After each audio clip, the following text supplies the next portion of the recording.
The following program is a production of the Stormfront Freaks Network. Welcome to It's a Chaser Summit Holiday, presented by the National Storm Chasers Summit with the Stormfront Freaks Network. All right, so tell you what, hey, Storm Freaks, it's Phil. Welcome to the telethon. This is what we've been waiting for. We've been counting this baby down for the last month.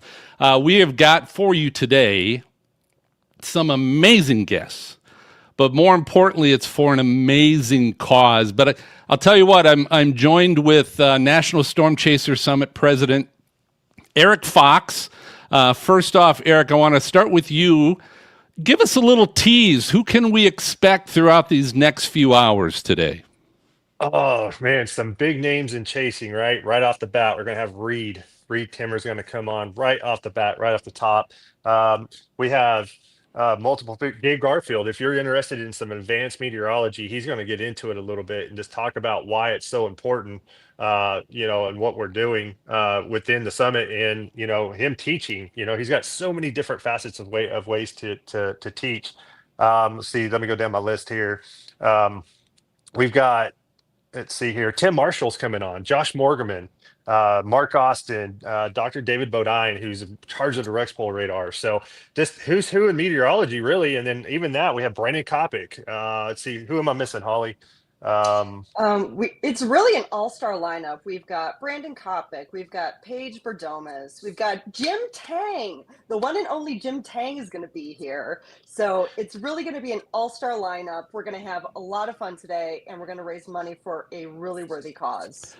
Well, I'll tell you what, on that note, so Holly Lamontagne, she's the executive director with the National Storm Chaser Summit. And Holly, this was kind of a little bit of your idea. I mean, you kind of came and said, hey, I want to do this telethon because the Chaser Summit has a new initiative that we really want to get started. Can you kind of tell everybody what that initiative is and what this is all about today? Yeah, so as Eric and I had been getting to talking after the 2025 summit back in February, we had been talking about ways that we can be of service to the communities that are affected by the storms. And one day almost in passing, Eric said something to the effect of, wouldn't it be great if we were able to put storm shelters into these communities as they start to rebuild? And I said, hold on, wait a minute. Why can't we raise money? Why can't we put shelters into communities that are in need?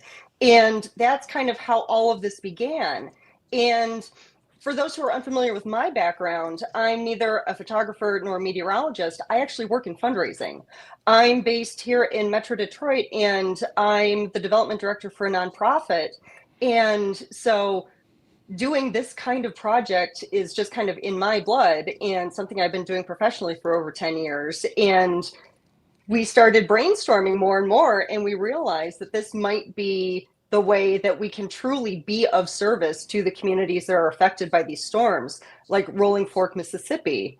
And I always remember there's a paper by Chuck Doswell where he talked about where he was going on about kind of those Yahoo chasers, as he liked to call them, talking about how as chasers we should be of service. And I always thought that meant in terms of doing research or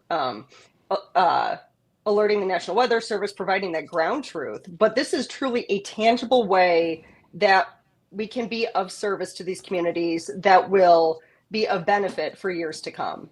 And so that's how I got on board. And then I reached out to you, Phil, when we were getting into the season of giving and thought that it might be fun to do a marathon and try and raise some money as our initial fundraiser. So let's talk about that, Holly. So those of you and that's the goal today, guys. We're bringing you some great people that are donating their time today, their talents, their skills, their tips, education, entertainment, all that good stuff. We're providing that, and they're providing that in hopes of reaching out to all of you for help and support and donation. So just before we get to our first guest, to be able to donate, in the upper right-hand corner of your screen, there is a QR code, and that QR code will take you to the donation page.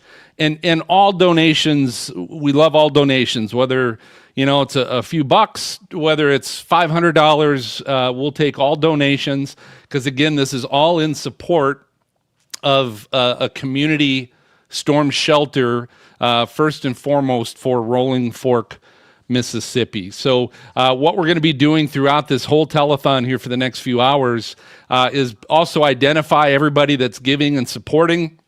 We'll be scrolling your name across the bottom of the screen, and we'll be keeping an eye on all those donations and just let you know in advance. But we'll go ahead and get started with our first guest. MJ, if you can bring in Reed. And I don't know, Reed, can you hear me now? Are you good? Yeah, I can hear you now. We're good. All right. So Reed Timmer, extreme meteorologist, storm chaser. I think many people are familiar with Reed. But Reed, I appreciate you giving us 10 minutes of your time today to kind of help support this great cause. But let's kind of get into quickly what I want to know. What are your plans? You had a great season in 2025 chasing. I guess what are your plans for 2026? Any new ideas? You're always popping off new things and new science objectives. Yeah, our goal is definitely to ramp up the science mission as usual. So that's kind of been my lifelong mission, and over the last 30 years or so. So we're going to try to launch dozens of sensors into the tornadoes at the same time. And this year was a crazy year for tornadoes. The last 3 have been nuts. And I think a couple of years ago, we had a shift in the decadal cycle with that warm water in the North Pacific encouraging those big troughs to barrel in to Western North America. So I think that's why we've had these 1,500 to 2,000 tornado seasons, the last 3 since about 2023. And I think next year is going to be active as well. But probably in the Southern Plains. I think we're about due here in Kansas, Oklahoma, Texas. So I think with that El Nino popping in the spring, it looks a lot like 1999. So I bet that we'll see a lot of tornadoes maybe here in the Southern Plains. And our goal is to fix up the Dominator 3 this winter. We're rebuilding the hood right now because we hit a deer on the way back from the Gary, South Dakota tornado. So we're rebuilding the hood on that and hoping to get one more season out of the Dominator 3 before Dominator 5 might get built. But I did light up a deer in my Subaru about 2 weeks ago. I hit a deer and all 6 airbags went off, like hit me in the side of the head. My ribs were blown out. Ouch. And the whole inside of the car was filled with smoke. I thought I was hit by a semi from the rear end. So I went into this guy's front yard, knocked on their door, and he loaned me a knife. And I went out and cut out the airbags and then started driving to my event. I got pulled over in Colgate for having my headlight blown out. And I also had a 2-month expired registration. So he let me go. And then 45 minutes down the road, the engine overheated. And I've kind of blacked out since then. I think I had the brain fog from those concussion-like symptoms from the 6 airbags that went off. And so I'm just scrambling to try to get a personal driver. I got a Ford F-150 recently because I want to get something so much bigger than all the deer out there that you're just a sitting duck in those sardine cans that are made out of plastic largely. So, but yeah, the goal is a full court press on the science mission. We're ramping up our live streaming where Will Clay 25 is making this custom built camera for the roof of the Dominator that Brian can control down in Austin. And we're adding camera angles and stuff, but just a full court press with the science mission. So Reed, you're talking about the Dom 5. What are you most excited about with it? I mean, especially on the science side, as you know, I've kind of over the last year or so, I've really been getting into the science and trying to help out on that end. So what is your goal with Dom 5 on the science side? Well, the goal with our science mission is always to measure the ground up data inside of a tornado. And the most difficult data to collect inside of any tornado is the wind right near the ground. But it's the most important because it's those winds that cause the damage to life and property and create the necessity for storm shelters. And it's the biggest mystery of tornadoes, too. The relationship between winds above ground and that at the surface is a huge mystery. And I think that lower boundary condition really ramps up the winds inside of a tornado. So I think when you have the dynamic pipe above ground, it's pretty laminar, the flow. But then when it interacts with that friction, the friction of the earth, the lower boundary condition, that's when the chaos happens. You get the 2 inflow jets. It kind of creates a weird discontinuity, I think, and that's why it can split into suction vortices like the one that hit the Dominator from that EF2 and had the 200 mile per hour winds on May 20. But the vortex was so tiny that the winds didn't last long enough to loft us into the air. We just kind of spun 180 degrees. So I think that the duration of the winds is something that's overlooked largely with tornadoes as well, and the size of the vortex. And I think you have a lot of EF5 suction vortices, even from these EF1 and EF2 tornadoes. So the goal with the Dominator 5 will still be to complement all of our other tools to try to measure the ground up data set inside of a tornado. And that launch on May 20 was this close to being the holy grail for our data set and kind of accomplishing our science mission, because we launched it by air cannon out of the Dominator, and the suction vortex captured the parachute probe, and it lifted from ground up and sampled 3 vortices at different scales, from the suction vortex up to the tornado, into the tornado cyclone above it, and then expanding into the sprawling mesocyclone aloft. But unfortunately, we lost the sensor, so we have 10 seconds of live stream data. So we have the pressure trace basically, and I'm trying to use some AI to estimate the height of the probe above ground level to get that GPS data. Because as you know, the hydrostatic balance assumption inside of a tornado is not the most valid of assumptions. Yep. Holly, do you have a question?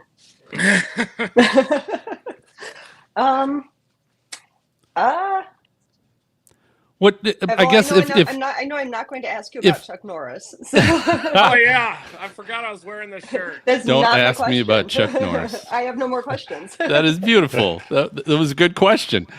I've got just one question. Obviously, this was a year, Reed, of there were some amazing, picturesque tornadoes this year. Was there any particular one that stood out in your mind that you were on?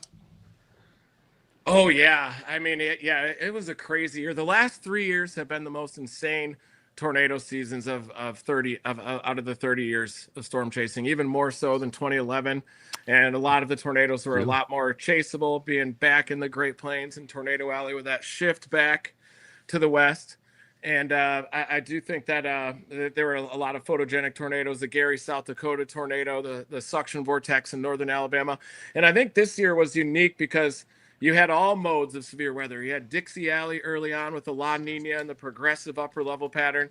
Then it got pulled back to the Pecos Valley there. And then next thing we know, we're up in the Sandhills of Nebraska, and then in the Dakotas for June Sanity, with everything kind of shifting north. But I believe that they bounce around quite a bit as ENSO is doing the dance in the subtropics and tropical Pacific. But as long as we have that warm water, positive phase NPO, then I think that we're going to have these active tornado seasons, but we just have to monitor ENSO to see where the active tornadoes are going to set up.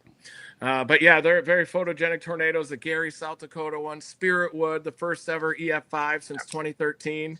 Maybe we'll have Rolling Fork upgraded in the coming days, but I doubt we have a train that was thrown 450 feet, 475 feet, like we had with that one. But Spiritwood was crazy, classic barrel tornado. And I think what we're getting a lot are these cooked outflow boundaries. You have an overnight complex of storms, leaves behind an outflow boundary. You have a subtle wave that comes upstream.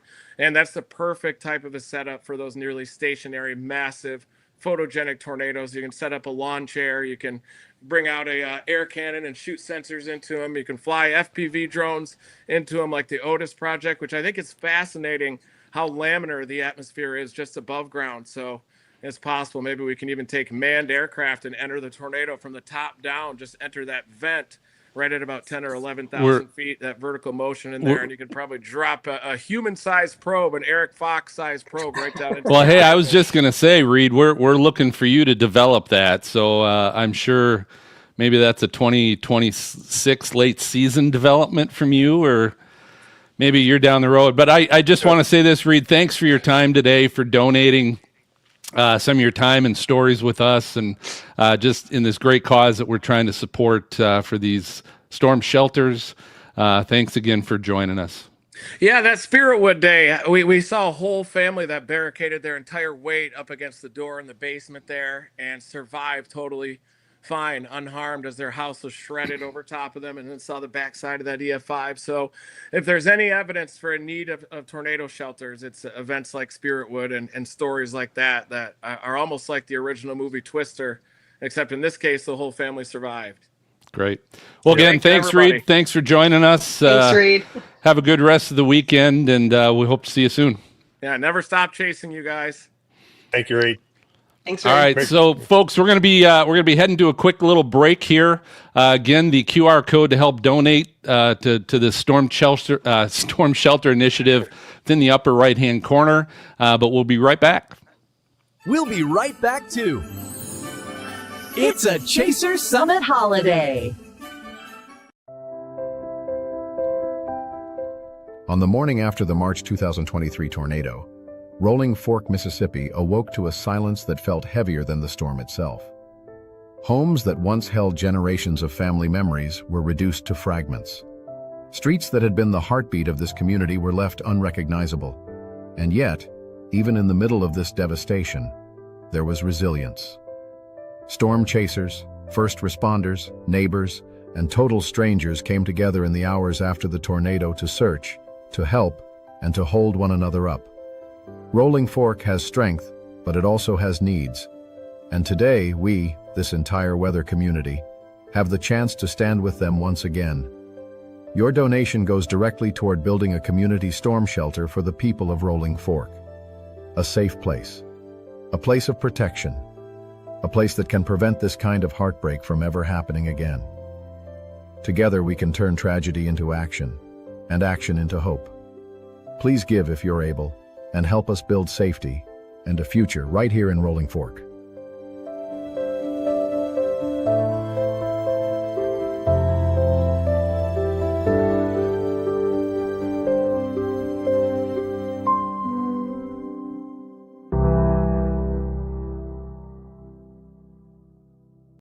Jingle bells, Batman smells, Robin laid an egg.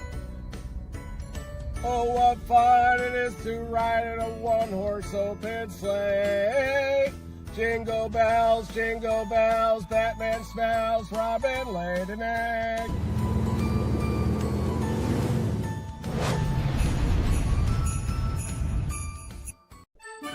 Welcome back to It's a Chaser Summit holiday.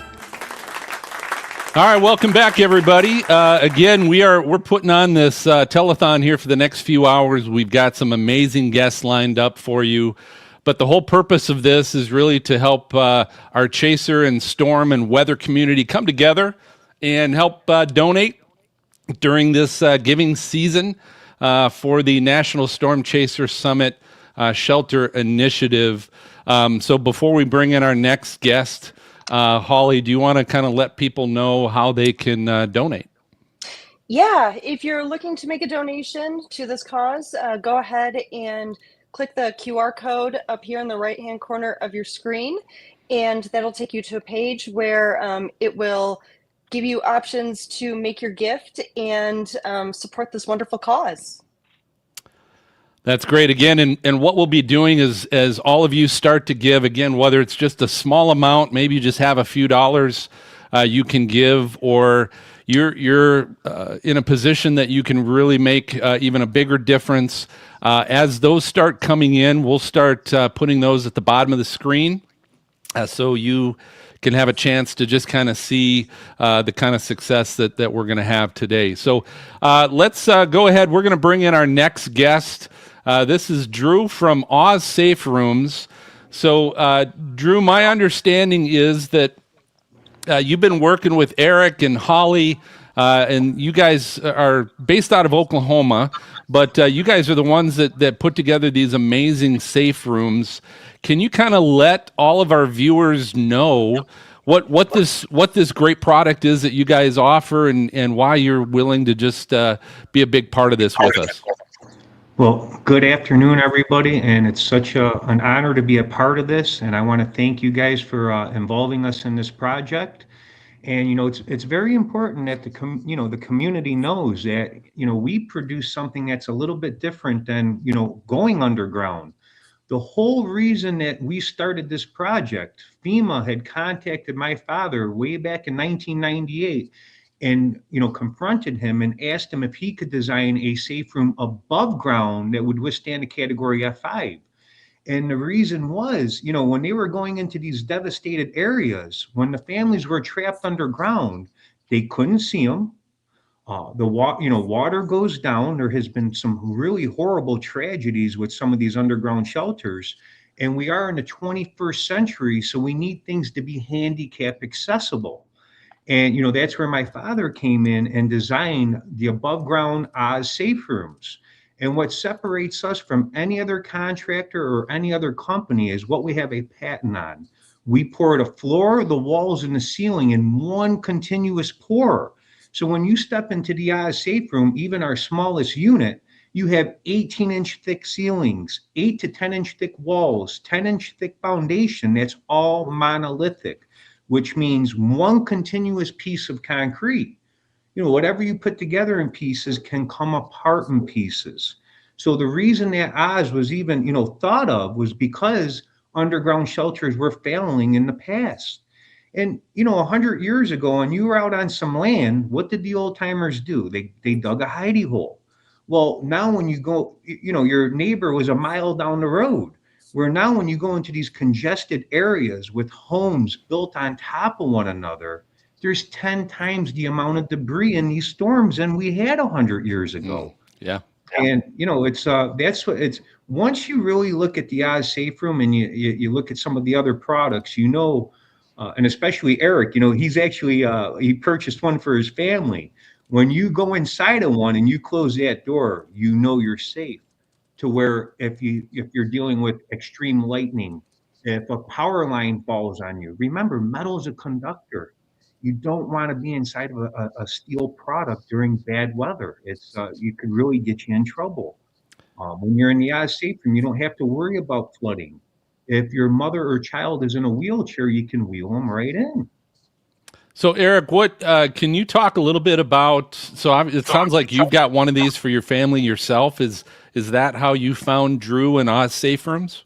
Yeah, actually, the co-founder of the summit, James Menzies, had one, and he actually created a whole room. And that's the thing about Oz that's really intriguing is like you don't have to just have this concrete structure in the backyard. You can make it part of your home, right? And so that's what James did. And I'm like, this is brilliant. Like you have a safe room for your house, but you can store anything in it and make it part of your closet, make it another room. And they custom build everything. And so I was really intrigued by it. And then when I went to their facility in Norman, it's a Norman, right? I can't remember. Dell City, right? Right on Dell the City, outskirts of Oklahoma City. yeah, Dell City. And so and they had all these different types, the sizes, and I'm just like, and then he showed me the technology of the door, right? So my science brain started, oh, this makes sense because the way that door is just by air pressure and the way it's built and the way it's designed, I'm like, that door's not going to come off. And something like Tim Marshall's going to talk about later with these shelters is the doors and the failures on that is a big point. But the way they custom build these doors, it's like, oh, there's no way that door's coming off based on air pressure. So, it's like it makes a lot of sense. And so to me, of all the storm shelters I've seen, and I've been on, the Moore tornado, it's the only structure still standing. So no, not only I could tell it was safe, the science and the technology in it makes complete sense, and they have a proven record. And I'm like, I've got to get that in my house because I was like fascinated how this works. And so, I've been on, I can't even tell you 12 to 20 major disaster scenes from tornadoes. And what you see fail and work, that's why I was like, no, I got to continue with Oz and continue to use Oz in our fundraiser. It's because I know it's going to save people. And so that's why I was like, that's all I care about, saving people. And so that's why, when we started talking, there was no other choice for me but to use Oz. And it's been an amazing conversation, and I'm glad and I'm looking forward. One thing I wanted to say is like, not only are we looking at Rolling Fork, but we want to come to Oklahoma, Nebraska, Illinois, everywhere that has major tornadoes, Alabama, and Oz we're going to work together to do this. So what, Drew, tell us a little bit about your thoughts on what this community structure might look like. Well, that's the best part about Oz is, we can protect, right down the residential families, and we can build some of these community structures. And, when you look at it too, you got to look at what these companies are doing as far as testing. Remember, Oz went above and beyond with testing. you have the storm shelter test, and then you have what you call, we teamed up with Rochester Institute of Technology to do extreme testing. They did a finite analysis on our unit, right down to our smaller ones to our bigger structures that we'll be expanding into for, larger amounts of people. We've done community shelters to where we can protect factories that have around 100 employees. But the finite analysis was very important because they put our structure into the world computer and tried to destroy it. Not only have we went through the F5s and survived, but we passed all the tests that this Rochester Institute of Technology put us through.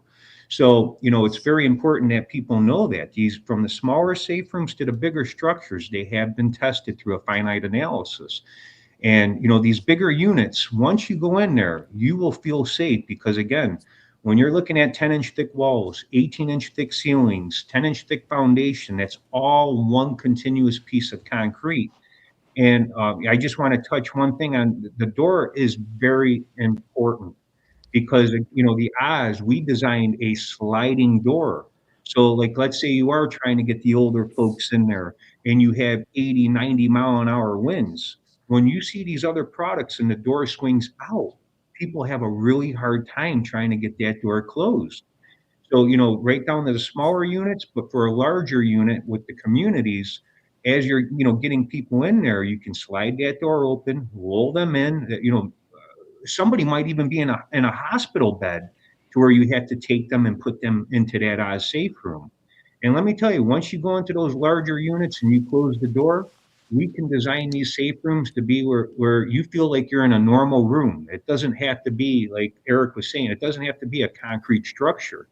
You walk into them, the larger community shelters will have to have, some type of bathroom, lighting. We can finish them out where the people feel more comfortable with some type of texture and paint on the inside. They all come with our new flooring process is a rubber matting floor to where if somebody slips and fall, you're hitting rubber mats and not a hard surface. And remember, once you go into a concrete structure and close that door, the people can still use their cell phones to, stay in touch with their loved ones. You can get your news updates of where those storm trackers are telling you what's going on with the weather. If you're in a metal container and you close the door, you lose your signal. You close the Oz safe room door. As long as that tower doesn't go down, you can still operate your devices. That's good. When did you guys start, Drew? When did you start your company? The federal government reached out to my father back in late 97, 98. And real quick, one of the main reasons that they contacted my father was he was rated one of the best concrete form specialists in the country. My dad worked on the tunnel systems under Niagara Falls. So, we're used to doing underground work, but we brought this technology above ground. That's great. Have you had any situations yet where any of the rooms that how many of these have you built? Let me ask you that first. We're getting right close to the 2,000 units that we have built. And again, when you see, we're a true manufacturing company. When you look at what it takes to get the Oz safe room built, normally it's a 3-day process to where we can form the safe room in 1 day, pour the safe room the second day, and complete the unit on the third day. Oz is a true manufacturing company. We have a large warehouse in Del City to where we build all of our forms from scratch. We have a door manufacturing center.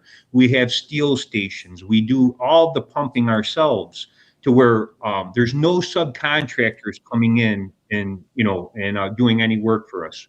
We're a true manufacturing company to where we handle every step of the way from scratch.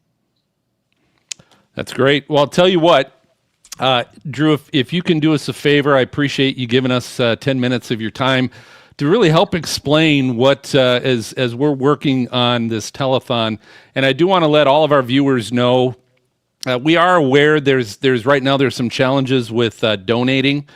So we're working on that right now. The QR code still works, but we're having some behind the scenes issues here with the money donations. So we'll work on that. But we wanted you all to know what the National Storm Chaser Summit, who they're collaborating with, for this initial Rolling Fork, Mississippi safe room. So, Drew, can you just maybe tell people if they're interested in their own personal safe room for their own family, like Eric, where can they reach out and find more information? That's the best part about Oz is, the best part about Oz is we're working on getting this product out of the state of Oklahoma. We service the whole state of Oklahoma, and we have been going to Texas. Now we're really jump starting this company, and Eric has put so much wind in our sails, showing us, look, even on our end, we're working on getting people to your site to make donations. We got to get this product out. They have spent billions of dollars on Doppler radar. We're the second phase. All these warning systems, what good is a warning system if we're not giving the people a place to go? Just like Reed going out there, giving people the warning, showing people where the bad weather's coming. We gotta, build this corporation. And that's why, if people get the chance, go to Oz Safe Rooms, check out our website. And a part of our expansion is we teamed up with the firm also doing some crowdfunding to where families, we want them to donate to you, but families can actually own a piece of Oz Safe Rooms for the expansion. When these storms come through and hit an area, we need to get into that area and open up a satellite and start producing these safe rooms. Yep. Well, Drew, again, I appreciate your time today, taking some time with us to go through that. I do want to let all of our viewers know we're working on that donation link. I think we're going to be putting a new one up there shortly. But before we do that, we are going to go to a quick break, and we will share some information here and some videos about Oz Safe Rooms, and we'll be right back with some more. And our next guest, Josh Morgerman. Stay tuned. We'll be right back too. It's a Chaser Summit holiday. Welcome to Oz Safe Rooms, builders of the only single-pour, seamless concrete above-ground tornado safe room, proven to save lives, whether taking a direct hit or in the direct path of an EF5 tornado, making the Oz Safe Room a FEMA mitigation success story. When you choose an Oz Safe Room, our sole priority is to ensure the safety of your family and pets. And we have many different options to choose from. Oz offers many sizes and options to suit different needs, from our smallest 6-person up to our community style or custom safe rooms. Once you've chosen what size and style of Oz safe room you prefer, our team jumps into action to carefully work out every detail. Once the site visit is complete, we draw up the site plan and fill out all the paperwork necessary to inform the city where the structure will be located, so that the needed permits can be acquired. Day one of the build, our team will stake out the corners of the room based on the site plan we used to acquire the city permit. With your approval of the location, we will begin the forming process by first digging the base by hand. Day two, we begin filling the forms with concrete. During the pouring process, the concrete is vibrated, removing air and water pockets, making the concrete stronger, resulting in a strength of around 5,000 psi. The 18-inch thick ceiling of the Oz Safe Room is the thickest in the industry, providing maximum protection from falling debris, including cars and pickup trucks. The walls are 8 inches to 10 inches thick, providing maximum protection from flying debris. On day 3, we complete the safe room. The forms are removed, the structure is inspected, and any imperfections in the structure are ground down to be smooth. The tile floor is then added along with the built-in bench, and the door assembly is installed before a final inspection is completed on your Oz Safe Room. The Oz Safe Room can be textured, painted, bricked, or even given a stone veneer. Roof structures may also be added. As a wife and mom myself living in Oklahoma, the Oz Safe Room was the only choice I felt confident in for the safety of our family. Not only is the Oz easy for our young children to use, but also for our older family members that could have difficulty crawling into a small opening in our garage or using stairs. When I learned about the dangers of other so-called tornado shelters that are really only mild storm shelters, I knew that Oz was the only choice for our home. I hope we don't ever need it, but I have confidence that if we do, we'll be completely safe no matter how severe the tornado may be. Call today. Hey y'all, this is Storm Chaser Bryce Shelton here. And Tornado Pagey. And we want to wish y'all a Merry Christmas.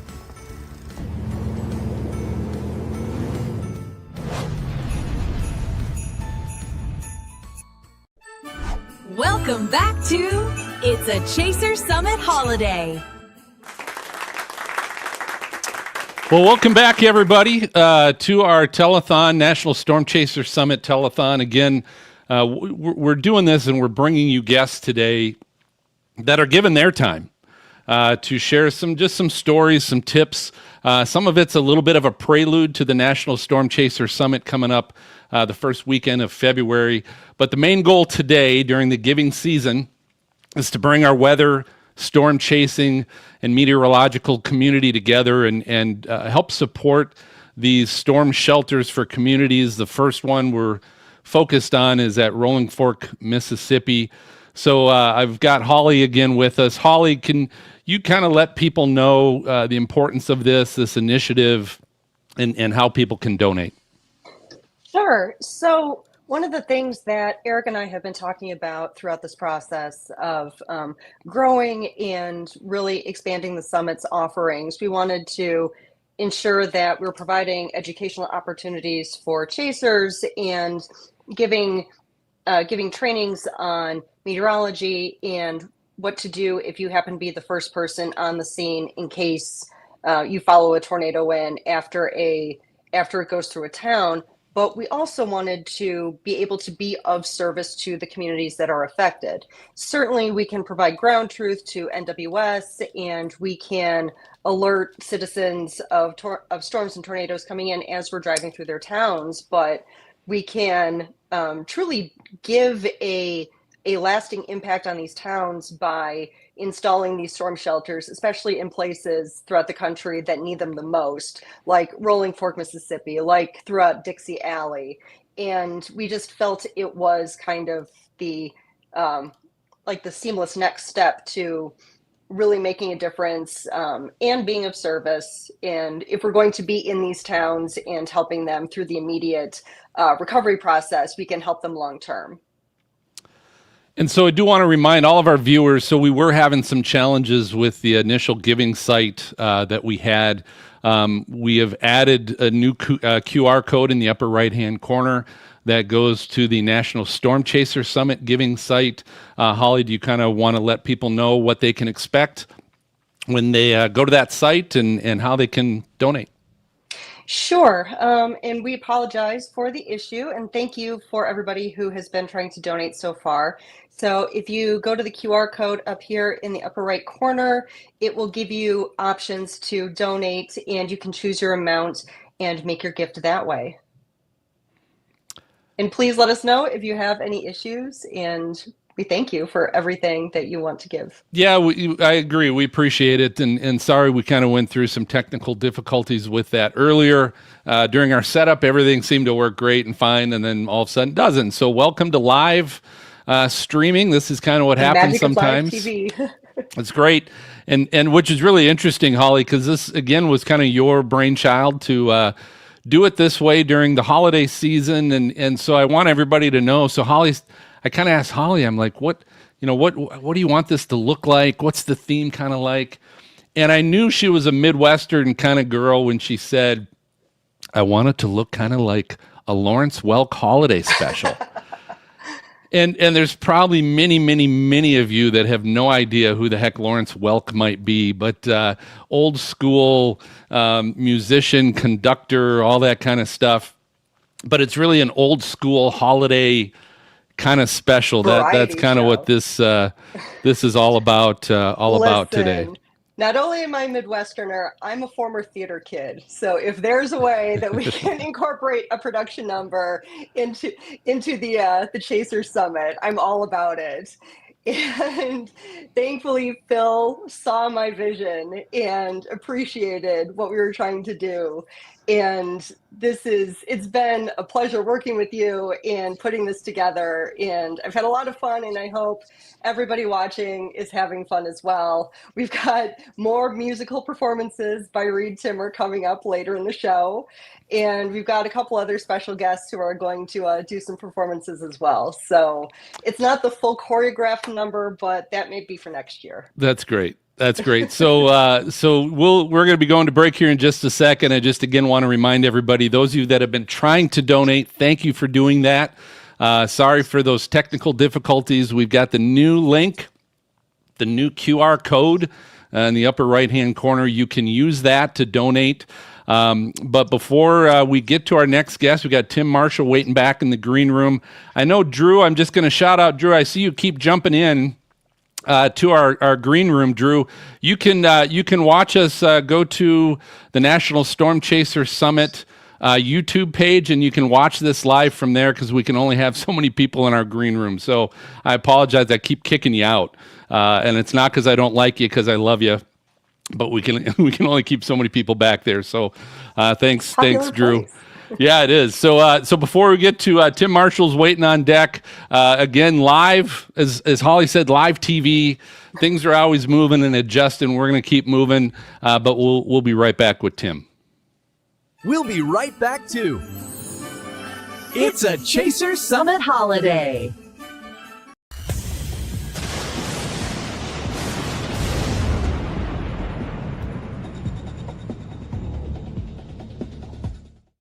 Back in 2015, we had a tornado was coming through the neighborhood. My neighbors and my wife, we went into the shelter, and it was raining. The rain was coming in sideways. Some water was coming into the shelter, and then in the morning I got up and I went to work, and I told my wife, when you get out there, can you go out there and kind of dry up the shelter, because I think there's some water in there. So when we opened the door of the shelter, I started crying. I said, this is a dead truck. That's what I told him. It's a dead truck. We were kind of scared to get in there because I figure, we stay in there, tornado comes through, knock the house down. We in there, hey, we got saved from the tornado, but then we drowned, and that didn't make any sense. I became aware of the Oz Safe Shelter, and basically because of my neighbor, and I've seen some of the commercials on TV, but my neighbor, when I went over there and looked at his, it convinced me that this is what I needed. Well, the process of getting the Oz Shelter was, for me, was simple. The experience was great. Great guys, very polite, and I told Andrew, I said, the only thing I was disappointed was that when I asked them, hey, you want some lunch? You want something to eat? All of them said no, and I was disappointed. We okay. We okay. Are you sure? Yeah, we okay. So it was great. It was a great experience. What really impresses me about the Oz Safe Room is that the boss of the company, Andrew, he's here making sure that his workers are doing the job the right way. And that really impresses us about the company. Even if we think about the price, the value of your family is worth it all. You can't put a price on the value of your family. What Oz Safe Rooms did here in Del City, we were able to come into this customer's yard with no heavy equipment. We filled in another underground shelter, which the family said was a death trap.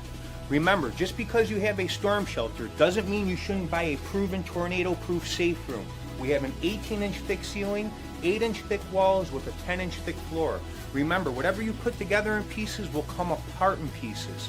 We built this unit from scratch. We hand dug it, we removed the dirt, we formed it, we pumped the concrete from the street and dismantled the forms. What we try to do is make it look like we were never here. Please come down and visit the experts at Oz Safe Rooms. We are located at 3216 Southeast 30th Street in Del City. If you get a chance, look up our website at ozsaferooms.com and check out our Facebook page. Please, don't make the same mistake other families are making. Come down and see the experts at Oz Safe Rooms.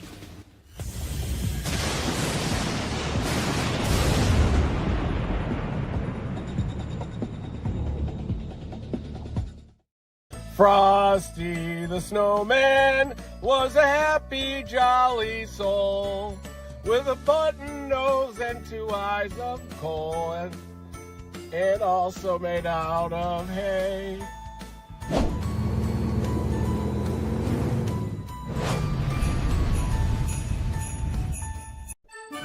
Welcome back to It's a Chaser Summit Holiday. Classic Reed Timmer, everybody. It's so good. Classic Reed Timmer. They're singing us his Holly Jolly songs.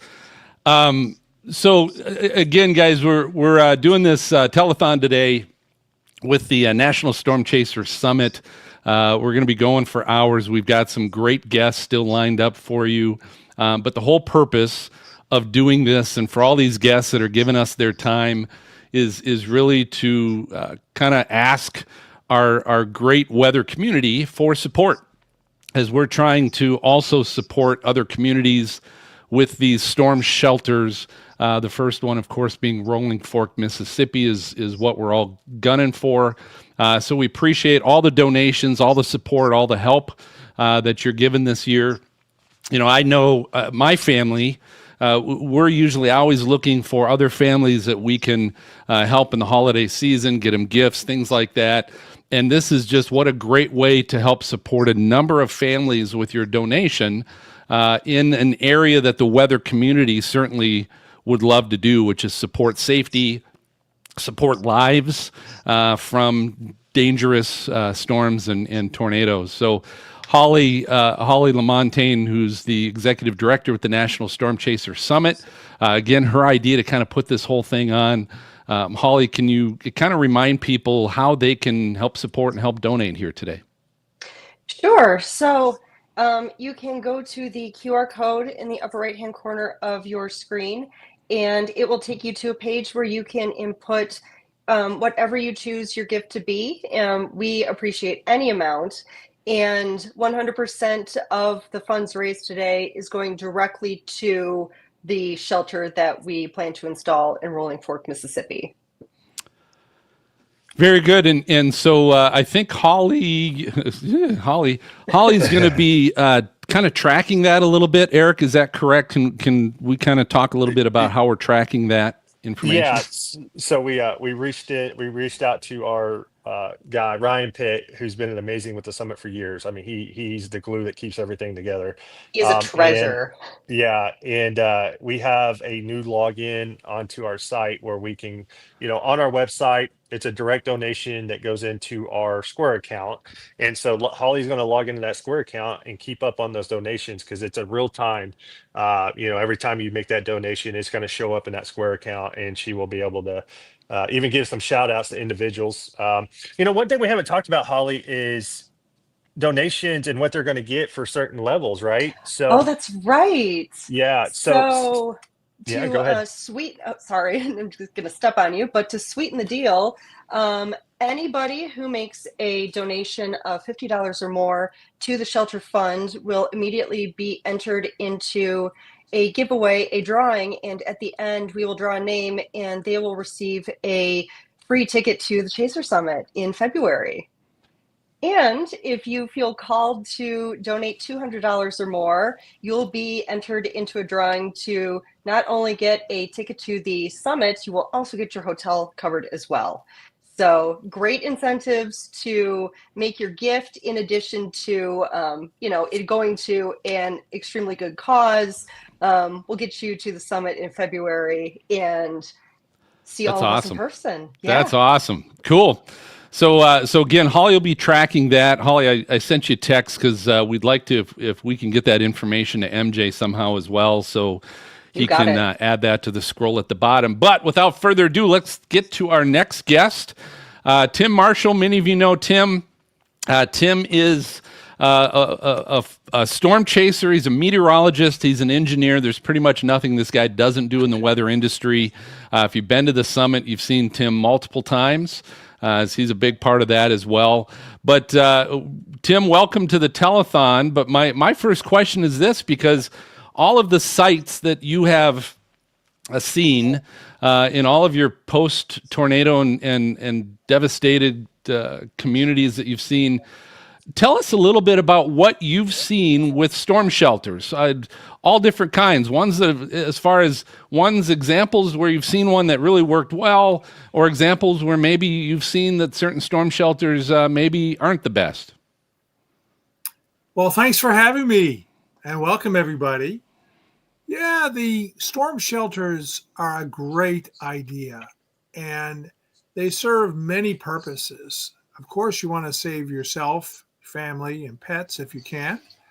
And I have seen kind of the untold story throughout the Midwest. And the untold story is all the people that have survived by being in storm shelters when the tornado hits their property. And that is the untold story. The media concentrates too heavily on the destruction. But what they don't concentrate on are the survivors that had shelters that escaped without a scratch. So over the years, I've looked at more than 100 surveys of tornadoes and hurricanes, and I have seen tremendous devastation, but I also have seen hundreds of people who have actually survived walking around today because they had a shelter that they took refuge in when a tornado or hurricane was approaching. And this is the important point. I mean, yes, it's expensive, but it certainly is worth it. So, I really say, look at this as a long-term investment. If you live, especially in the Midwest, where tornadoes are frequent, or if you live in the Southeast, we have nocturnal tornadoes, long track, violent ones at night. So I would say that this is a good investment.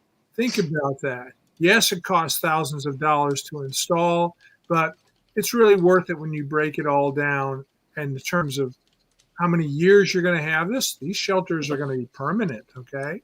So that's a long-term investment. I like that. But there's some key points, because we did have one fatality in Mayflower, Arkansas, and that was in a shelter. And I want to really stress this out. You get what you pay for. If you know that you can save some money by putting in a cheaper door, and that's what happened in this case. They went with a hollow door that had a cardboard infill. That saved them $1,200. However, the person that was standing behind the door didn't know that, and when the door blew in, they were killed inside the shelter. So, as it turned out, subsequent interviews of the homeowner who had put the door or switched the doors out, basically, said he thought he could save some money by going with a cheaper door. You need a solid door. You need 3 beefy hinges. Those hinges need to be mounted to a beefy frame that is anchored into the shell. So even though everybody makes a nice concrete shell, it's all about the details. And hinges, the door frame, the door, the deadbolt system, all are key components. And like you've heard me talk before, if there's a weak link, Mother Nature's going to exploit that weak link. And unfortunately, in this case, the door folded like a taco when it was hit by a sheet of plywood. And that door came in at a very high rate of speed and killed the person who was standing behind the door. So that's the problem that I've seen with a shelter, but it only happened once. I can point to hundreds of successes with doors that work properly. Solid door, so it's a heavy steel door with very beefy hinges, at least 3 or 4. 3 locks. That's right, 3 deadbolt locks. Okay, not just one. All right. So you got redundancy is important. That's the key. Yeah, right there. The key right there for engineers is redundancy. So, and then the frame has got to be mounted into the shell itself. So you just can't come in after the fact. It's all got to be done during the pour of the the shell. So Cool. yeah, that's the thing about shelters. They're fantastic. I've seen so many people survive. Highly recommend it, especially if you live in the center of the country or the southeast. Is there any particular and I know we're limited on time here, Tim, but are there any particular government standards for these things or anything that someone should be looking for? Well, for the private person, I would say make sure that the shelter is NSSA approved. So the National Storm Shelter Association approved. It's nssa.org. Go to their site. You can get all the information about that. For commercial systems, yes, there's actually a standard out there, the ICC 500, the International Code Congress 500 standard, and you can Google that too. That is for the commercial shelters because they have got to go a notch above, with lighting and handicap access, and in some instances, depending on the size of your shelter, they even have to have sanitary facilities. So it's important that those shelters be designed accordingly. When you're talking about what happens when you're talking about like a Home Depot, a Walmart, those kinds of places.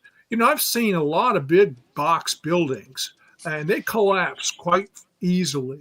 So it's important that shelters be provided for the commercial end of things. And Home Depot in Joplin, Missouri went back with a community shelter. And I went up there and looked at that. And it's a phenomenal thing. It's like, wow, you can hold 50, 60 people in that shelter and they will all survive, even if another EF5 hits. That's great. Well, Tim, I'll tell you what, I appreciate you giving us just a little bit of your time today and certainly your expertise. I think you bring a lot with that, and that was great today. So again, thank you.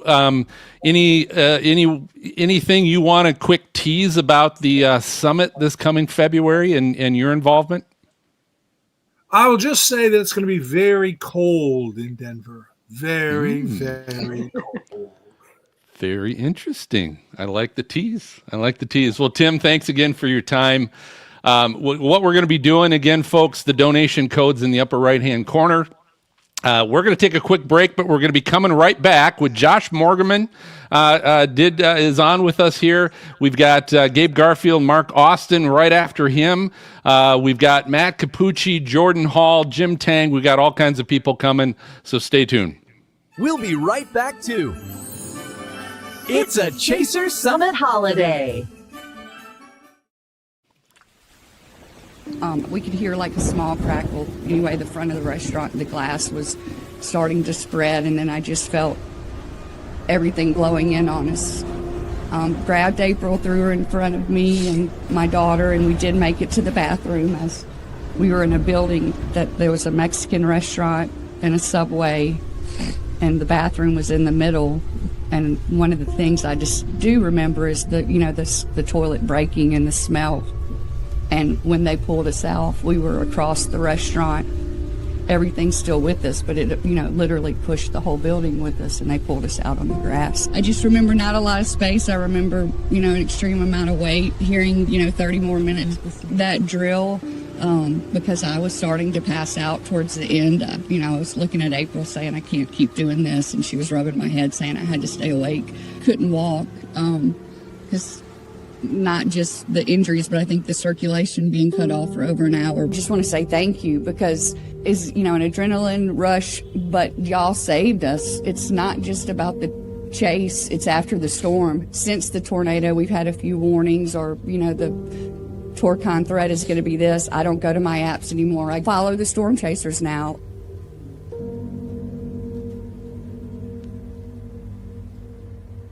This is Adeline wishing you all a very, very Merry Christmas. Hello everyone, my name is Lucy Young and I'm here to wish you a very Merry Christmas. Enjoy time with your family and loved ones. Stay safe and stay weather aware.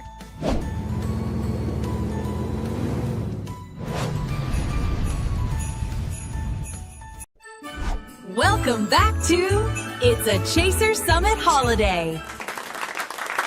All right, welcome back, everybody. So we got all these guests lined up. They're coming in, they're going, they're coming in, they're going. So we're going to kind of keep going, but I just want to remind everybody that QR code in the upper right hand corner is where you can donate today to help support this great initiative that the National Storm Chasers Summit is doing to provide community storm shelters. And the first one, obviously, Rolling Fork, Mississippi, is what we're gearing towards. But we're gonna go ahead and bring Josh Morgerman in. Josh Morgerman, obviously, I Cyclone Man, the Hurricane Man, was an interesting season this year, Josh. You are a great storyteller, and so I know it's going to be hard for us to talk with you for like 5 to 10 minutes, but we're gonna try and do it. And I want to find out a little bit about Melissa. Melissa really seemed to be the big one that you had in a huge experience with this year.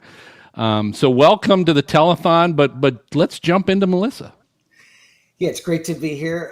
I love this cause. I think it's really great. And actually, Melissa was a great reminder of how communities need places to go in extreme winds. I was at ground zero for Hurricane Melissa, which was not just a Category 5, but a high-end Category 5. It was sort of flirting with the imaginary Category 6 that people talk about, and crazy wind.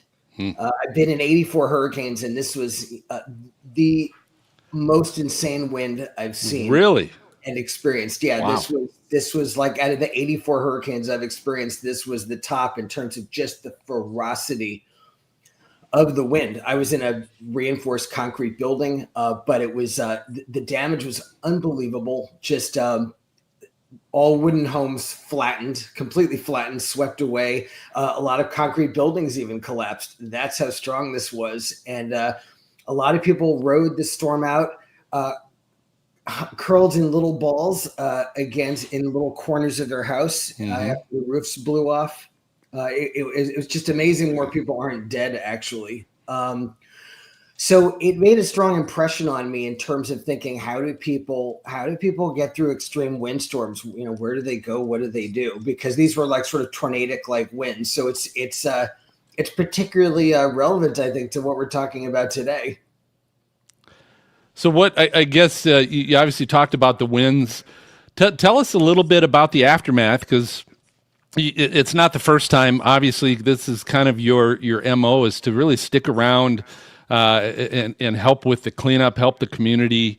It seemed like this was an important one for you in those regards as well. Absolutely. I was there for many days after, I think for like 4 or 5 days after. It was not a pretty sight. The damage to houses and buildings was off the charts, but also just the fabric of civilization was destroyed. It was the infrastructure, the power grid, the communications, the roads, everything just destroyed. And they were just doing their best to kind of crawl out from under that. The first step was to get the roads clear so that they could get aid in. But the damage in that sort of southwest coast of Jamaica is it's catastrophic, and the word, I'm not using it trivially, and it's going to take years, even decades, for that area to rebuild. So I chase a lot of hurricanes, and I don't stay with every story. A lot of the time I'm just kind of wham, bam, thank you, ma'am. I get in there, I chase it, I leave. This is one where I'm kind of staying with the story. I do want to keep it alive in the news, in the media, so that people don't forget, because I do think international help is going to be needed for them to get back on their feet. I'm actually going back at the end of January at the 3-month mark to go, see how things are doing, document what's going on, and do some stories and things about it, about how they're taking those initial steps to get back on their feet. Eric, you got a question for Josh here before we keep moving? No, Josh, we've chased several hurricanes together, and in your opinion, in these canes, why? Let me. I'm trying to phrase this right, because I'm trying to put this into shelters, right? But shelters may not be good in hurricanes due to water. So, in your opinion, like when should you have a shelter? Where and what part of the country, and versus along the water versus inland? What's your thoughts on that? I think that these kinds of shelters can serve people very well in hurricanes.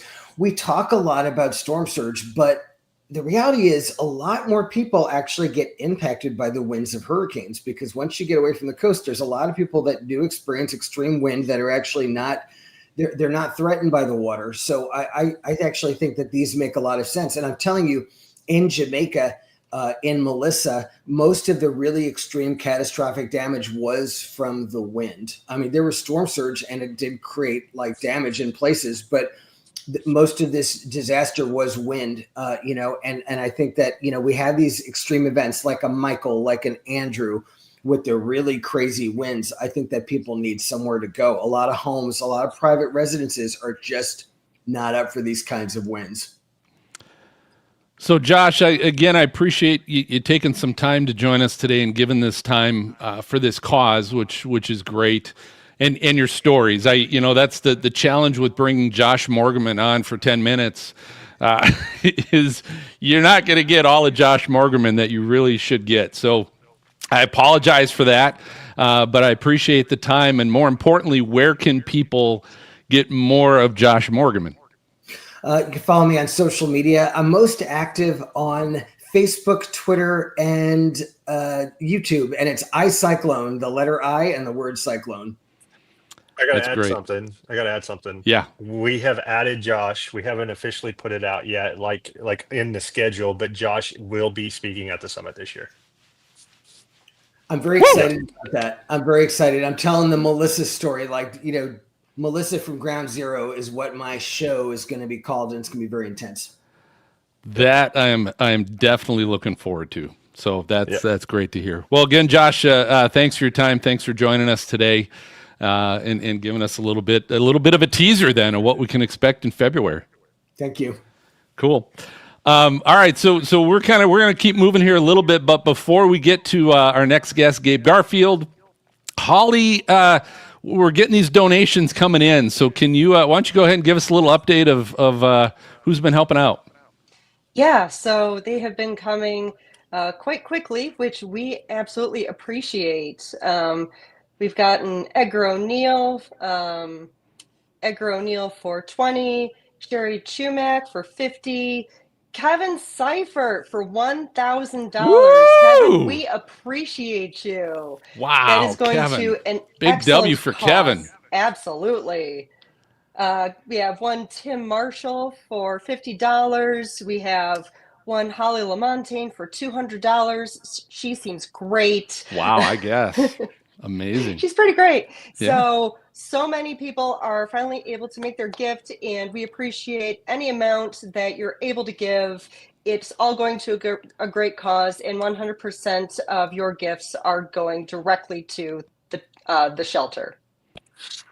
And for anybody who did make it on the other QR code before it stopped working, thank you. I don't know if we have that data, but we know, I think it was working at the beginning and then stopped. So if you did donate earlier, we will get that information as well.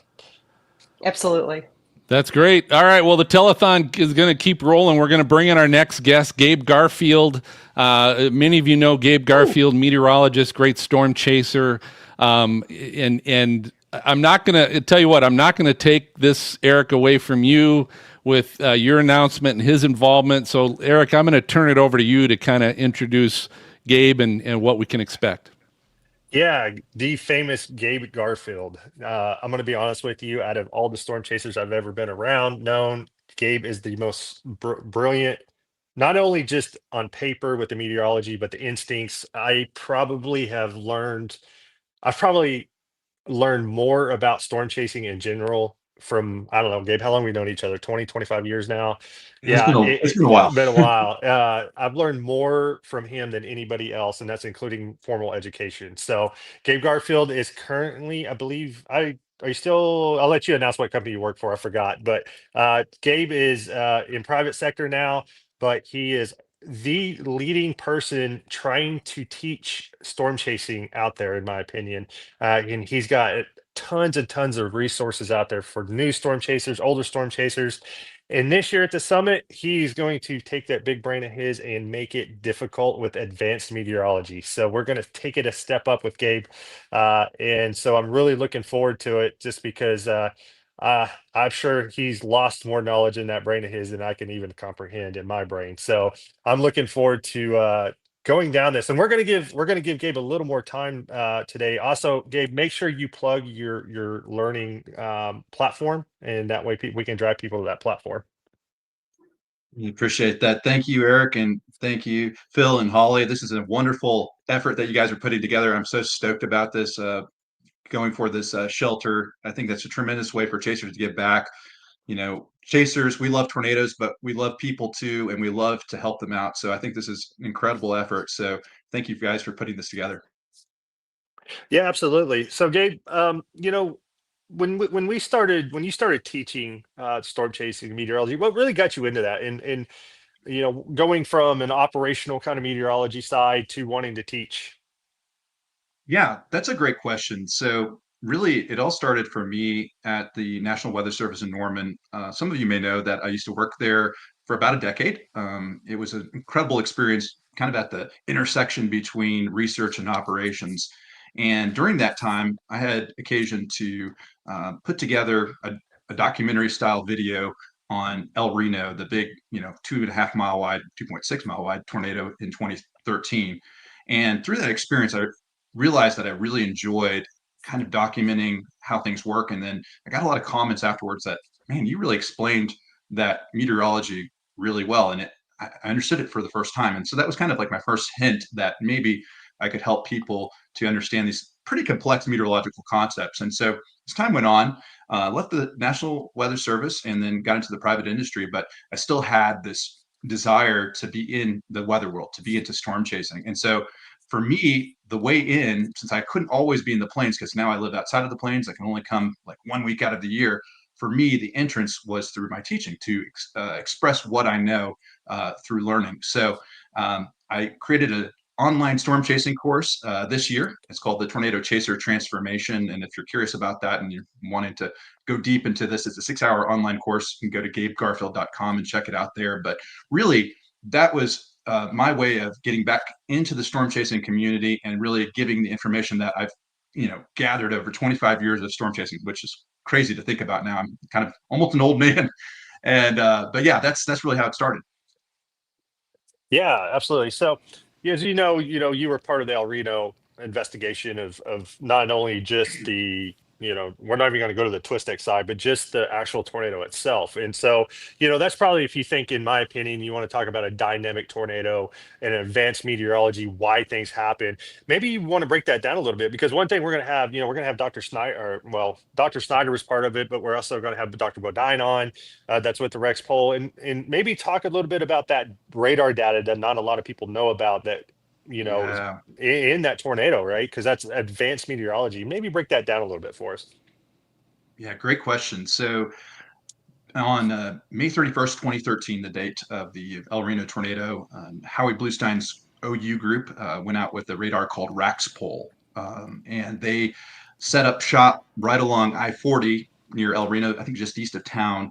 And they actually were able to set the radar up almost looking down at ground level. And if you know anything about mobile radars, you know that most of the time the mobile radar, the beam kind of points upward just a little bit, right? And so you're kind of getting the winds right off the deck. But in this particular case, with this amazing tornado, the winds that they were looking at were actually at ground level. And so when that tornado moved east of Highway 81, it was a 2-mile wide monster and then expanded to a 2.6 mile wide tornado about 1 mile east of Highway 81. And that's where it maxed out. And a lot of people don't realize that the 2.6 mile wide tornado width was something that I was involved with, actually. You mentioned Dr. Jeff Snyder. He and I actually examined that radar data together. So before anyone knew about it, we were in the National Weather Service office in Norman, Oklahoma, poring over the data, looking at the ins and outs of the velocity. And I'll just share something that I haven't really shared on any show before, but that tornado, we could have gone 3 miles wide with that, maybe even 3.2. Wow. That's how big Wow. the EF0 winds went out from that. but we decided to be conservative, right? Because we didn't want to just blow all expectations. We decided to use, I think it was roughly the EF1 contour. That was the 2.6. So that tornado was absolutely massive. It was what I think Dr. Warman, he was there for the summit last year. He called a multiple vortex mesocyclone. So we're not just talking about, a multiple vortex tornado. We're talking about a mesocyclone, a much bigger scale circulation, size of the whole supercell. That's multiple vortex, and the entire thing planted, and it was maybe over 3 miles wide. Now, something was happening at the time that those big winds happened, right? Everybody knows about what happened to Twistex. We don't have to go into that. But when it went east of 81, the rear flank downdraft, which if you don't know about supercell dynamics, the rear flank downdraft is really what causes tornadoes to form in the first place. It is a downdraft that kind of concentrates spin within the storm, and we call it stretches. Just you can think of like an ice skater pulling her arms in, right? When she pulls her arms in as she's spinning, she starts to spin faster. And that's what the rear flank downdraft did in this case. And then when it hit the ground, it started to contract that tornado. And we had what was called vortex breakdown. And that vortex breakdown just means that you go from kind of a smaller scale tornado to an even larger tornado. And that's when it really expanded to that 3 mile wide, 2.6 mile wide tornado. And then when that downdraft hit the ground, it caused multiple vortices to form right there east of Highway 81. And those vortices were spinning in some cases as fast as 300 miles per hour, and maybe even up to 350 miles per hour. And then they were rotating around the common center at almost 200 miles per hour. So it was just a freak storm. I don't know when we'll see another one like that, but Erica, you were there. You saw that. Yeah. You saw that. I guess you were probably on 81, right? Yeah, I mean that's the thing with me. I don't normally chase with younger people, but there was a young person with me, and so it goes back into the safety, right? You got to take the totality of everything of risk versus reward, and so I ended up going to the south side. Something, and this is my science brain's always like the acoustics on that storm before the first tornado even happened. The acoustics, the thunder, the look, I've never seen anything before or after that, right? You could feel it. It was just a different thing, and it scared the crap out of me. So I'm like, I'm going to give this a very wide distance, just from experience. And so I actually ended up south of the storm, went way around, and come up Highway 81 as it was crossing. And one thing about that tornado, to the south side, the inflow winds, not even on the south side inflow jet, but even on the south side, were well over 60 miles an hour. I mean, it was, I had trash cans a mile away from the tornado being blown. And it wasn't RFD, it wasn't inflow, but just, it was like it changed the environment around almost the entire 20-30 mile radius. It was just insane. The look and feel of that tornado. But the look as it crossed Highway 81, it just looked like a giant mesocyclone on the ground, and it's hard to put what you see into words sometimes, and I still don't have the exact words for that tornado. And then you could see the like you talk about the meso, and then you have the parent tornado, but you just having these velocities ripping around the tornado, and it just looking at it meteorologically, I don't know if we'll ever see that again in our lifetime, in just my opinion on that, game. Yeah, I think it was just a freak storm on so many levels. We talked about the wind speeds. That's obvious. The strongest wind speeds in history up to that point. Obviously, Greenfield, Iowa, is a challenger now. But then you also look at the size. The Hallam tornado in Nebraska in 2004, which actually, by the way, put a video synopsis of how I chased that day in 2004, saw that tornado as well. That was the previous record holder. That was 2.5 miles wide, and I thought that would never be eclipsed again. And then El Reno comes, and it's just, how is this possible? But then you add on top of that, I think the thing for me, and the thing that made El Reno so unique, is that the tornado also changed directions over 360 degrees. Mm-hmm.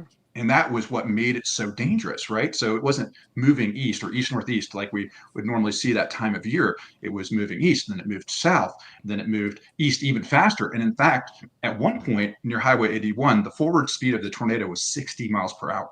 We're talking about the entire tornado was moving 60 miles per hour forward speed as it was being slungshot around the edge of the mesocyclone. Yeah, it's like, good luck, right? Jeez. We were trying to get away from this thing. It's like, how do you do it, right? It's huge and it's moving 60 miles per hour straight at you. And so, honestly, it was by far, without a doubt, the most dangerous tornado I've ever chased. No, Yeah, comparing not that only to that. No, go ahead, Oh, Holly. go ahead. Oh, No, go comparing ahead. that to Hallam's environment, like what did you see in the difference in the setup for El Reno versus Hallam that may have made El Reno so similar to Hallam, but in so many ways so much different?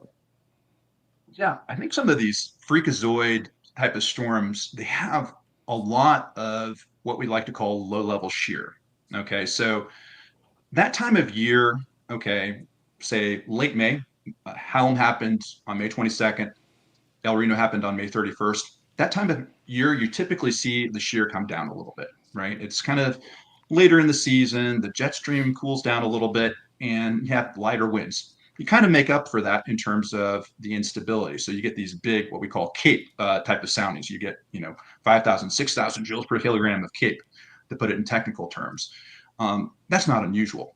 What is unusual is getting these very, very vicious hodographs in the lowest levels of the atmosphere. So what I mean by hodograph is just a profile of the wind shear in the storm. And if you look down at the lowest half mile to 1 mile above the surface, those winds go from very light, say 10, 15 miles per hour, to right off the surface being 50 or even 60 miles per hour.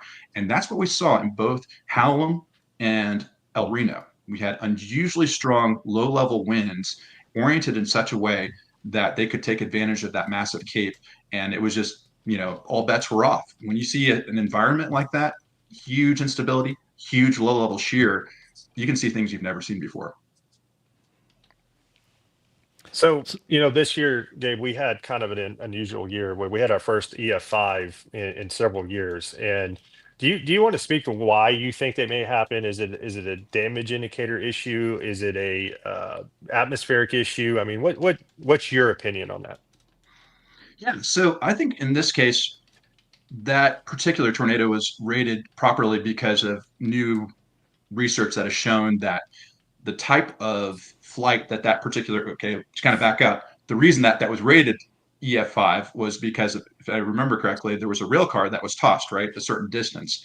And rail cars, I don't know how much this one weighed, but it weighed a lot. And to be able to toss that rail car that far, you'd have to have a certain kind of wind. And studies have shown that for an object, say, of a car size or larger, to be tossed more than 100 yards right around, that takes winds greater than 200 miles per hour. And when you look at the EF scale says the difference between an EF4 and an EF5 is between 200 and 201, right? 201 miles per hour is where you get the EF5. So when you can see an object like a rail car being tossed, 150 yards or whatever it is, you're saying, okay, yeah, that almost certainly was an EF5 by our current system. Now, there's some argument that maybe 201 miles per hour is too low a threshold. You look at the original EF scale or the original F scale developed by Dr. Ted Fujita, right? That had the EF4, EF5 threshold right at 260 miles per hour. Do you remember that? So 260 to 261. And actually, the latest research has shown that Fujita was pretty close. And in fact, we may be now with the enhanced Fujita scale, ironically, underrating tornadoes. So it's very likely that the real maximums are actually closer to what Fujita had actually estimated. So he was way ahead of his time, it turns out. So we've got a one of our folks in the chat has a question for you, Gabe, regarding El Reno. Wanted to know if El Reno had any nudgers. Maybe talk about that a little bit. Yeah, that's a great question. So just to kind of familiarize folks with the concept of nudgers. So Cameron Nixon has developed this theory about how major tornadoes form. And it has to do with this idea of so-called nudger. So what that means in actuality is that you have a rotating thunderstorm, right? Supercell. And then behind that supercell, you get another storm that forms, maybe a 20 or 25 dBz, a small shower thunderstorm come in, and it hits the thunderstorm maybe from the west or from the southwest, and that nudges the thunderstorm, the big supercell into becoming this major league, strong and violent tornado producing system. And the question is, did El Reno have an edger?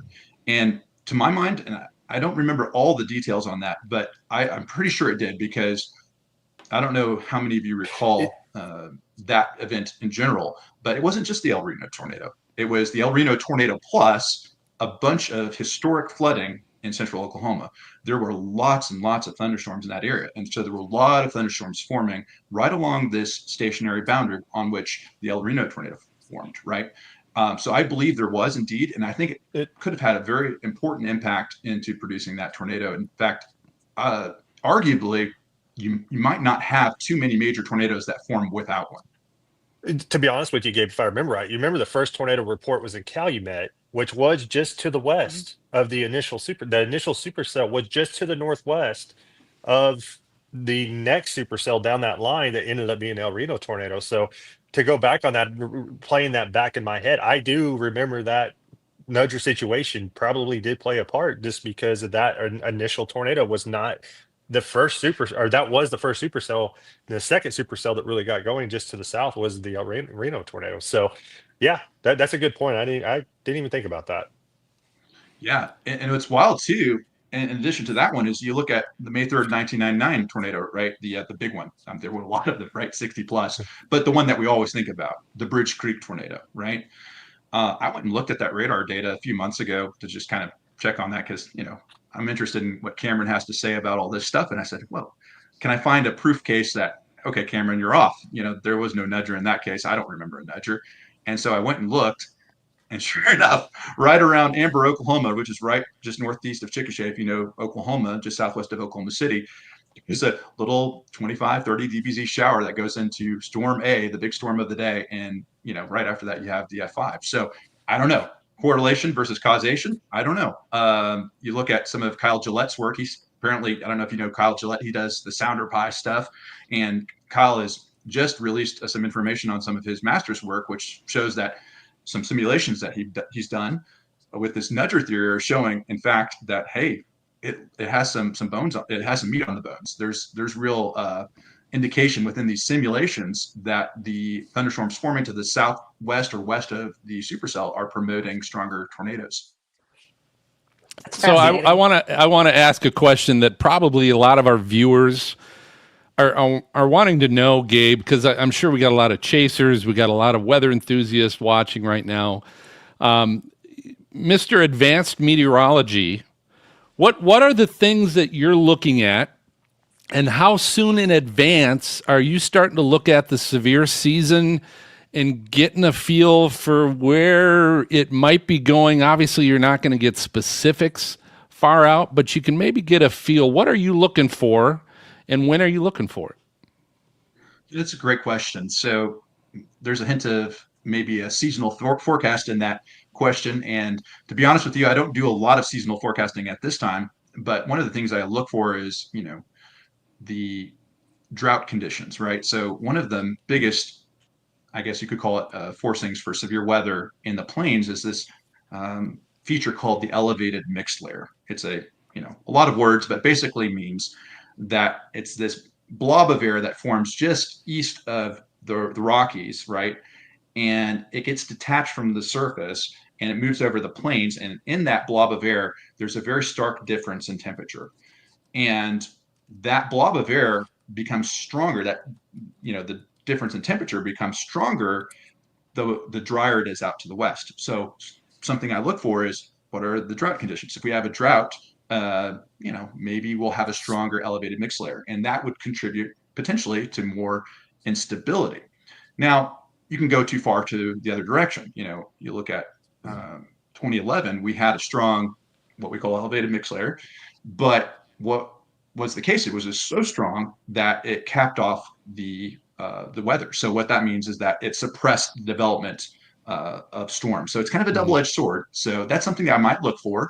And then when you're talking about, okay, for real forecasting, right? If you think an event might be happening, I usually look at what's called the ensembles. So this would be like the GFS ensemble or the Euro ensemble. And what an ensemble is it's a model, it's a projection, it's a forecast made by computers into the future. And instead of just one model looking at the future, it's multiple models. And the idea is basically, if you have more models, you have a better idea of what's possible. Because if you only have one model, that's one idea, but you could have a small detail that causes things to go awry way into the future. Because the further you go into the future, the less predictable it gets. That's chaos theory. The butterfly flapping its wings causing a hurricane in some other location, right? So that's what I'd be looking at. I'd be looking for where a potential trough of low pressure might form. So we talk about a trough. It just kind of looks like a shape of a U on a 500 millibar chart. A 500 millibar chart is at the jet stream level, and we look for that U out in the western United States. And I'd say, are we seeing that kind of pattern developing where we have the trough of low pressure in the western United States and the ridge of high pressure, which is kind of the opposite shape on the East Coast? And if we see something like that, then I start to zero in, because especially if it's springtime, you can expect that the Gulf is going to be open for business, and you're going to be able to transport some of that moisture to the north. And if you can do that with that trough coming in, you might be able to have just enough shear and enough instability to form tornadoes. So that's what I'm looking for. Oh, can't hear Phil. Phil can't hear Sorry. you. Yep. Sorry. Had to cough and hit the cough button, didn't turn it back on. But Gabe, we got another question from our chat. Rosini, MI, maybe in Michigan. Holly, little fellow Michiganer, says it sounds like the original tornado scale should be reinstated, but maybe more importantly, a new tornado scale. What have you heard about the rumblings of a new tornado scale? Yeah, that's a great point and a great question. So I've heard that a new scale is coming, which is fantastic. And I think what they're going to try to do is expand the damage indicators. So with the EF scale, what's really important with the current system that we use is that we have standards, and that we try to, as best as we can, rate everything in the same way all across the country. Different people looking at different damage come to the same conclusions about the kind of damage that they're looking at. And it turns out that takes a lot of work to develop those kind of standards, which is why it took a while for the EF scale to show up. Now, the EF scale has been shown to have some issues, particularly with the wind speed calibration that we've talked about. And I think there's a desire to improve that. And I think there's also a desire to add other damage indicators. So an example would be adding something like what we saw, I guess it was Enderlin, right? The EF5 that happened, was it June 20th? Is that the day? Yep. So you're going to have to correct me on that, Eric. You were out chasing that day. Yep, I was there. So you were there, Spiritwood as well. And so I think there's going to be some additions there. Foliage, that's a really important thing, like talking about maybe trees and grass and all these different things that you can try to hone in on what the actual true intensity of the tornado is. And if you can do that, especially with the foliage and the trees and that sort of thing, that's pretty robust, right? Because, it's often the case that the biggest, baddest tornadoes happen out in the middle of nowhere. And that's actually a great thing. We as chasers love that. But if they don't hit anything, they tend to be underrated. So if you add some other ways of indicating the damage, then it's potentially the case that a lot of tornadoes could be, maybe even in post upward uprated. And you think about radar too. That's a possibility. Some of these tornadoes, like El Reno, originally EF5 and then downgraded to EF3, it could potentially be upgraded to EF5 again. We'll see. Well, I'll tell you what, Gabe, we appreciate you certainly giving us your time today and kind of giving us a little precursor maybe to the advanced meteorology class at the summit in February. But can you let folks know where they can also find more of your information and coaching? I appreciate it, Bill. Thank you. If you go to YouTube, I'm there at WXGabe. And that's Weather Gabe, and that's where I'll be posting a lot of videos, 101 type of videos, some chase stories, lots of good stuff there for free. And if you're interested in going a little deeper, and if you're interested in an online course for storm chasing, I have that at gabegarfield.com. That's great. Well, again, Gabe, thanks for your time. Look forward to seeing you in February. All right. Thank you, guys. Appreciate it. Thanks, Gabe. Yeah. All right. Gabe. Well, folks, we're gonna take another quick little break, but we've got coming up more guests: Matt Capucci, Jordan Hall, Sierra Lindsay, Jim Tang, Edgar O'Neill, Brandon Kopic, more and more and more. So they're coming. They're coming. So stay with us. Donation code in the upper right-hand corner, and in the upper right-hand corner. Sorry, you get backwards here, Holly. Which way you're pointing? But we'll be right back. We'll be right back too. It's a Chaser Summit holiday. As soon as I get off my tractor and get in the truck, we get the alert, and I call April, my wife. So where are y'all? Where's the Mexican restaurant? Why? I said, get out of there and get out of there now.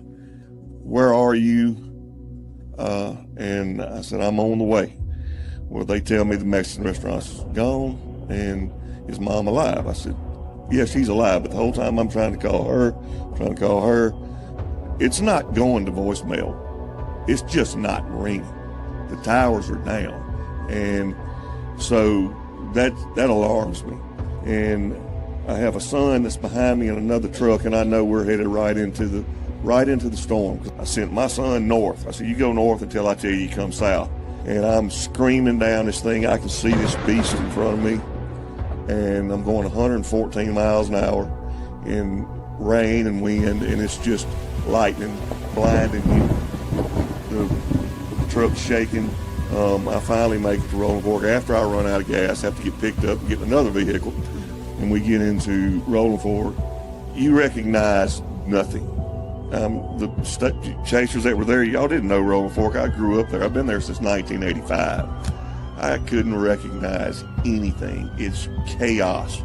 It's in the dark, still raining, power lines down, gas mains going off and leaking, water lines leaking, cars everywhere. It's like, I mean, you're in a war zone. I can't find the Mexican restaurant. Now, Rolling Fork's a small town, y'all. I got to remember that. I've been there my whole life. I'm 54 years old. I can't find it. I don't know where anything is because it's gone.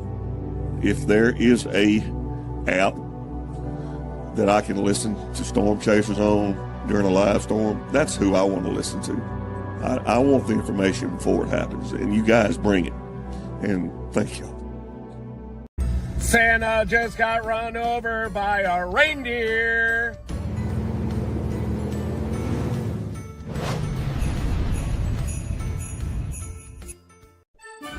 Welcome back to It's a Chaser Summit holiday. All right, so we go from Rolling Fork to Reed Timmer's version of Santa got run over by a reindeer now, I guess, instead of Grandma. The exact amount of quality I wanted from that musical performance. that is classic. That is absolutely classic. So again, welcome back to the telethon here with the National Storm Chaser Summit, and the goal and the initiative, everybody, is to build these storm shelters for communities, and first on the list is for Rolling Fork, Mississippi. Holly, can you give us a little update where we're at with our donations, and anybody else here that we need to give a shout out to? Yeah. MJ said he can do a drum roll for the total. Yes. So MJ, give us a drum roll.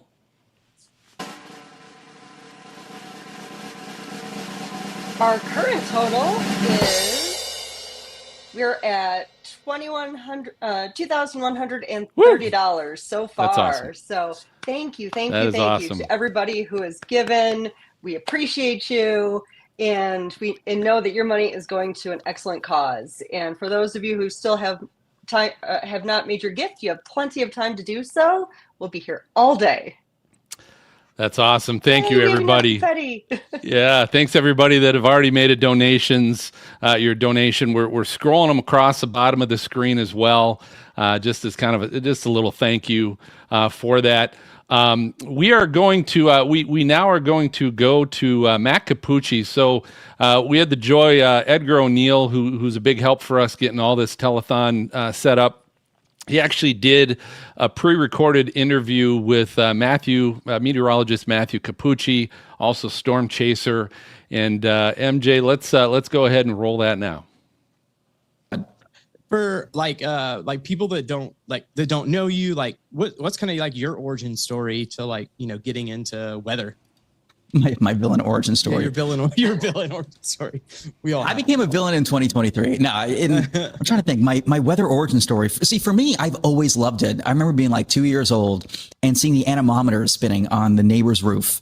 And I was just fascinated watching this wind meter whip around and wondering what was doing it. When I was 5, I watched a documentary on tornadoes, and I had this little book, a wind book, and it was like 20 pages, and it showed pictures of different types of wind. And there's a page on waterspouts. And this cartoon animation showed the waterspout lifting fish into the air. And obviously we know that rarely happens, but it was cool to see. And I just became obsessed with tornadoes and waterspouts. By 7, I had a video camera that I bought with my first communion money to storm chase in the neighborhood. And granted, I grew up in Massachusetts. There aren't many storms to chase on Cape Cod. And it's been like that ever since. When I was 9, I was doing the weather on the PA announcements at my elementary school. And there was never really a doubt in my mind that I wanted to be a meteorologist. But for me, it was always about conveying that love of the science to the general public and wanting to do it on TV. But the media landscape has shifted so much that fewer people are watching TV. It's just not what it used to be. Whereas, you know, just like you, I realize the power of streaming and of reaching people via social media. And it's cool because the job I have nowadays didn't exist even when I graduated 6 years ago.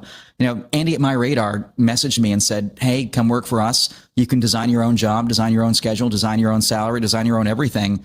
I said, can I storm chase? He said, hell yeah, make that part of the job description. Which is crazy. No one gets to like write their own contract and job description and salary and all that stuff. It was such a cool, amazing opportunity. And there are days I miss local TV, but you know, if I had the choice between standing in front of a green screen, yammering about sunshine and doing the 7-day forecast, or getting to really substantially engage with weather and be nerdy on camera and explain the science in the morning, and then in the afternoon go out and chase, there's no better job in the world than that. No, you're right. I mean, like getting to make your own schedule, amazing. Getting to decide what you do. Yeah. And you talked about like, you know, you get to experience that weather. Do you also, I mean, I noticed because I watch your content, like there's also the cool aspect that you get to interact with the people that are involved in these situations. Like tell me about like your love about that and like, you know, like how important that is to you. Yeah. I mean, I absolutely relish just being out there and meeting the people because, I mean, much like you, I fall in love with the center of the United States. I really have. The media oftentimes overlooks the plains, the Midwest, the upper Midwest. Like it's the media is very coast centric. Growing up in Massachusetts, everybody I ever knew was on the coast. Everybody with whom I interacted was on the coast. You know, no one from Massachusetts is taking a vacation to Lake of the Ozarks or to Texarkana, Arkansas. No one's driving from the East Coast to California and experiencing what is really in flyover land. And the fact that the coasts even call it flyover territory, yeah, to me, it's just insulting. Yeah. I mean, it even almost underscores the political situation of this country and that people in the coasts have fundamentally no idea what goes on in the central 2/3 of the United States. And I think because of that, that's part of the reason why the nation is so divided. No one ventures outside their own bubble. But for me, I relish the opportunity to go to these local communities, to meet people and just be a part of it. The best part of storm chasing for me isn't the storm. It's the adventure along the way. You know, it's driving through Palo Duro Canyon, or it's watching the sunset in Hockley County, Texas, or how when you're up by Pampa and it rains, all the frogs will hop over the roadways and I'll scoot them off the road, or those weird rock formations near Woodward, Oklahoma, or Hector y Amigos, or Abel Lardos when you're up in Omaha, Nebraska, or you stop at Spielbounds and you play some board games with your friends waiting for convective initiation, or when you're in central Kansas, and you get to go over that one big hill near Tescott and Bennington, and the view from near the wind farm there is amazing. Like all these little things that nobody in the East Coast or West Coast really understands until you're out there. And the best part of these areas are the people. You know, I'm from the East Coast where a lot of people have office jobs. You will never meet a harder worker than the people in Kansas who get up at the crack of dawn and work all day long, blue collar jobs, and go to sleep 9, 10, 11 o'clock at night and do it again the next day. These people are the backbone of the country. And I wish more folks in the East Coast and West Coast got out of their whole little city bubble and would drive out there and see what America's about. Because, I mean, it'd be great for lessening the divide in the country, but also, how can you not fall in love with these areas? I certainly have. Yeah, for sure. I was born and raised on the East Coast as well. And so whereabouts? Jacksonville, Florida. So, very cool. So you're the original Florida man. Yeah, I am. It makes a lot of sense when you think about it. But yeah, like I really like, it's like my friends back home when I try to tell them about, the central US, because I've lived here now for over 13 years. Like they're what they think is going on here is not what's really going on here. I'm like, no, it's cool. Like you said, all the farms, like all the food that you eat, all that kind of stuff. This is where it comes from. I mean, like you can drive, like when we're out chasing, we drive for hours and see nothing but, cattle farms and like wheat fields. I mean, cornfields. Like it's literally definitely a different culture. But you're right, it is the backbone of America over here. And I'd say too, one thing that really struck me, people on the East Coast have sort of a misconception or like a preconceived notion about what people in the central US are like. If I break down on the East Coast, no one's stopping to help me. If I break down in Oklahoma, within like 20 minutes, every car within a 5-mile radius, I swear, is like slowing down next to me, being like, "Hey, you okay? You need some help?" I love that. Like it even the bigger cities like Oklahoma City have a very small town vibe. It's one of my favorite things. Wait, is that a hook echo tattoo? Yes, this is so that is so cool. This is the Alta Vista tornado from 2024. I was going to guess because it. Oh yeah, sorry, it's upside down.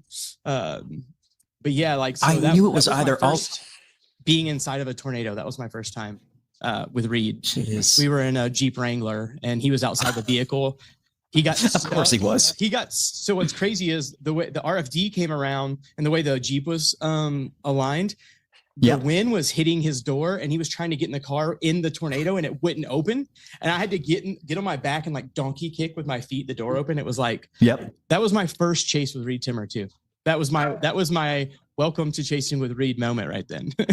I had one experience, I think it was in 2020, May of 2020, when Bowie, Texas got hit by an EF1 in the middle of a larger straight line wind event. And I wound up just kind of waiting out the straight line winds in that Bow Echo, 80, 90 miles an hour. But where I was, we also got that quick QLCS EF1 spin up. And it was so cool because where I was, the sirens went dead. The sound got quiet. The rain stopped for a moment, and then sticks and branches started coming down from the sky and hitting my vehicle. And I was like, something had to have lofted those. And then at the last minute, this fog bank rolled in, and I was like, this is so weird, like such sudden condensation. And then in retrospect, I realized that was the funnels, low pressure condensing the moisture in the air. And then the winds hit. And I mean, 50, 60, 70, up to about 100 miles an hour all of a sudden. And it felt like I was driving insanely fast because of the wind, but really I was crawling at like 3 miles an hour and I could barely see.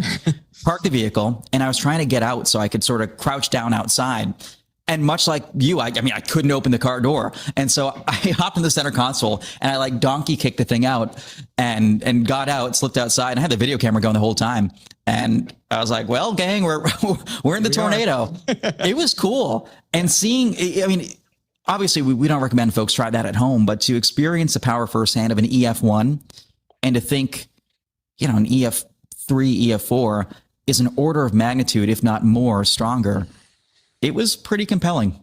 Yeah, it's insane. Like you said, like noticing all those like subtle changes, like the pressure drop, and also I love that you talked about the like that weird perspective inside a car. You're not moving, but the wind's coming at you so fast, you feel like you're traveling at like light speed or something, because when the wind's coming straight into the windshield.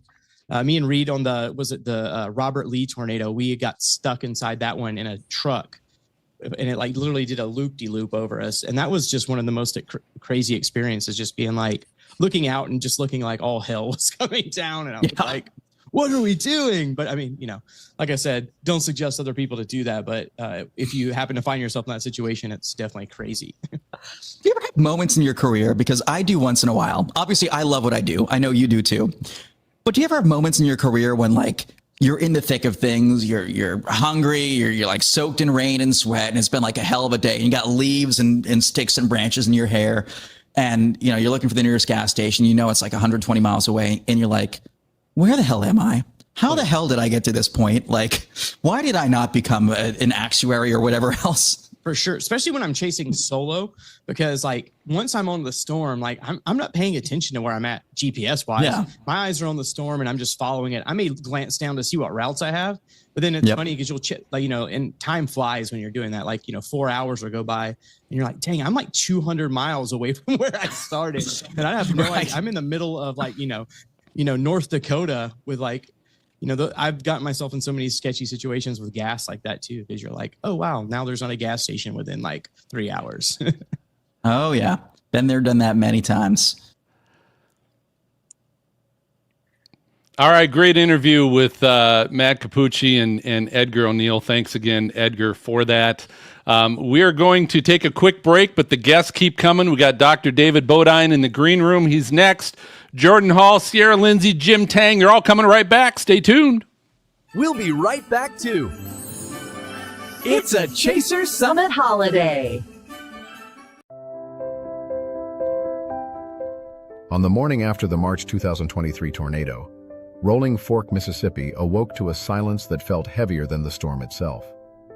Homes that once held generations of family memories were reduced to fragments. Streets that had been the heartbeat of this community were left unrecognizable. And yet, even in the middle of this devastation, there was resilience. Storm chasers, first responders, neighbors, and total strangers came together in the hours after the tornado to search, to help, and to hold one another up. Rolling Fork has strength, but it also has needs.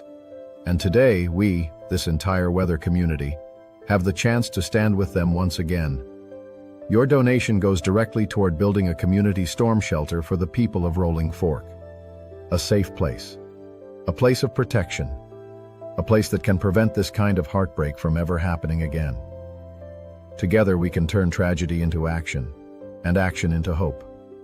Please give if you're able, and help us build safety and a future right here in Rolling Fork.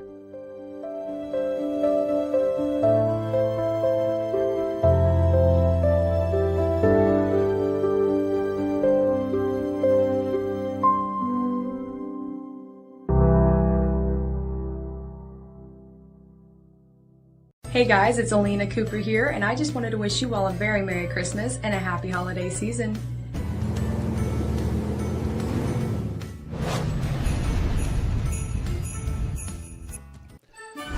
Welcome back to It's a Chaser Summit Holiday.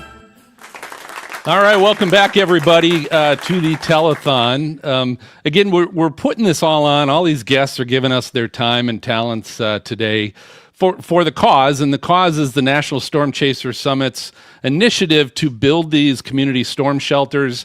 And as discussed, the first on the list is Rolling Fork, Mississippi.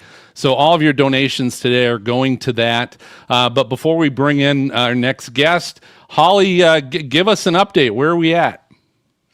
Yeah, so we've had 2 more big donations coming in. Kim Shipley for $50 and Brad Nicholson for $500. So we are getting some amazing gifts coming in. We appreciate all of you, and no matter what level you're giving at, it is appreciated, and know that every dollar of it is going to an excellent cause. That's great, and you can find the link is in that QR code in the upper right-hand corner of your screen. So just go to that. That'll take you to the National Storm Chaser Summit giving page to be able to donate. We'll keep an eye on that. So thank you all for doing that. The last thing I'm going to throw out there on behalf of the Stormfront Freaks is anybody that today, actually I'm going to say this, the first 10 people, and we've already had some that donate $300 or more, we are going to we'll hook up with you and send you one of our little Bluetooth speakers, so you can play all your great holiday, Christmas, Hanukkah music on this Bluetooth speaker. So we'll send these out as a little thank you as well to everybody that donates 300 or more. So thank you for all that. Yeah, and thanks for all that have already done that. So thank you. So let's go ahead and bring in our next guest, Dr. David Bodine, professor at the University of Oklahoma. Dr. Bodine, thank you for joining us at the telethon. Yeah, thank you for having me. It's a great cause and really excited to be here. So but before we get into things, I know Eric's got some questions for you as well, and we only got about 10 minutes, but I do want to know, and this is what I think everybody wants to know a little bit more about, because we have a lot of chasers watching right now, but just a lot of weather enthusiasts, to just find out a little bit more about the RAXPOL program and the radar, and where that came from, and what the initiative and the goal is of that. Yeah, so the RAXPOL predated my time at the University of Oklahoma. It was a project that was brought in by Professor Howie Bluestein, who recently retired from OU, and he had the idea to create a radar that can scan really fast and also has dual polarization capability. So phased array is something that's coming down the line, but one of the hardest things to do is combine the dual pol capability that's letting you see what kind of particles are in the air, debris or different, identify rain and hail and separate all those different things. It was not something that was really common in kind of the 2000s or before that. So it was kind of unique at the time to be able to fuse this fast scanning radar with the dual pol technology and be able to take that up, put it on a mobile facility that we can take anywhere in the field. And we've been running it now for about 15 years. I don't know how many tornadoes scanned with RAXPOL. It's got to be at least somewhere in the 50 to 100 range over the span of 15 years. That might be. How often are you sending? How often is that going out? We go out as much as we can. So we're usually trying to go out about 10 to 20 times a year. So we're usually based in Norman. We take the radar and we look at the forecast. We're getting an idea within about a 300 to 400 mile radius. Is there severe weather likely? Primarily targeting tornadoes, but sometimes if there's a big hail event or severe wind event, we'll go out for that too.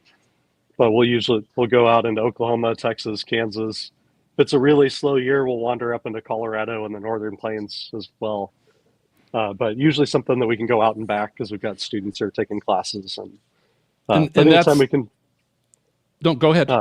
Anytime we can do a big field campaign, we try and do that too. So we've hopped on to projects like Perils and most recently the LIFT field campaign in partnership with the National Severe Storms Lab and Texas Tech to try and collect high quality radar observations.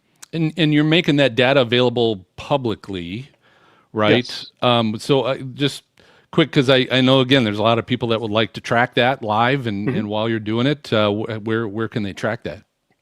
So you can go to our website. It's radarhub.arc.ou.edu. It's something I can put in the chat here in a little bit too. If you just search RAXPOL data, I bet you'll come up with it in the first 2 or 3 searches. But you can see the live RAXPOL data. You can also go back to a particular event. So for example, if you want to go look at the data we collected during the Arnett tornado this year, or Morton, Texas, those data are available on our archive and you can go view it. The viewer is really nice. You can zoom in and out. You can look at different products like reflectivity, velocity. If you're really interested in the details of the radars, you can look at the dual polarization variables like the correlation coefficient to see debris. A lot of really interesting products. You look at different altitude, different levels that the radar is scanning at. So it's pretty nice that pretty nice feature. I like using it just to kind of browse the data we've gotten because I can make custom plots, but it's just such a quick way to look through the data. It's a very handy tool. That's great. One last question on that. Is there a way that you post where you're targeting on a given day so that kind of people know where that data potentially will be coming from? We don't typically post where we're going. It's usually kind of a fluid decision. Yeah. So we're kind of constantly refining that to optimize. If we think our initial targets Wichita, Kansas, and it ends up looking like, okay, well, the dry line's not mixing very far. We might end up going way west. There's a lot of fluidity to that. What about is just if you're going to be out, like if people could expect to see something on the site? I Do you don't think post it's that? something we're currently doing, but it's Okay. something we could do on our social media. That's a good idea. That it might not be a bad idea for us to get that word out that we're out there collecting data. The one thing we've thought about trying to make the data available, like to the Weather Service, for example. But with a mobile radar, we get there, set up to scan. By the time we get scanning, we're collecting data for 10, 15 minutes. Oftentimes, the storm tornado is already kind of passing by, and we've got to get to our new route, or to our new location. So sometimes we aren't collecting data for that long. So it is a little bit kind of haphazard as far as when the data are being collected. Since the storm's moving, we have to move with it too. We need to figure out how do we make a radar that drives itself and can collect data at the same time. That would There you extend the duration of our AI. deployments a lot. There you go. All right, Eric, I'll turn it over to you. I know you got some questions too. Yeah. So one thing I've learned about you over the last 6 to 8 months since we've really been talking is your passion for students and really trying to drive that home of how to get into meteorology school and then once you're in meteorology school, maintaining your level of wanting to go to grad school, right? So I mean, do you want to talk about that a little bit and just talk about like the steps you need to take? Yeah. So for students who are thinking about going into meteorology, like an undergraduate program, any preparation you can do on kind of the math and science side is really valuable. That those having those pretty strong math and science skills, it's the course curriculums are pretty heavily weighted towards using math and physics to explain what's going on in the atmosphere, and then connecting that to how you do forecasting and conceptually what a trough and a ridge mean, but tying all that back to theory and observations. So the more math and physics that you can take, like in high school or junior college, the better off you are coming into a meteorology program. And I also want to say, a lot of students come in and they realize, whoa, the math's really tough, and maybe they haven't had a lot of experience with math, but it's something that you can get better at. A lot of people don't have the opportunity to take, advanced calculus in high school, and that's okay. There's take advantage of all the opportunities for tutoring and other things in your first year or two, and you can become really good at math and physics too. What about And grad then, school? What about grad school once you're, say, getting ready to graduate or maybe in their junior Mhm. year? What's the best thing for students to do? So preparing for grad school, getting any kind of research experience, especially graduate school in meteorology, if you have really if you have some research experience, faculty who are looking at applications will see that and kind of know you've got some of the skills already to succeed in graduate school. Because if you've done well in your classes, they know you're probably going to do well in the graduate classes. So, doing well in your classes, that's of course important too. But that research experience can be the thing that differentiates you from other candidates who are applying. So looking for different internships, they have the research experience for undergraduates program that's at many different universities across the country. We have one at the National Weather Center that's been going on for several decades. Also, lots of other internships that are really impactful. So and appreciate you giving us the time today, Dr. Bonine. Before you go, I guess tell people what's the best way, like if they're really interested in getting involved in meteorology, working on a degree at University of Oklahoma, where's the first place that you would want to direct them personally since you're professor there? I'm always happy to reach out to or have prospective students reach out to me. So if they're interested in coming to the department, they're more than welcome. My email is just bodine@ou.edu. But contacting the department, setting up a visit to come see the weather center and the facilities is a really good place to start. That's even if you're not able to come in person, there's especially with virtual opportunities now, you can set up a virtual meeting with someone within the department who can tell you about the program and all the opportunities that are there. That's great. Well, again, thank you for donating your time today, Dr. Bodine, and kind of giving us some good tips and ideas on what's going on and how to get involved. Thank you. Hey, I got one last thing Yeah, before you yeah, go. yeah. Dr. Bodine is going to teach with Gabe Garfield and Mark Austin this year at the summit, and he's going to concentrate on that radar aspect of things as chasers, right? And so I'm really grateful for you this year coming in and teaching that. And I know a lot of people have been very interested in your topics because of your background. So I appreciate it. I appreciate you being here. And I'm looking forward to the summit because I think what you're going to bring is going to be very eye-opening to some people.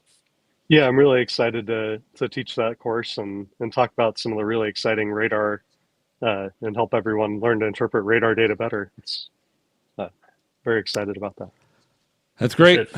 Well, thank you again. Enjoy the rest of your weekend. Hey, thank you all for the opportunity to come on. All right, so we're going to be moving on. We've got more guests still coming. Jordan Hall, Sierra Lindsay are waiting in the green room, so they're coming up next. Jim Tang, Tornado Pagey, Edgar, Brandon, they're all coming. So stay tuned. More to happen. QR code in the upper right-hand corner to help donate. We'll be right back. We'll be right back too. It's a Chaser Summit holiday.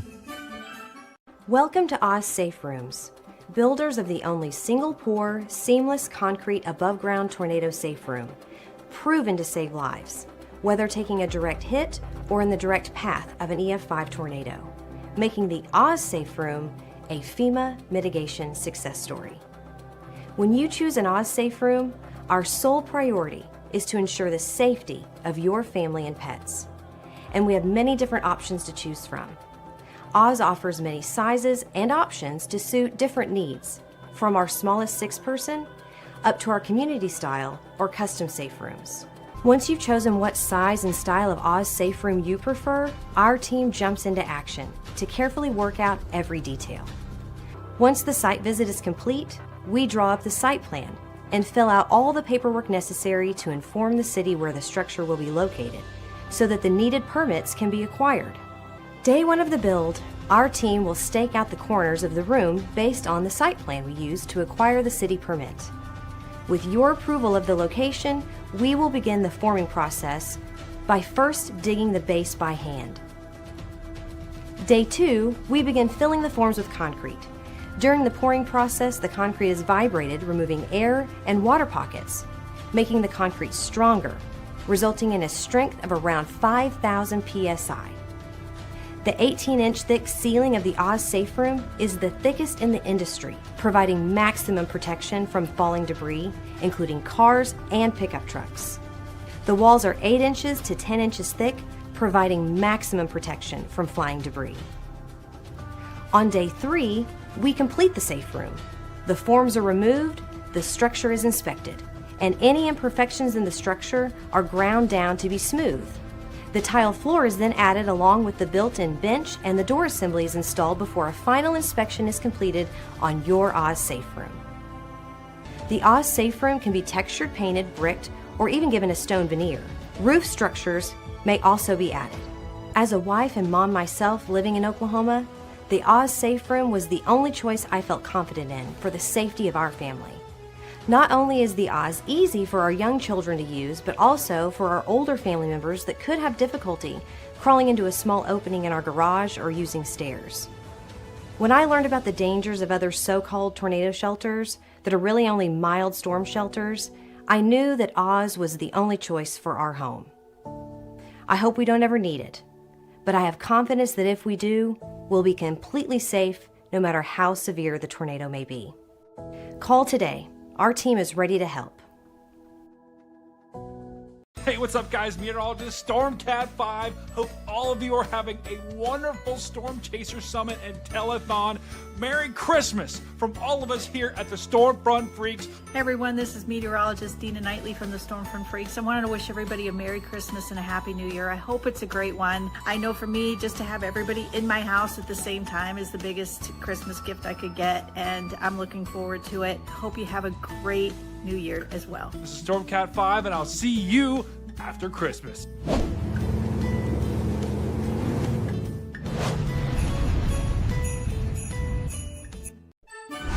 Welcome back to It's a Chaser Summit Holiday. All right, we're ripping it. We're back to the telethon. We're having a great time. We've had some amazing guests already on, but we've still got an entire lineup coming for everybody that's watching. So hope you're enjoying. But I'm going to say this: we have got hundreds of people watching live right now, and we've got some great donations we're going to cover in a second. But I just want to cover the fact that with hundreds of people watching, it would be great if you could just find $20, if nothing else, or more if you've got more, to help donate for this cause and get this weather community to make a massive difference for these communities that need these storm shelters. But Holly, I'm going to turn it over to you to kind of give us an announcement of where we're at and who's been helping out. Yeah, and to fill your point, every amount that is given moves that needle, and we've been moving the needle quite a bit this afternoon. And if I can get that drum roll again, it'd be amazing. Yay! So our current total is $2,880. Yeah. So, yes. Thank you guys. Keep sending those donations in. We appreciate every single dollar that you're giving. So thanks, Holly, for that, and thanks all of you that are helping out. We appreciate this. This is a weather community coming together for this. So thanks to all of you. Now we're going to bring in some more amazing guests. Chasers Jordan Hall and Sierra Lindsay are going to be joining us. We can bring them in, and I'm going to say this. We've only got about 10 minutes or so with these two.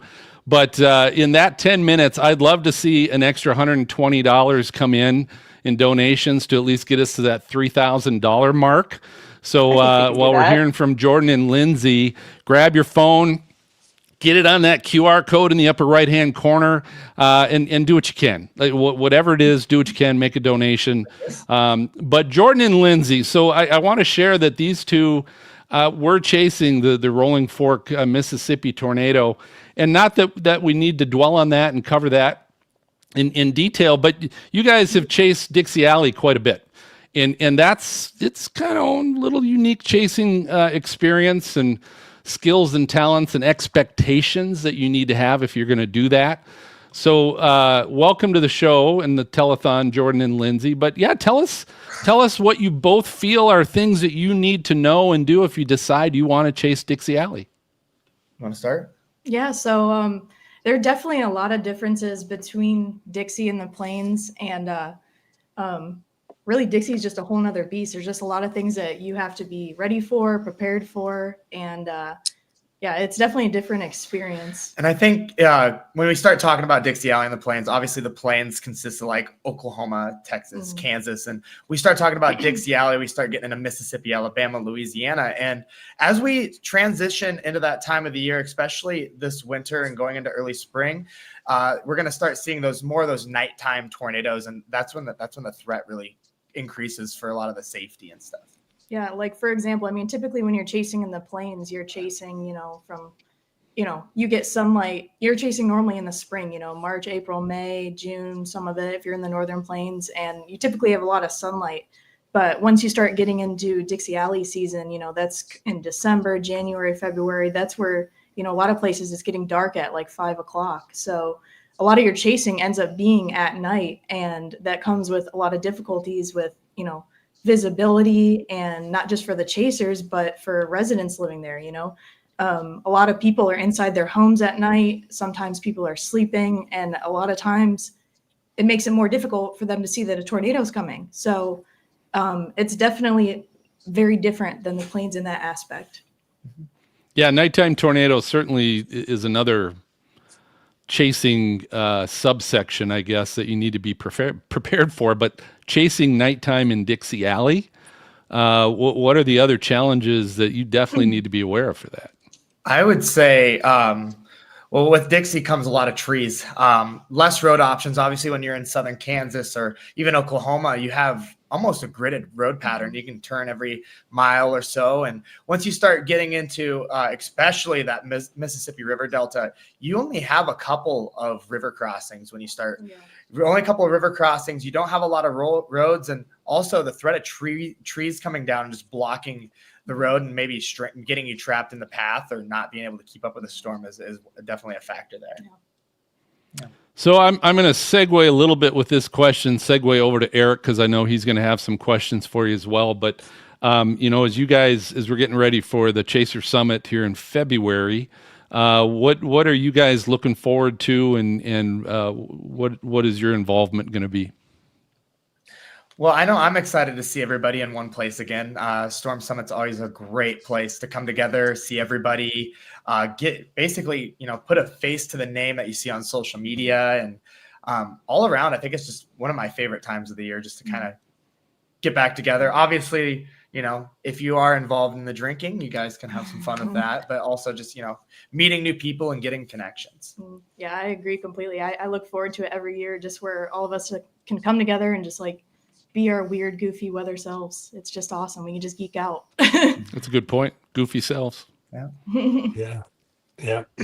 So, Sierra, I know you've kind of transitioned a little bit where you're not chasing as much and you're concentrating on school. So for the young ones coming into school, coming maybe out of high school and into the college scene, how do you balance that chase versus schooling? I mean, how are you doing on that?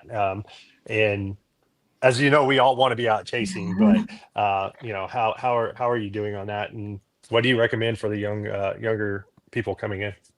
Yeah, I mean, so if you start going to college, obviously the number one priority is to do good in your classes. I mean, meteorology program is very tough, so you have to make sure you're always on top of it, or else you're going to fall behind really quickly. But when it comes to balancing, that and chasing, you really just have to find those little moments, those times where, it's maybe a local chase or you're on break or something like that. You kind of have to squeeze it in, and obviously nobody ever skips class to chase, but sometimes that the opportunity does happen where you might not. Did you say, of course? No. Okay. I've never done that, but she would never do that. But there's also especially University of Oklahoma, there's a lot of research opportunities, like field research opportunities that are open to even, undergrad and even freshmen and sophomore. Same thing. It's a blend, but yeah, I mean, there's a ton of field research opportunities that are open to a lot of people. So you can kind of mix your academics and chasing at the same time. And I just think that's awesome.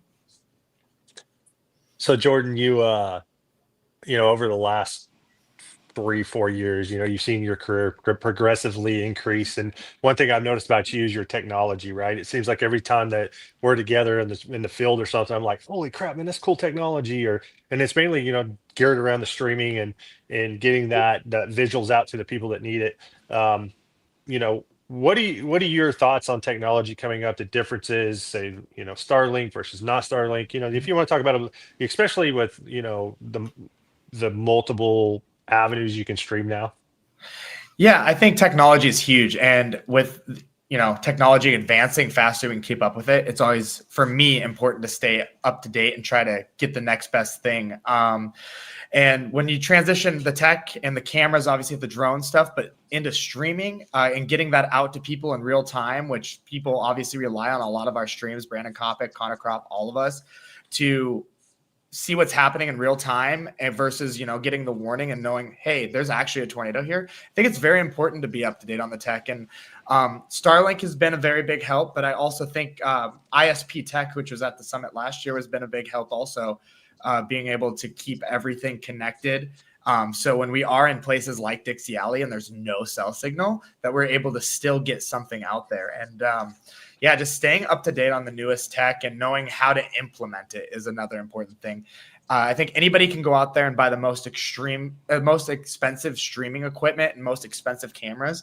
But if you don't know how to use it and put it all together, it's no good. That's kind of my opinion on that whole thing. So appreciate you guys taking the time, both you, Jordan and Sierra. Let's do this before we kind of move on. Let people know where they can follow you, follow your streams. Give them some info. Yeah, for me, it's going to be Storm Chaser Jordan Hall. Obviously, we're streaming on that YouTube channel today as well. And then Sierra, let them rip. I mostly just post on my Twitter or X account. That's just Sierra_Lindsay3. That's typically where I post, short clips or pictures of when I'm out chasing. So you find me there. Cool. Well, appreciate the time. And Jordan, again, we were able to use some of your drone footage from Rolling Fork for some of those break videos that we're showing. So again, thanks for that, for the help with that as well. But I hope you guys have a great weekend and look forward to seeing you in February. Hope to see you all at Summit. Yeah, can't wait to see you guys. Yes. Look forward to it. Cool. Thanks, guys. Thanks, guys. Thank you. Bye. All right. Well, we're still rolling, folks. We're not done. We got at least a good hour and a half still of great telethon guests coming up. But again, it's all to support our initiative to really build and create these storm shelters for communities. First off with Rolling Fork. So that QR code for donations in the upper right-hand corner. Appreciate your help. Again, our goal right now, I said in that 10 minutes we were with Jordan and Sierra, is to get to 3,000. So when we come back, we'll kind of see where we're at. But we only needed 120 still to go to get to that point. So if you haven't donated, jump on, help us out to get to that point. And we'll be right back. Jim Tang's waiting in the room. We'll be here soon. We'll be right back to It's a Chaser Summit Holiday.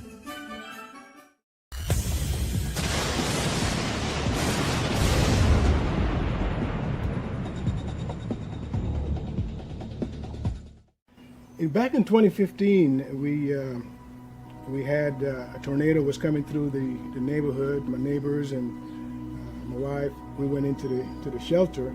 And it was raining. The rain coming in sideways. Some water was coming into the shelter.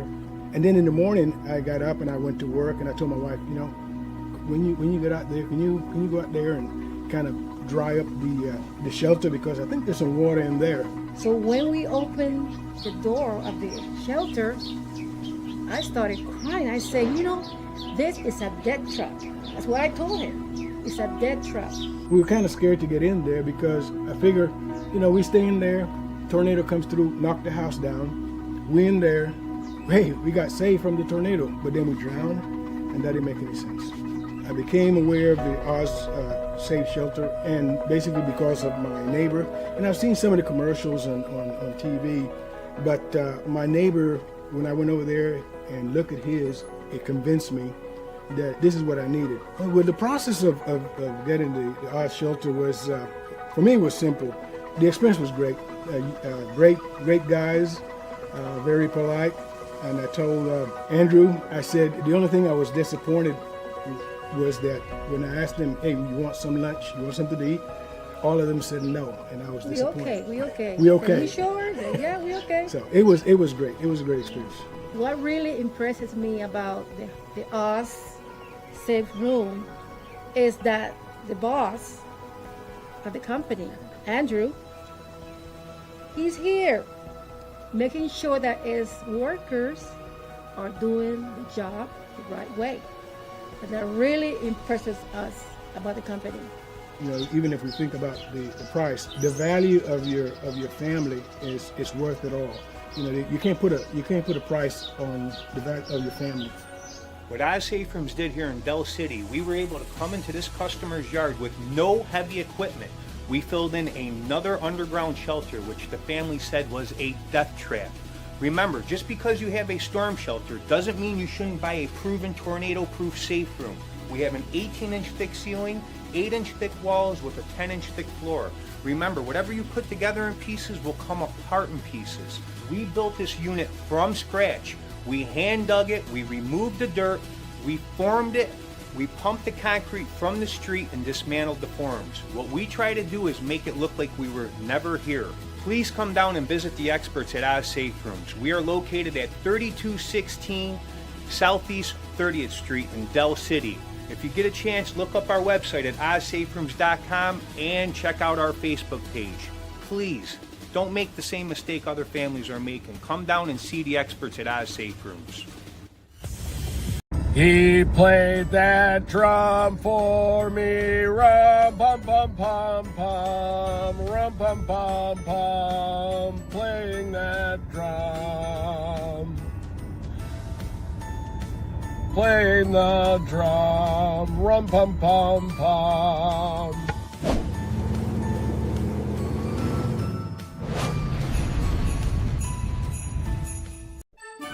Welcome back to It's a Chaser Summit Holiday. So I'm thinking for everybody that donates today, we're going to put together a Reed Timmer Christmas album to include some of those wonderful classic Christmas tunes as only can be sung by Reed Timmer. Listen, if the meteorology thing doesn't work out for him, he's got a great career ahead of him in music. Oh, Reed, thanks for that. That's good stuff. So let's before we get to our next guest, let's get a little update on our donations. Let's get that drum roll, MJ. Wait, he's looking for it. There we go.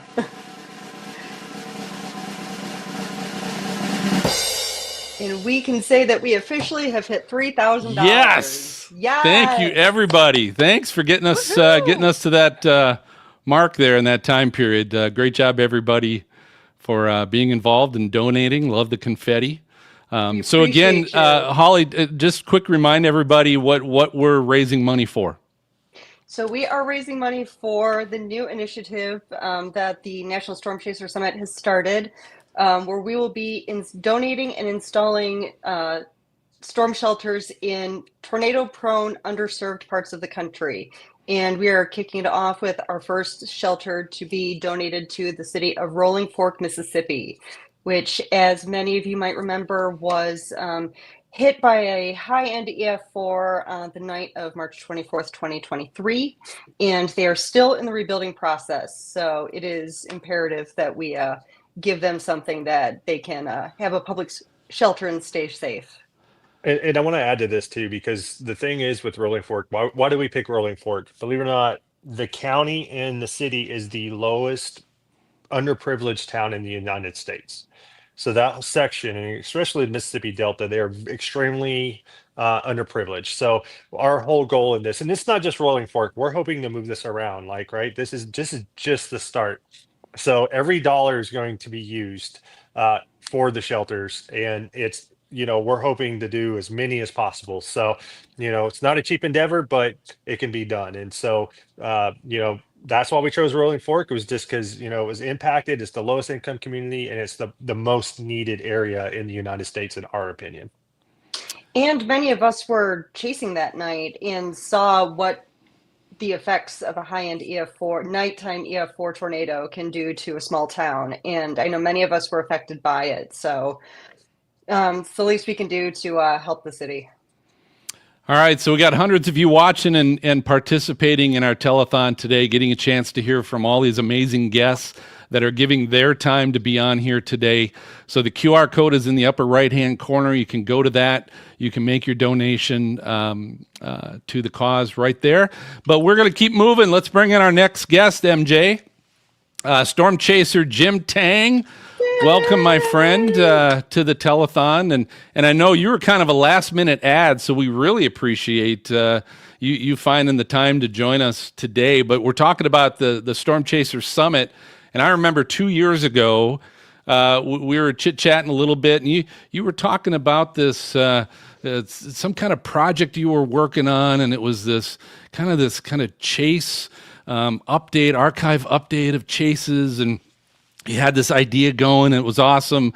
And now it's really coming to fruition. So kind of let people know what this is. Let's keep getting the word out about it and where we're at. Yeah, so over the last year, we've rolled out Chase Archive. I presented last year during the summit, and people loved it.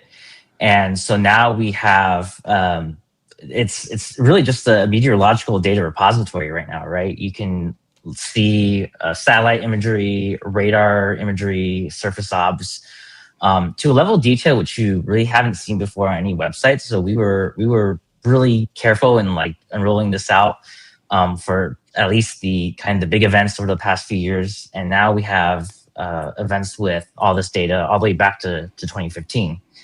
And just a couple of weeks ago, we added soundings over time. So you can now loop through the soundings and you can see how the environment evolved over time.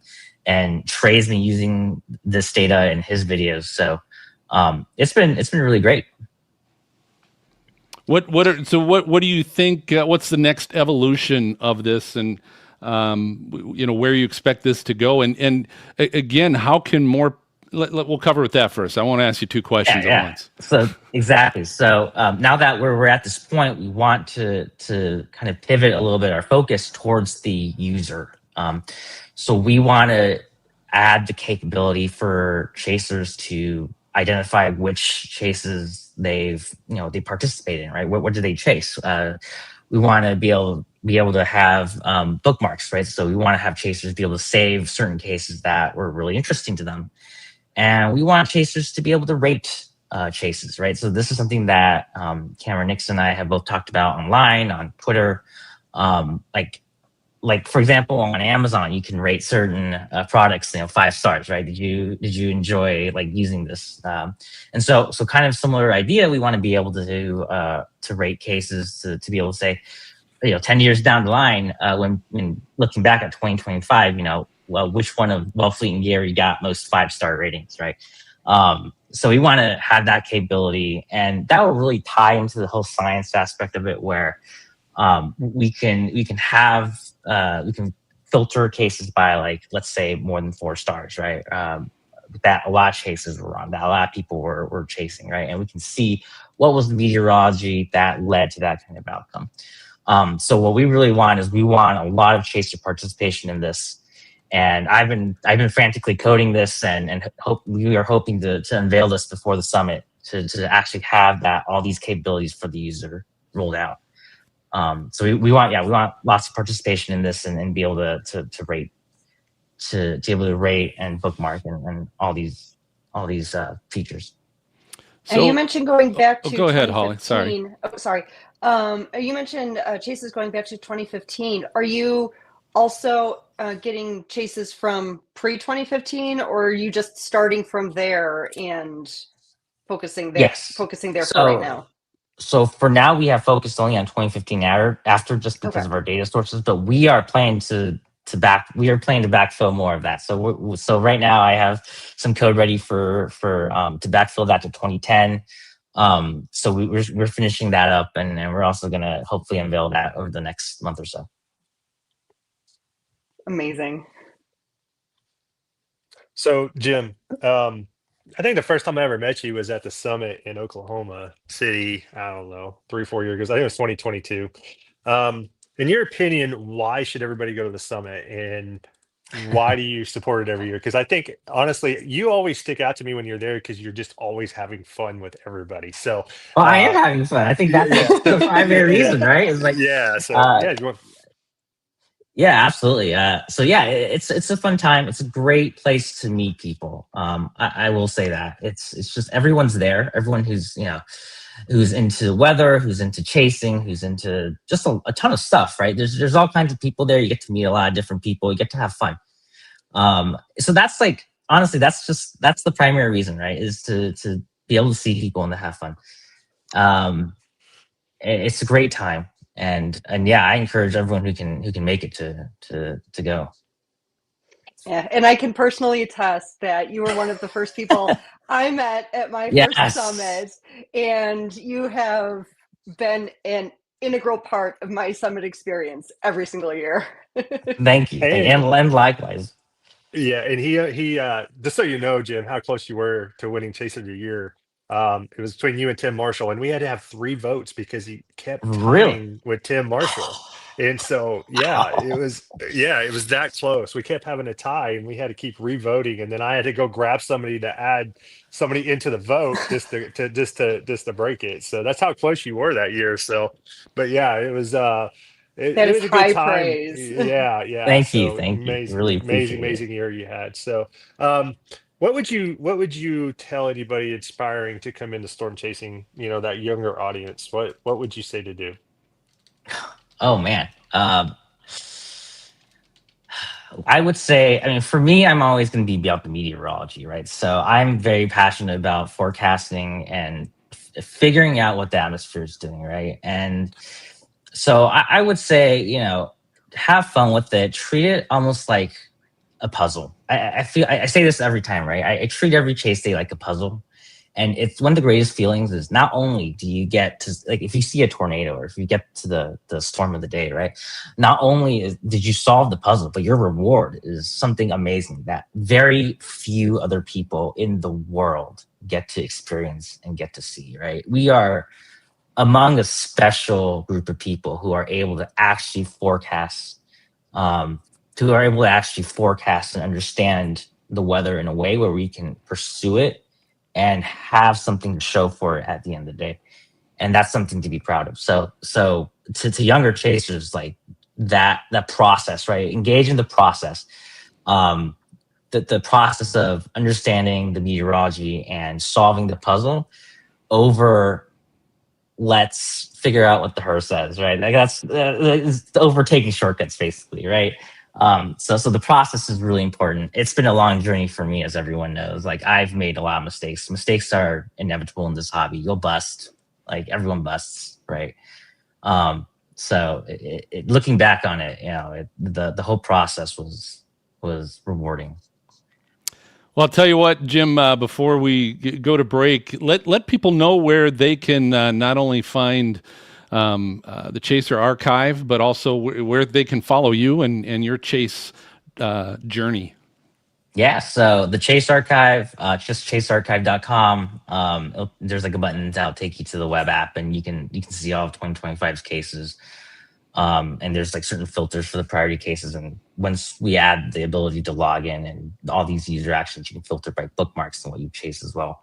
I'm most active on Twitter, on WXMan with 2 N's at the end.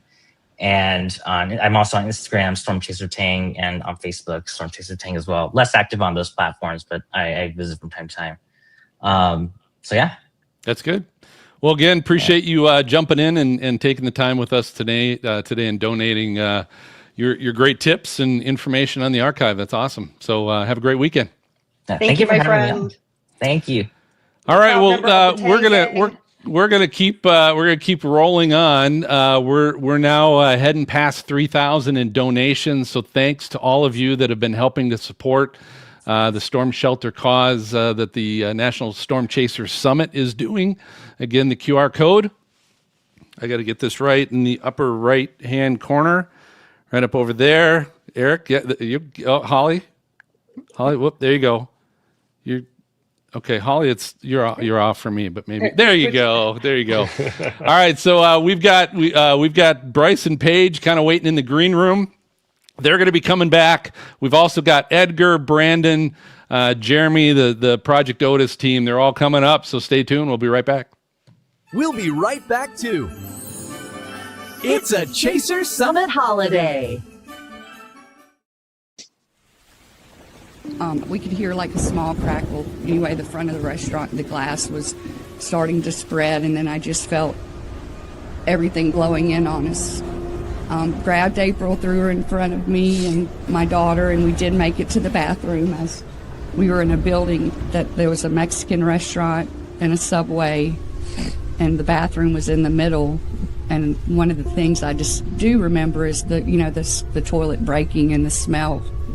And when they pulled us out, we were across the restaurant. Everything's still with us, but it, literally pushed the whole building with us, and they pulled us out on the grass. I just remember not a lot of space. I remember, an extreme amount of weight, hearing, 30 more minutes. That drill, because I was starting to pass out towards the end. I was looking at April saying, I can't keep doing this, and she was rubbing my head saying I had to stay awake. Couldn't walk, because not just the injuries, but I think the circulation being cut off for over an hour. Just want to say thank you, because it's, an adrenaline rush, but y'all saved us. It's not just about the chase, it's after the storm. Since the tornado, we've had a few warnings, or, the Torcon threat is going to be this. I don't go to my apps anymore. I follow the storm chasers now.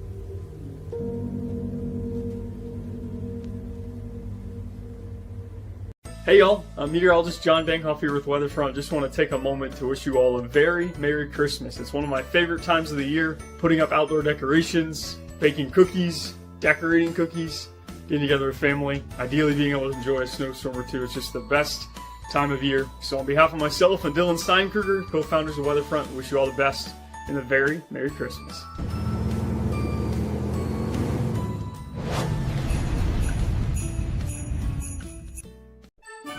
Welcome back to It's a Chaser Summit Holiday.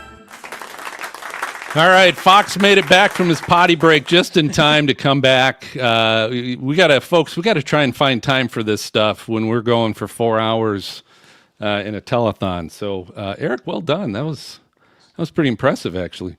Yeah. I've been 20 years of being a cop. You learn. That helps.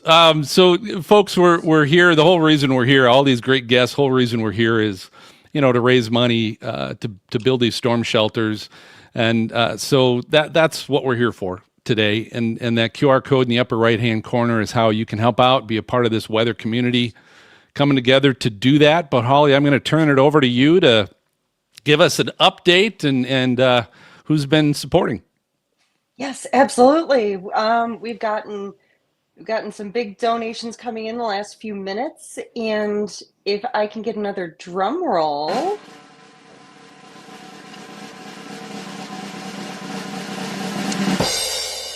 We are at $3,550. Woo! That is awesome. Good. Yes, absolutely. Thank you. Everybody who has donated.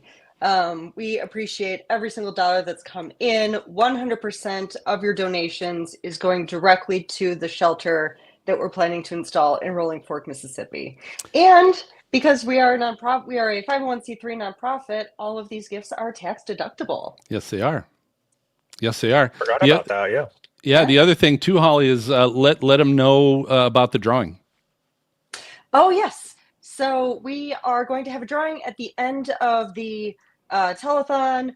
Anybody who's given $100 or more will be entered into a drawing to receive one ticket to the National Storm Chaser Summit in February.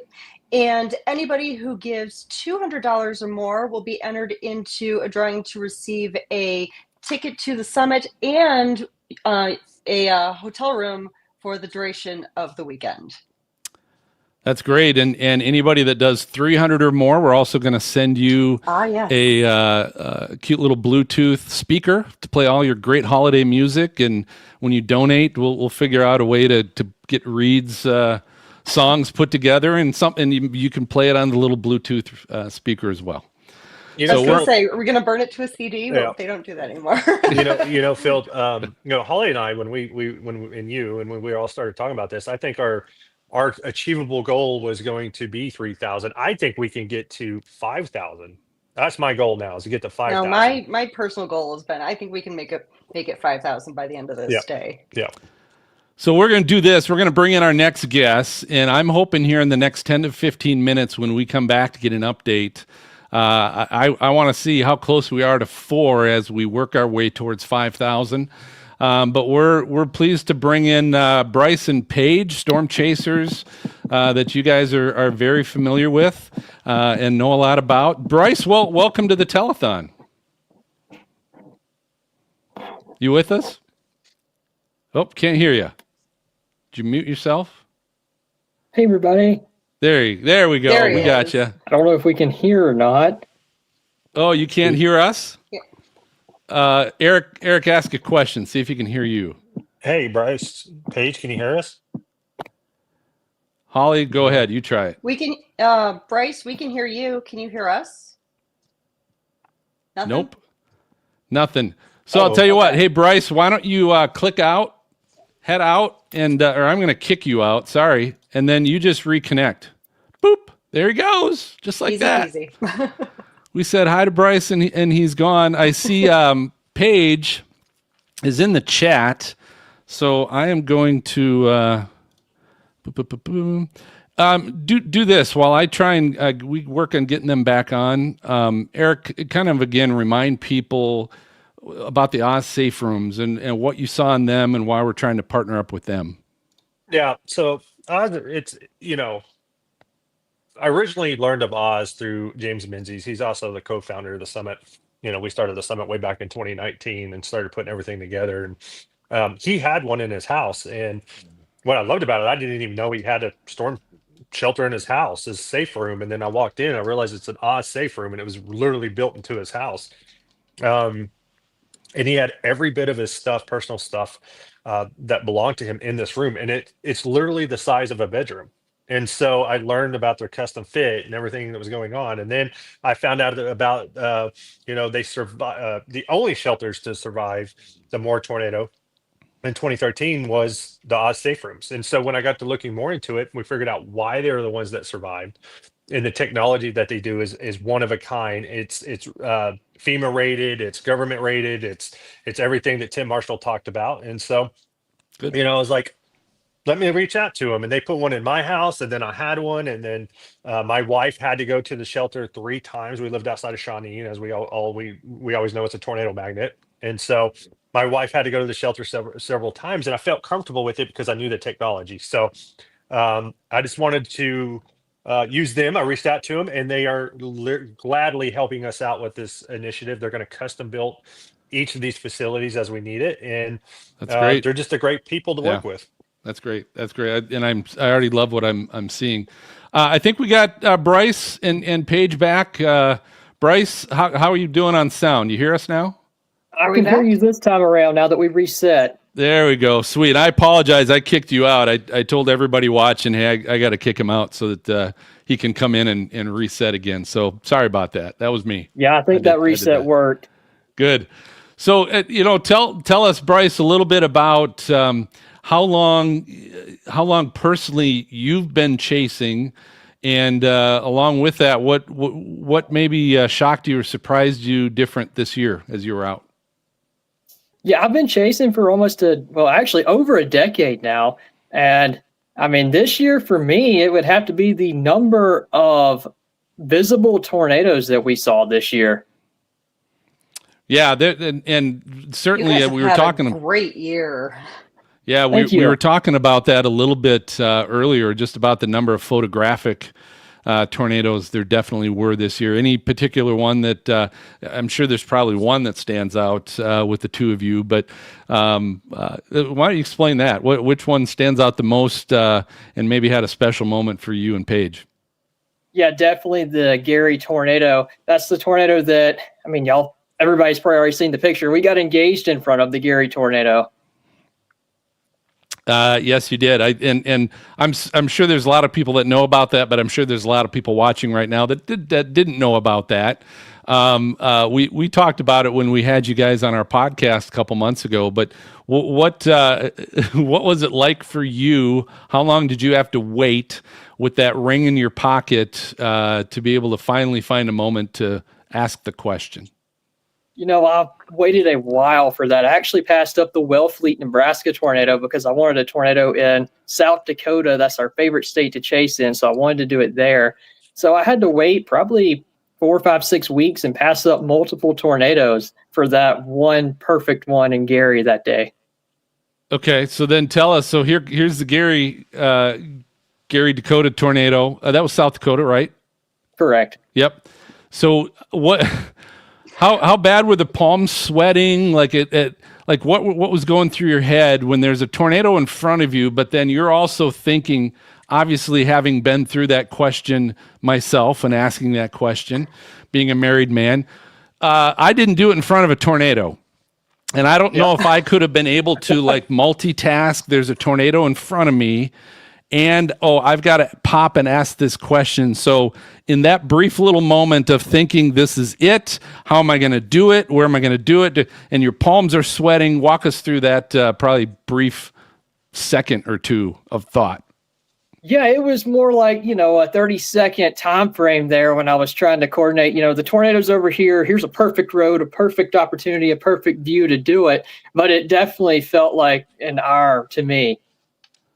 And that time goes by fast, and that's not even when you have a tornado right in front of you.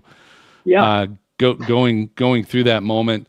So you've got a decade under your belt, and I think, and certainly Paige has got a lot less than that. So where did you guys? How did you meet up? Did you meet up under a mezzo? How did that work out?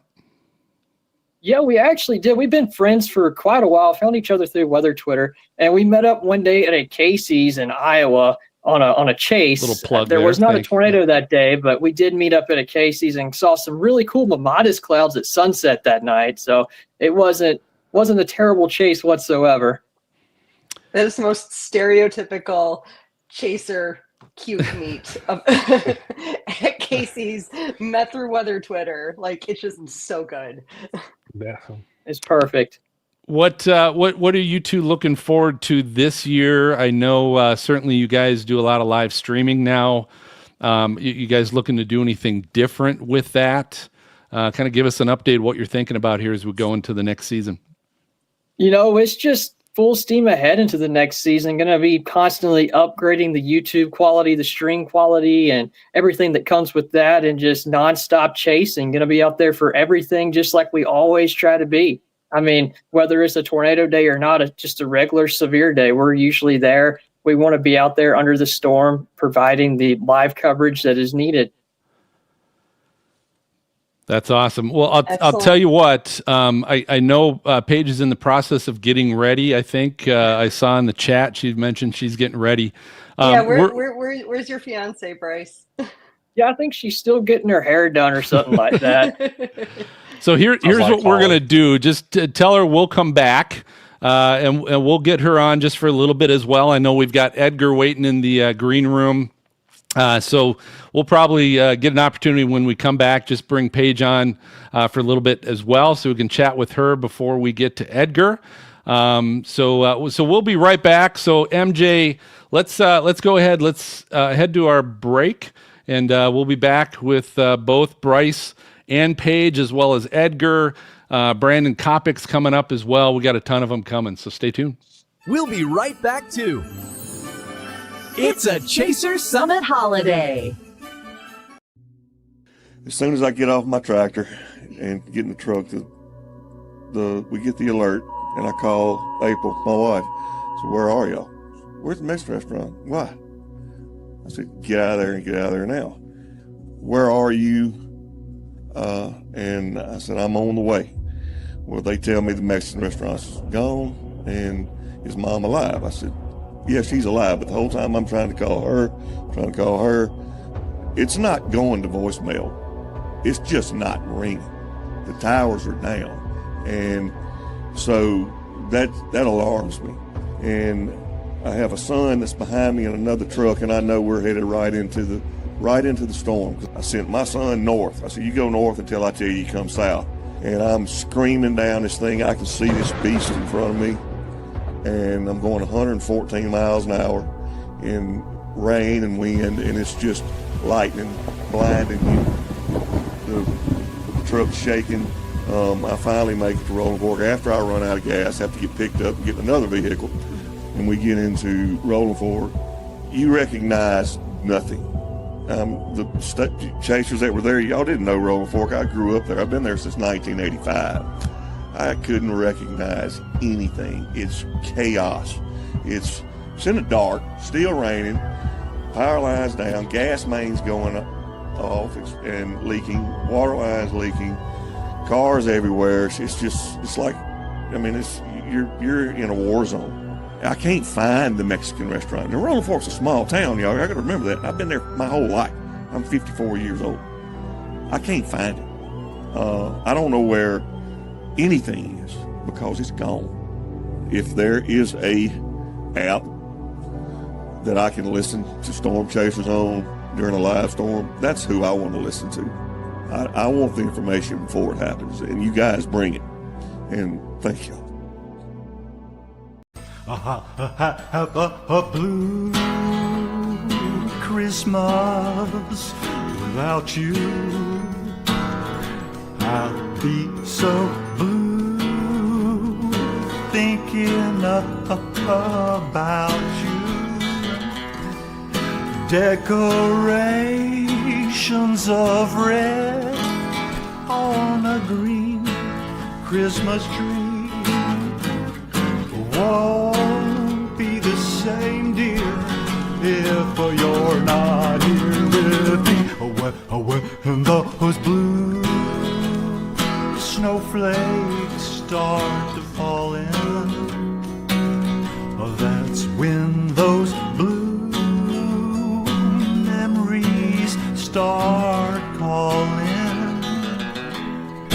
You'll be doing all right with your Christmas of white, but I'll be having a blue Christmas.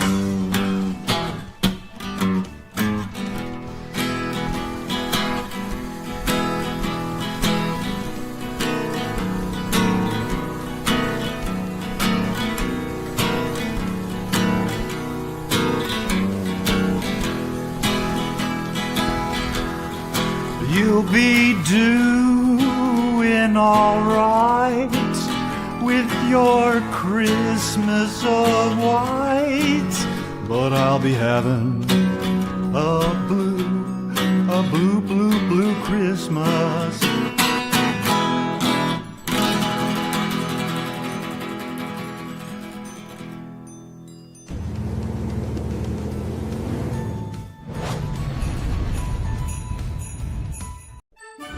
Welcome back to It's a Chaser Summit Holiday. All right, welcome back, everybody. Welcome back to the telethon. That was another classic there from Pecos Hank.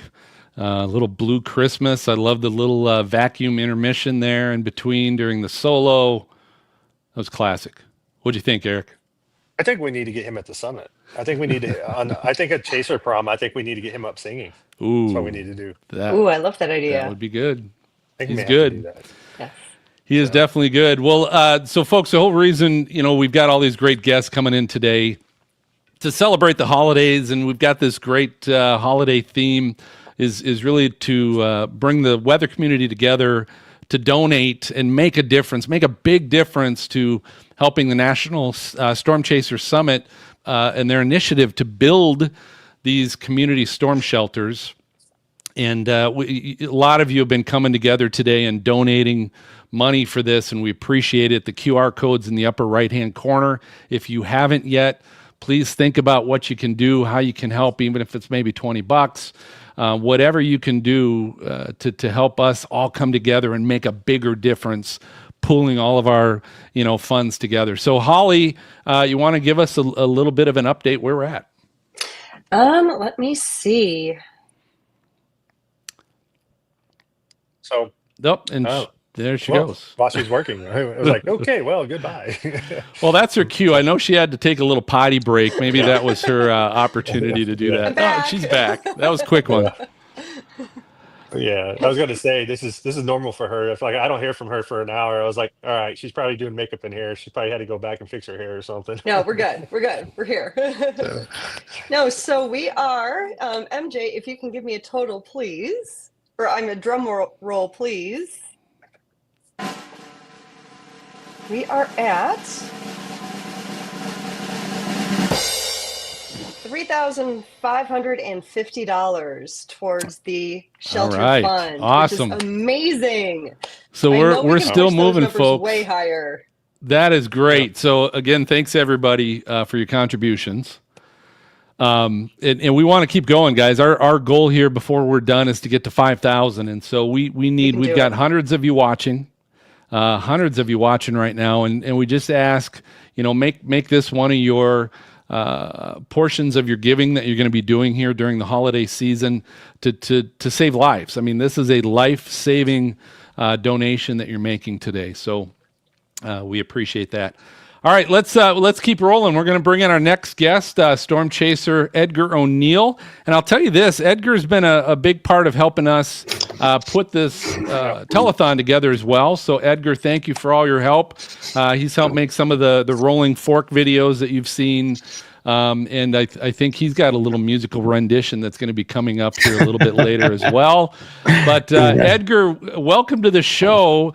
I'm going to just start things off before I turn it over to Eric or Holly on questions. But I know this has been kind of a crazy couple of years for you personally in your chasing journey, and For sure. kind of what you're doing and where you're going, how you're going to do things.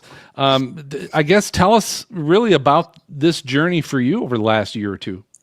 Yeah, I've had a pretty crazy journey. Definitely the past 5 years, it's been insane. I went full-time chasing in 2020, started doing that full-time. And then in 2023, I joined Team Dominator and chased in the Dominator for the 2024 and most of the 2025 season, which was always insane and crazy being in the Dominator 3, intercepting tornadoes, honestly, just kind of stuff dreams are made of.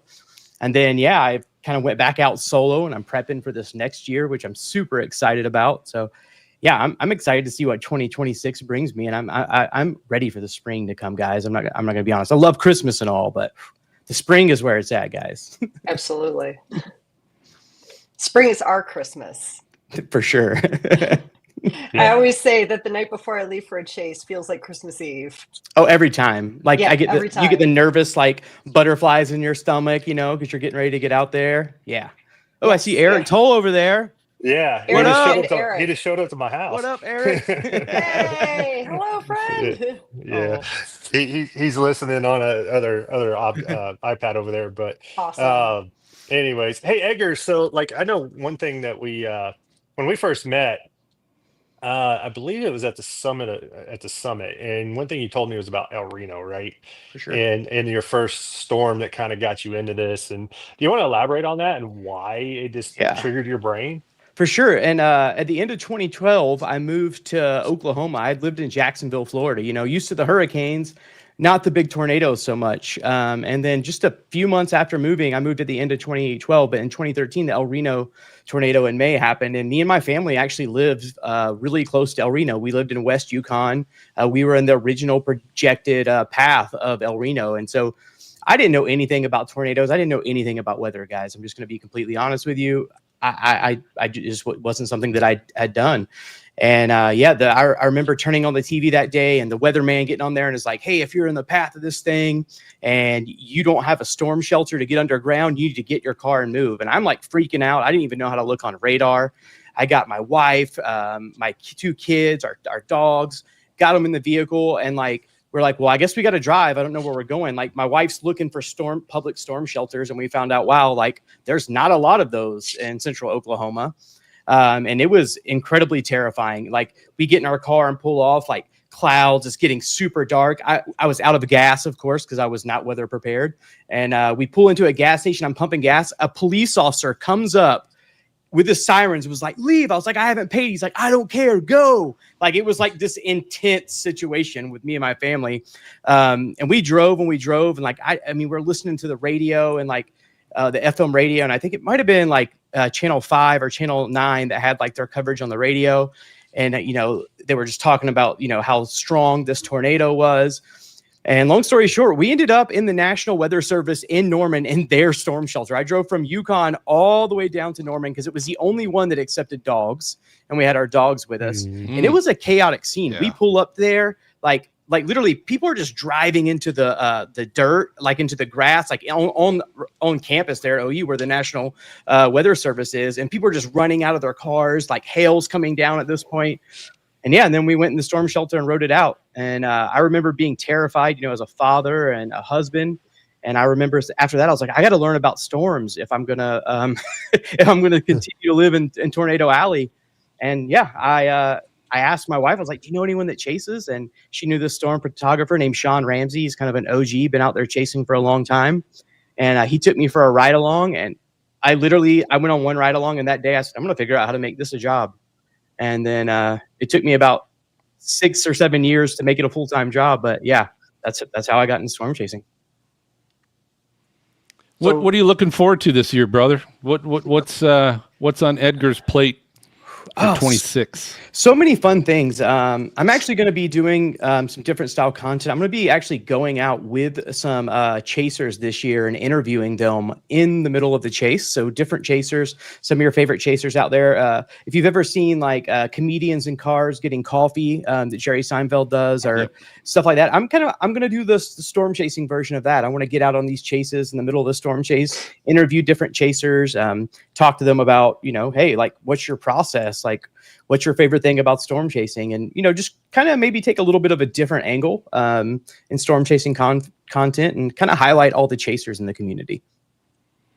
So are you going to be asking those questions on the way to the target, or are you going to be asking those questions while you're heading towards and around and dodging convergence? And I'm hoping I'm asking these questions like 100 feet from the, the bottom of a vortex. And because I think, in the moment, I think it would be fun. And like, and if I've chased with a few different chasers, and all chasers kind of have like, some chasers get really excited. Some chasers get really stoic.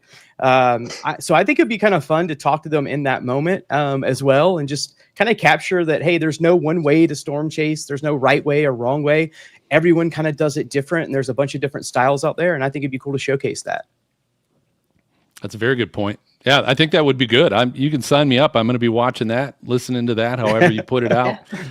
Awesome. I'll be watching it. So I do want to thank you again. Appreciate your interview with Matthew Capucci. We awesome. aired that earlier. So again, something else, your contribution to this event today.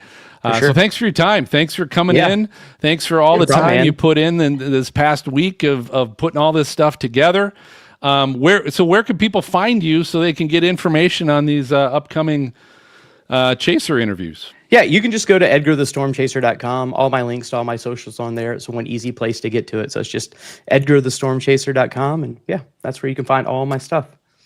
Awesome. Well, again, thanks for your time. Thanks for all your talents, Edgar, for this cause. Edgar. Appreciate it. Yeah, a lot of fun, guys. Thank you, guys. All right. So I'll tell you what, we're going to keep moving. We have got Brandon Kopic in the green room, so we'll be talking with him shortly. So stay tuned. We'll be right back to It's a Chaser Summit Holiday. On the morning after the March 2023 tornado, Rolling Fork, Mississippi awoke to a silence that felt heavier than the storm itself. Homes that once held generations of family memories were reduced to fragments. Streets that had been the heartbeat of this community were left unrecognizable.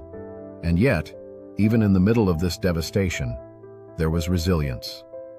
Storm chasers, first responders, neighbors, and total strangers came together in the hours after the tornado to search, to help, and to hold one another up. Rolling Fork has strength, but it also has needs. And today, we, this entire weather community, have the chance to stand with them once again. Your donation goes directly toward building a community storm shelter for the people of Rolling Fork. A safe place. A place of protection. A place that can prevent this kind of heartbreak from ever happening again. Together we can turn tragedy into action, and action into hope. Please give if you're able, and help us build safety and a future right here in Rolling Fork.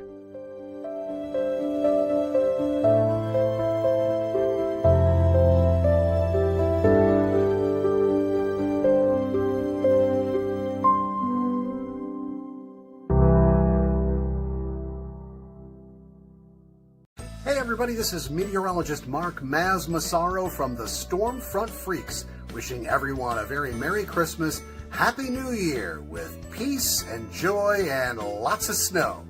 It's meteorologist Serena Arnold. I hope you all have a wonderful and very Merry Christmas, a Happy New Year, and hoping that you aren't suffering from SDS, supercell deprivation syndrome, as bad as I am.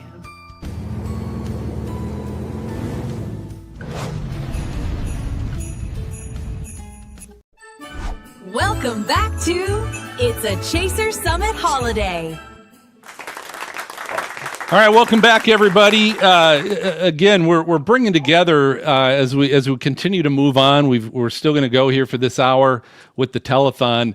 The purpose of putting this together, Holly came to me from the National Storm Chaser Summit and talked about this new initiative they were launching to build these storm shelters for communities, and really the first on the list. I know they want to look at Rolling Fork, Mississippi to start off, but she wanted to do a telethon. She thought we could get the weather community together and make a huge difference by just getting, $20 from this person and $50 from you and $500 from that person, and kind of starting to pull everybody together during this giving season to make a massive difference to really start this initiative off with a bang. So Holly, again, let people know how they can donate and why it's so important.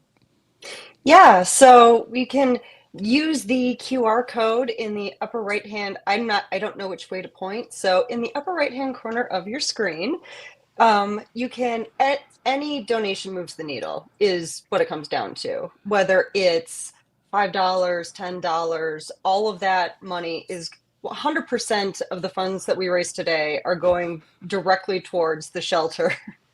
Both of you stop. Above your head. Yes. 100% of the funds that are raised for the shelter initiative are going directly to the shelter that we plan to install in Rolling Fork, Mississippi. And because the National Storm Chaser Summit is a 501c3 nonprofit organization, your gift is tax deductible as well. So please help us. As I said, any amount helps, and it's all going towards an incredible cause.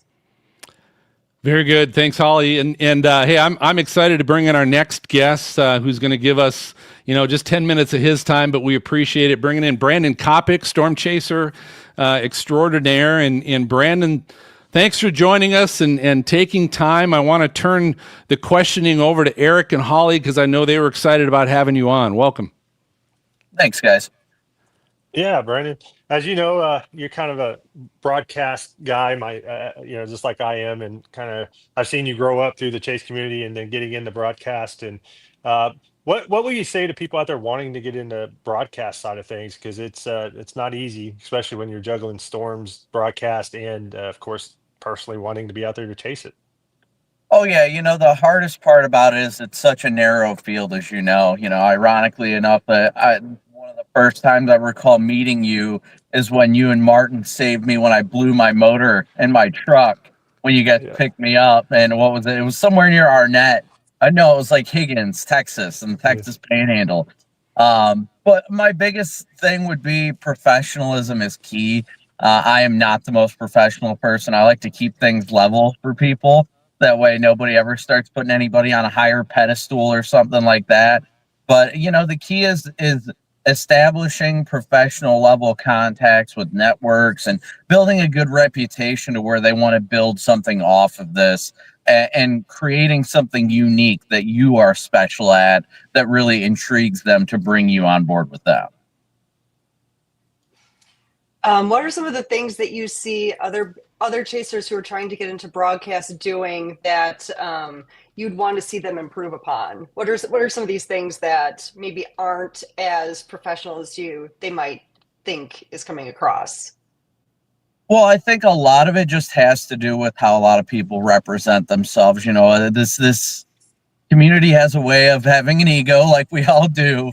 And it's important just to remain humble. And when people in organizations, and as I'm sure Eric can agree with, when they see somebody that's very self-centered and all that, they don't kind of want something like that as a part of their brand. They want you to really expand and be a part of what they're doing and make it about everybody that you serve.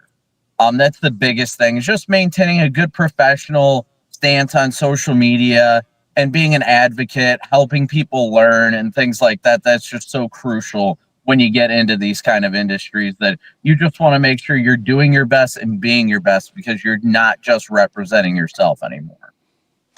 Yeah, and everything is online nowadays, right? Like there's nothing that you can do that is going to get unnoticed by somebody in the community.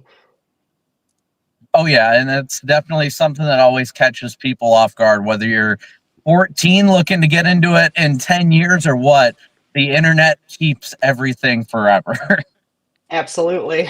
Yeah. So Brandon, one thing, you had an amazing year this year. I can think Yeah, of you several did. tornadoes that, really up close personal tornadoes, really bringing the sights and scenes to to the viewers, and especially on the safety side. So, do you want to talk about this last year? Me personally, I think you took a huge step forward this year within storm chasing and within your career, especially on the broadcast side. If you want to talk to that and just how challenging is it to chase everything and just how time consuming and mentally consuming it can be.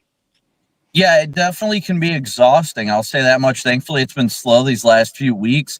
But as a father and a husband, it makes it that much more exhausting because a lot of these people that are full-time storm chasers nowadays, they're on the younger side. They don't really have relationships or kids to worry about. And for me, I want to be home with my family and be a good husband and be a good father.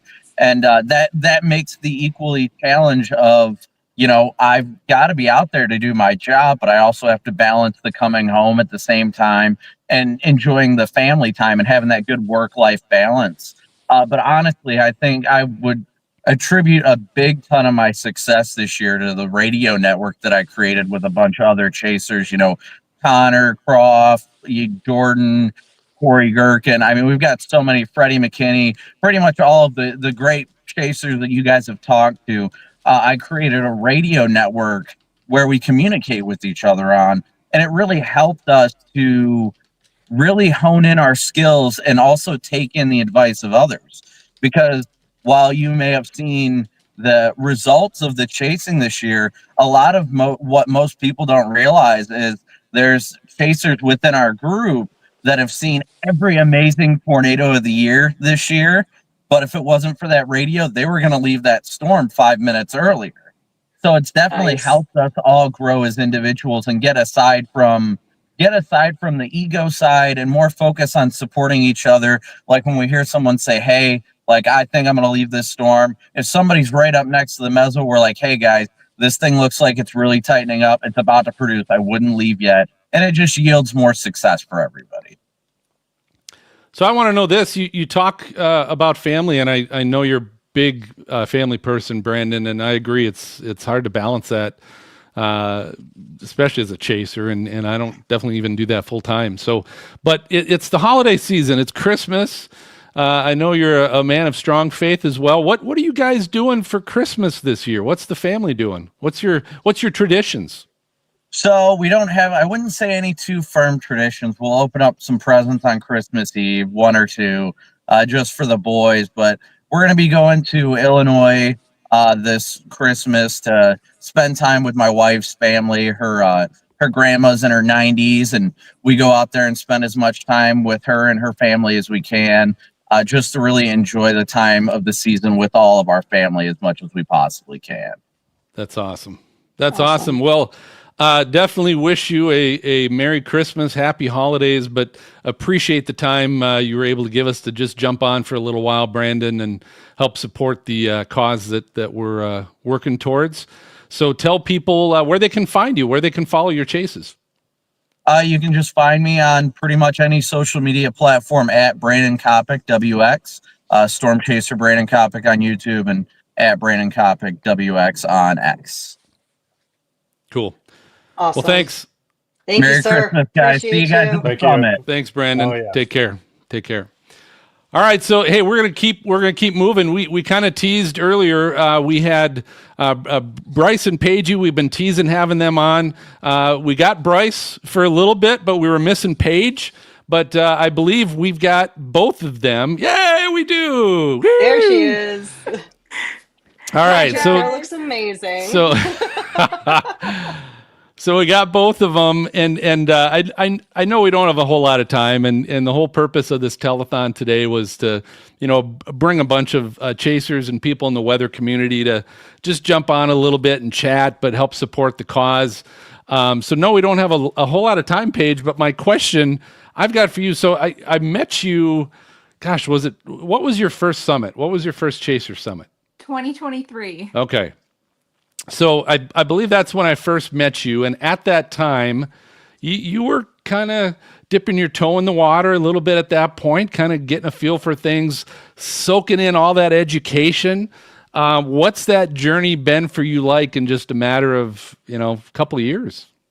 It's been crazy. I went from working full-time as a nurse practitioner to leaving that because it was very limiting to my schedule and everything. And then I tried travel nursing for a little bit, but I've been chasing full time now since April of 24. So I guess I did travel nursing for 3 months last year. So this is basically my first year full time was 2025. So it's been absolutely crazy.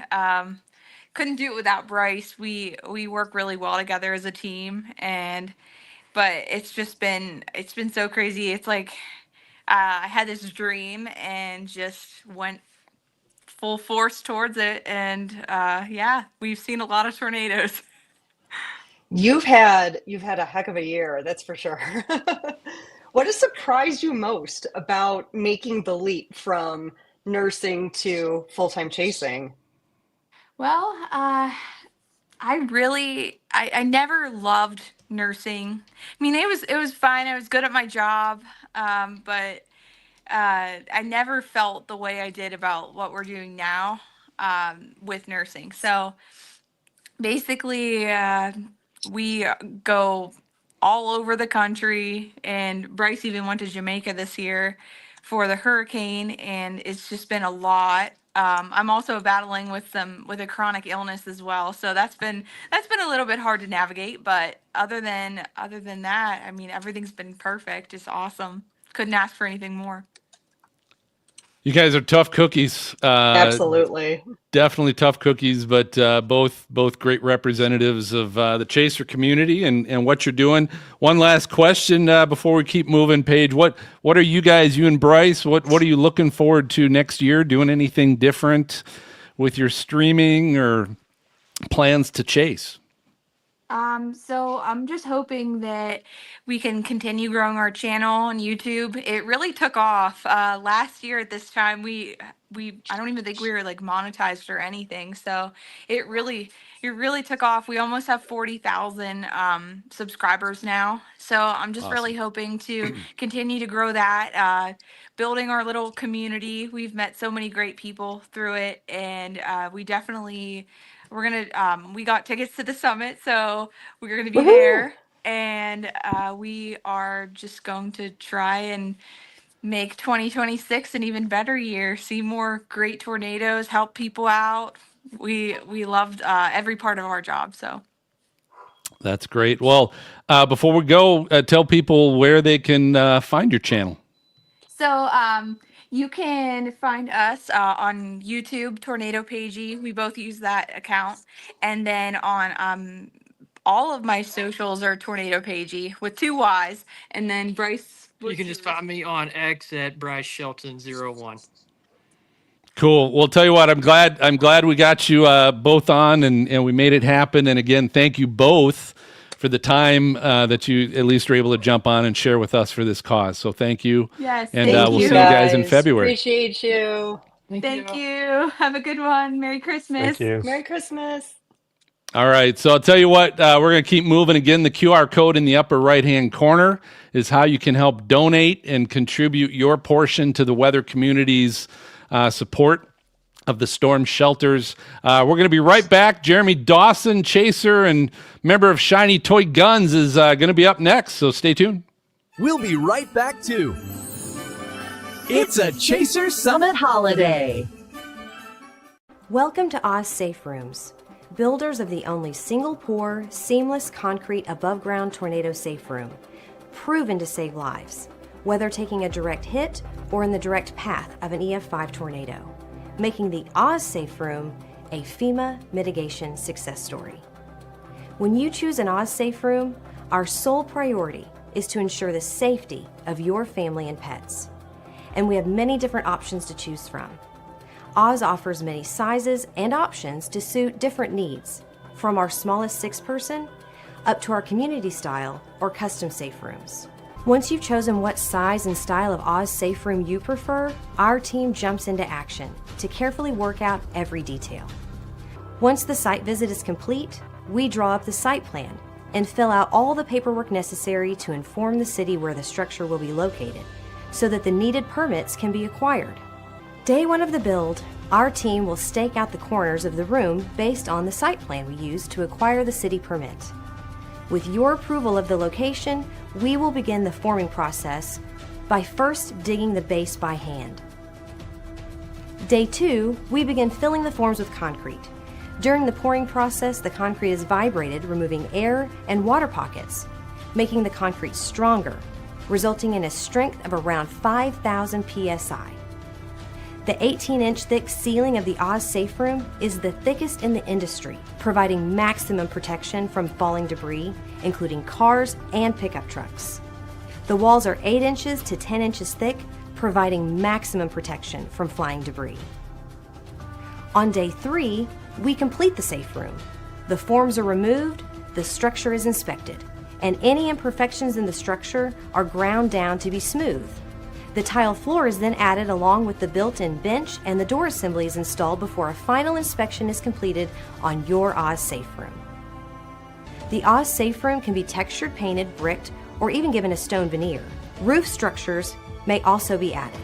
As a wife and mom myself living in Oklahoma, the Oz Safe Room was the only choice I felt confident in for the safety of our family. Not only is the Oz easy for our young children to use, but also for our older family members that could have difficulty crawling into a small opening in our garage or using stairs. When I learned about the dangers of other so-called tornado shelters that are really only mild storm shelters, I knew that Oz was the only choice for our home. I hope we don't ever need it, but I have confidence that if we do, we'll be completely safe no matter how severe the tornado may be. Call today. Our team is ready to help. Hi, we're the Bacas, and we're wishing you a very Merry Christmas. Santa baby, slip a stable under the tree for me. Hey, but in all seriousness, Merry Christmas to all of you. I thank you guys for being a part of this fundraiser. It means so much to the Storm community and to the people of Rolling Fork. And you know what? I will see you out there chasing soon.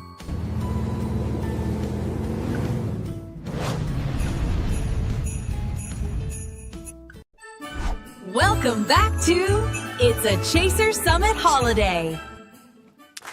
All right, welcome back to the telethon.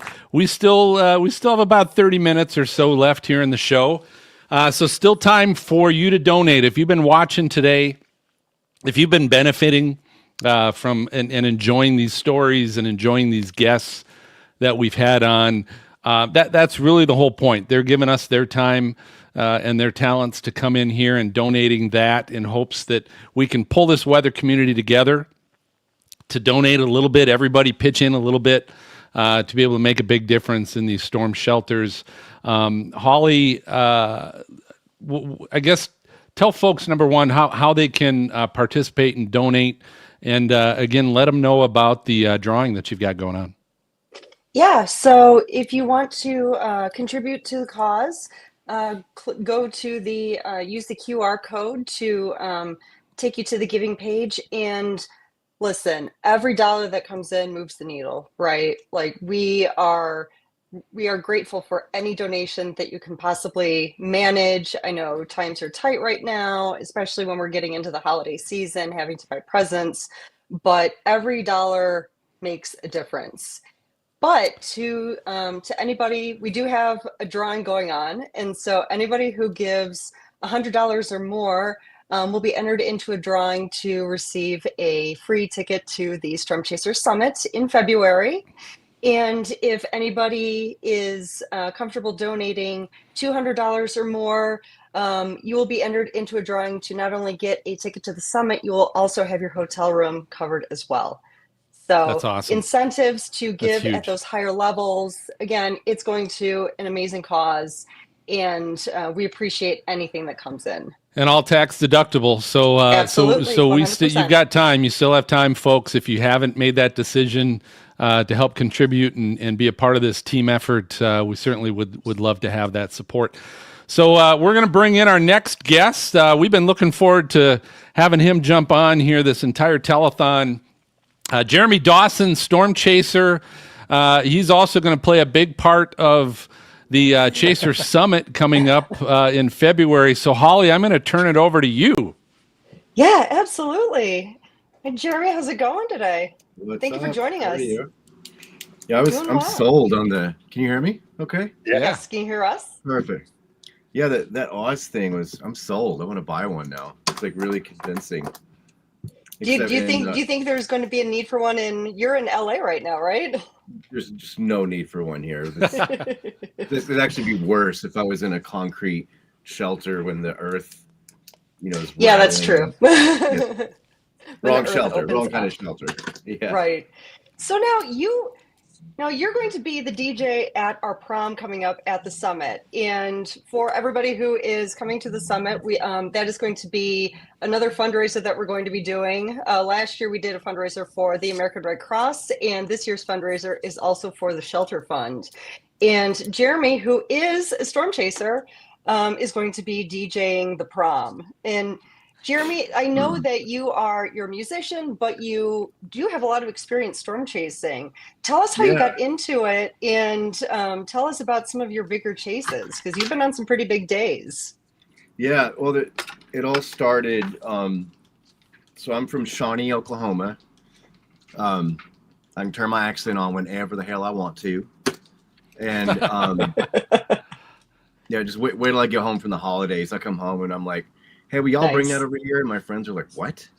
Pulling out the y'all. Yeah, I got to pull the y'all out. So the yeah, I was in the third grade, I think. I should look this up. I forgot what year it was, but it was it was the year that Shawnee had a tornado in I would say probably 89, that really took out some of Oklahoma Baptist University. It was a major hit. I think it was an F2 before the E. And I remember, like, we lived out north of town. It was a night storm. I'm in my footy pajamas, and my dad runs in. And I've already been obsessed with weather this whole time. And my mom and my sister are in the bathtub. The mattress is out. And my dad grabs me, and we get in the bathroom. And all I want to do is run to the back door so I can go see what this crazy thing was. And we didn't get hit, of course, or fortunately, but like from that moment, I was so excited. I was like, wow, is this so cool? And that was it for me from that point on. I was like completely obsessed with weather and meteorology. And the second I got a driver's license, it was on for me. And I found people in my community. I was already into music as a teenager. I found people in the music community that had shared the same passion, that were meteorology majors at OU. Being in central Oklahoma is an ideal place to get into weather, as we all know. And we just started right away. I started in 96, 97.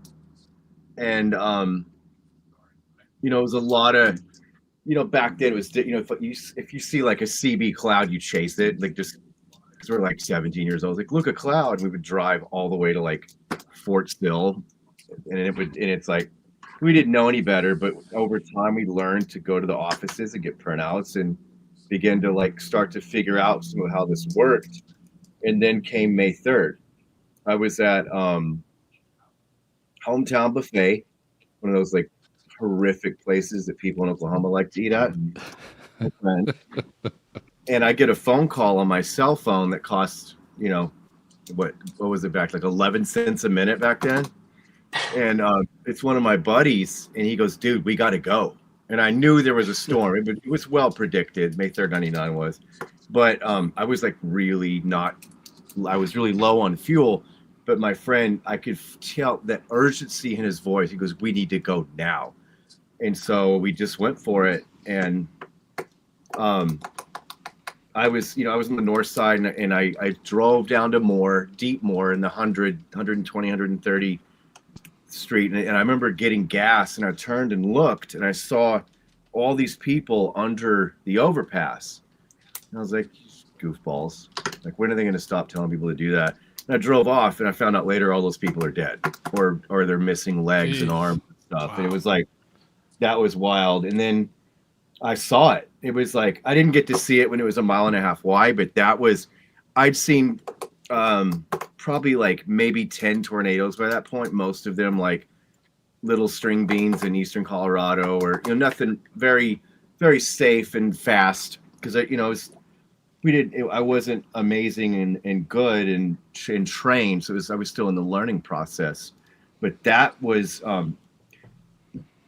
mean, talk about, you look at a tornado that's so wide, your peripheral vision can barely see the edges of the wedge, and there's that you could just smell wood, and you could smell the destruction in its path. It was the weirdest, eeriest feeling, and we chased that thing all the way almost to Tulsa, because it wasn't just there's what it did at Oklahoma City, but that thing kept going and kept dropping and dropping and dropping, and I saw unbelievable things. I saw, I remember, like, I was a smoker at that time, and I'm in just outside of Valley Brook, like Del City area, and I ran over a support cable that, for power lines. I thought it was a power line. I was like, it's over. I'm gonna die.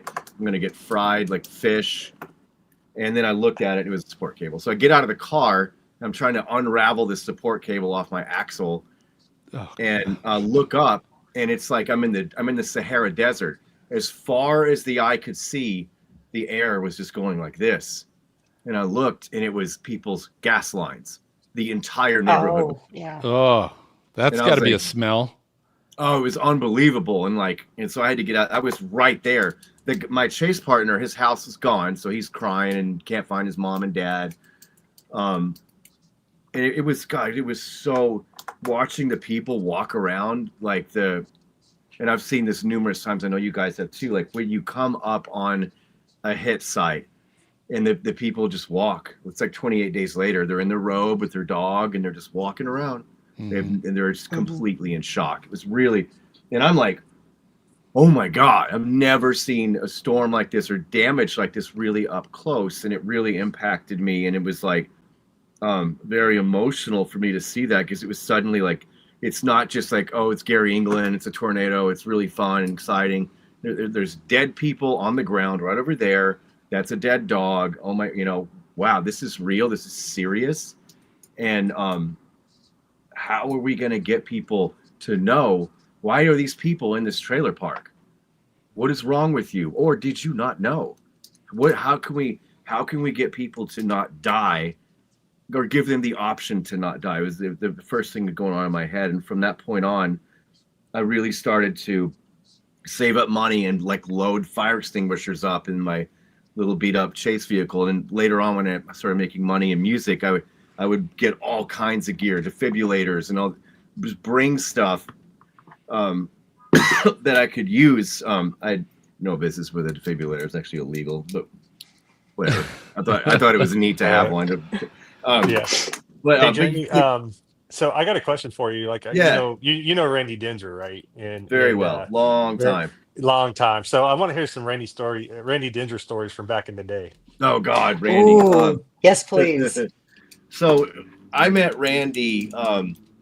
We're on this storm in Paladero Canyon, which means we have no radar. It was like we're just in that canyon. You just have to kind of go for it. And he's behind me, and this car in front of us, it's hydroplanes into the ditch. And I pull over and get out. This dude's like really injured. He's also like really drunk. So I'm trying to help him. Randy pulls up, and he's like, and I didn't know Randy. And Randy's like, he like helped get this guy out of the car. The guy goes, hey, there's more people in the car. There was no one else in the car.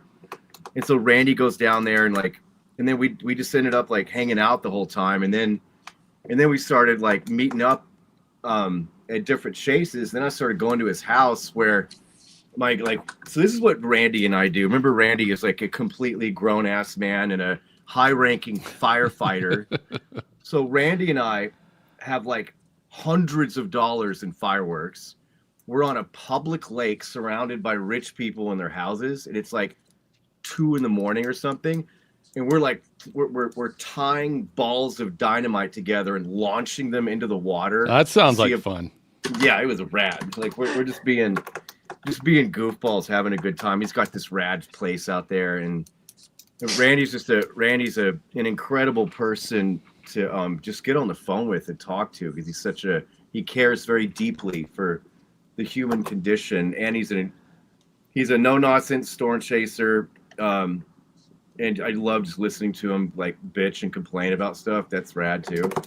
Yeah. just like all the old school chasers, like man. Yeah, he's definitely at that point. He's Yeah. good. He's good at some of that stuff. But Well, Jeremy, These good I people. appreciate it, man. I'm looking forward to you at the summit. I think it's going to be an eye opening. It's not the old Chaser Con. I think you're going to have a great time, and Yeah, I think so I too. really appreciate you coming on, man.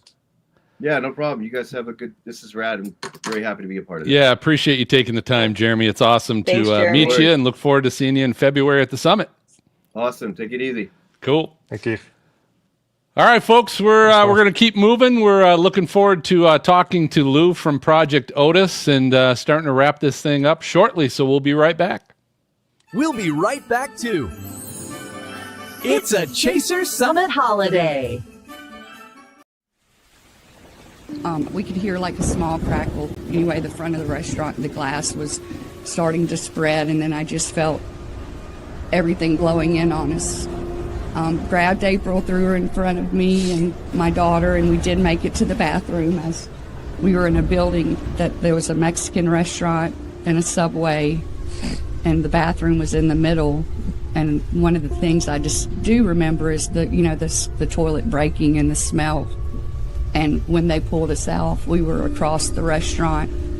Everything's still with us, but it, literally pushed the whole building with us, and they pulled us out on the grass. I just remember not a lot of space. I remember, an extreme amount of weight, hearing, 30 more minutes. That drill, because I was starting to pass out towards the end. I was looking at April saying, I can't keep doing this, and she was rubbing my head saying I had to stay awake. Couldn't walk, because not just the injuries, but I think the circulation being cut off for over an hour. Just want to say thank you, because it's, an adrenaline rush, but y'all saved us. It's not just about the chase, it's after the storm. Since the tornado, we've had a few warnings, or, the Torcon threat is going to be this. I don't go to my apps anymore. I follow the storm chasers now.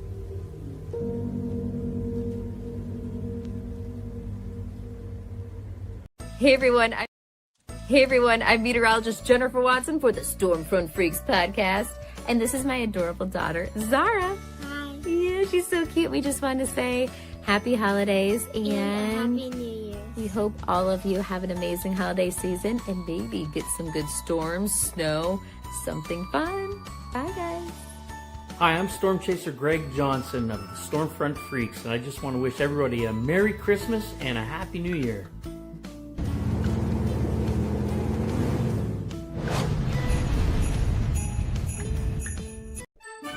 Welcome back to It's a Chaser Summit holiday. All right, we're back. We're getting near the end of the telethon. So again, we just a quick plea to everybody that's watching. If you haven't yet had an opportunity to donate or help out, the QR code is in the upper right-hand corner. And the whole reason, Holly, we're doing this today, and all of our guests are taking this time, and we've taken all this time to put this together for everybody, is why? Why are we doing this? We are doing this because we are raising money today for the new initiative that the National Storm Chaser Summit has started to donate and install storm shelters to underserved tornado-prone parts of the country.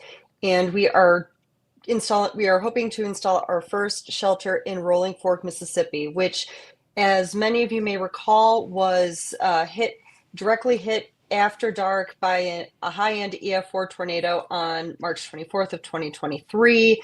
Many of you who were chasing that night had a very intense experience there, and were deeply affected by what they experienced that night. And so we want to make sure that the residents of that town and other towns in Dixie Alley and throughout the country who are in those underserved areas are able to have a place to shelter that can be safe, and that we see fewer casualties like we did in Rolling Fork.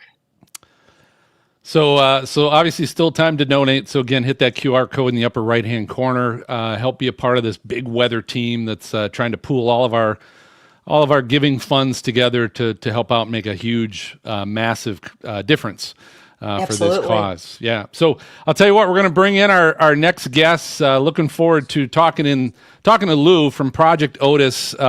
If those of you that don't know, before I turn this over to Eric, and Eric is going to have all the good questions to ask because he's worked so closely with Lou and that whole team. But Lou, just some amazing things that you guys have come up with, some footage, some great science with use of the drone. One quick question I have before Eric probably asks the better ones, but how do you top what you've done in 2025, which is being in the center of a tornado, a funnel that's actually hollow and you can see down the middle of it? How do you top that? Yeah, I mean, that was pretty incredible. I'm not going to lie. So, but we'd have so much in store for the future. I think with us, even on that day, you know, we could have actually gotten so many more intercepts had we had more drones, had we had more preparation and better technology. So for next year, we're really trying to optimize everything that we're doing so we can have many, many more drones in the vehicle. We're hoping to have up to 20. And so that way, once we fly into a tornado, we can land the drone and then fly another one. And it's just pretty much as long as the tornado can last for us. So that's kind of our vision. And we're really excited for what the next year could bring. Yeah, on top of what Lou's saying, I'm part of the team, so it's getting to see the inside baseball of this and what we know is coming up for this next year. I'm super excited. When I'm the driver, so here I am. I'm the one like, okay, we need this in a vehicle, we need that in a vehicle, and it's more so trying to build upon that. And the four of us are just working endlessly trying to get this going. We've learned, Lou, as you know, it's turned into a year-long project. This isn't just a spring project. This is going in, and we've definitely got some more stuff coming at us. One thing, we had Dr. Bodine on earlier, and we're going to be working with that Rex poll. But Lou, what was your biggest takeaway over the last 2 years coming from somebody who never really chased, and then getting into a chase vehicle with me? And getting to chase with me, and what was your biggest surprises? You can tell as many stories as you want. Yeah, I mean, and even chasing with my brother. I mean, a whole part of this story is the fact that I had seen severe weather my whole life through my younger brother. And I had seen tornadoes like many other people on the news. He had a huge fascination for it. His name's Nelson, hugely instrumental with the team. And, I could see this as an older brother my whole life about, the destructive power of tornadoes and storm chasing. And, for me, I was kind of doing my own thing with drones and everything else that I had going on. And so those worlds didn't really collide until we started Project Otis. And yeah, I mean, chasing on the ground is like a completely different experience than seeing it online. Just like feeling, the storm, feeling the weather, there's just energy in the air. It's not something that I can really even describe, but it was a pretty intense experience, especially when I saw my first tornado last year. Sure, Eric can account for that. This was on the Greenfield day, at least the first one that I could see. Obviously there were ones that were rain wrapped beforehand, but it was pretty incredible getting to see that carbon tornado in Iowa. I believe that was in May last year, and it was just incredibly destructive. Thankfully it didn't hit any other structures, but that to me put a whole new perspective on chasing and severe weather, because it was really up until that day that I was like, okay, this is fun. But on that day specifically, there was some fear there, right? These storms were moving really fast. They were moving upwards of 60 miles an hour towards us.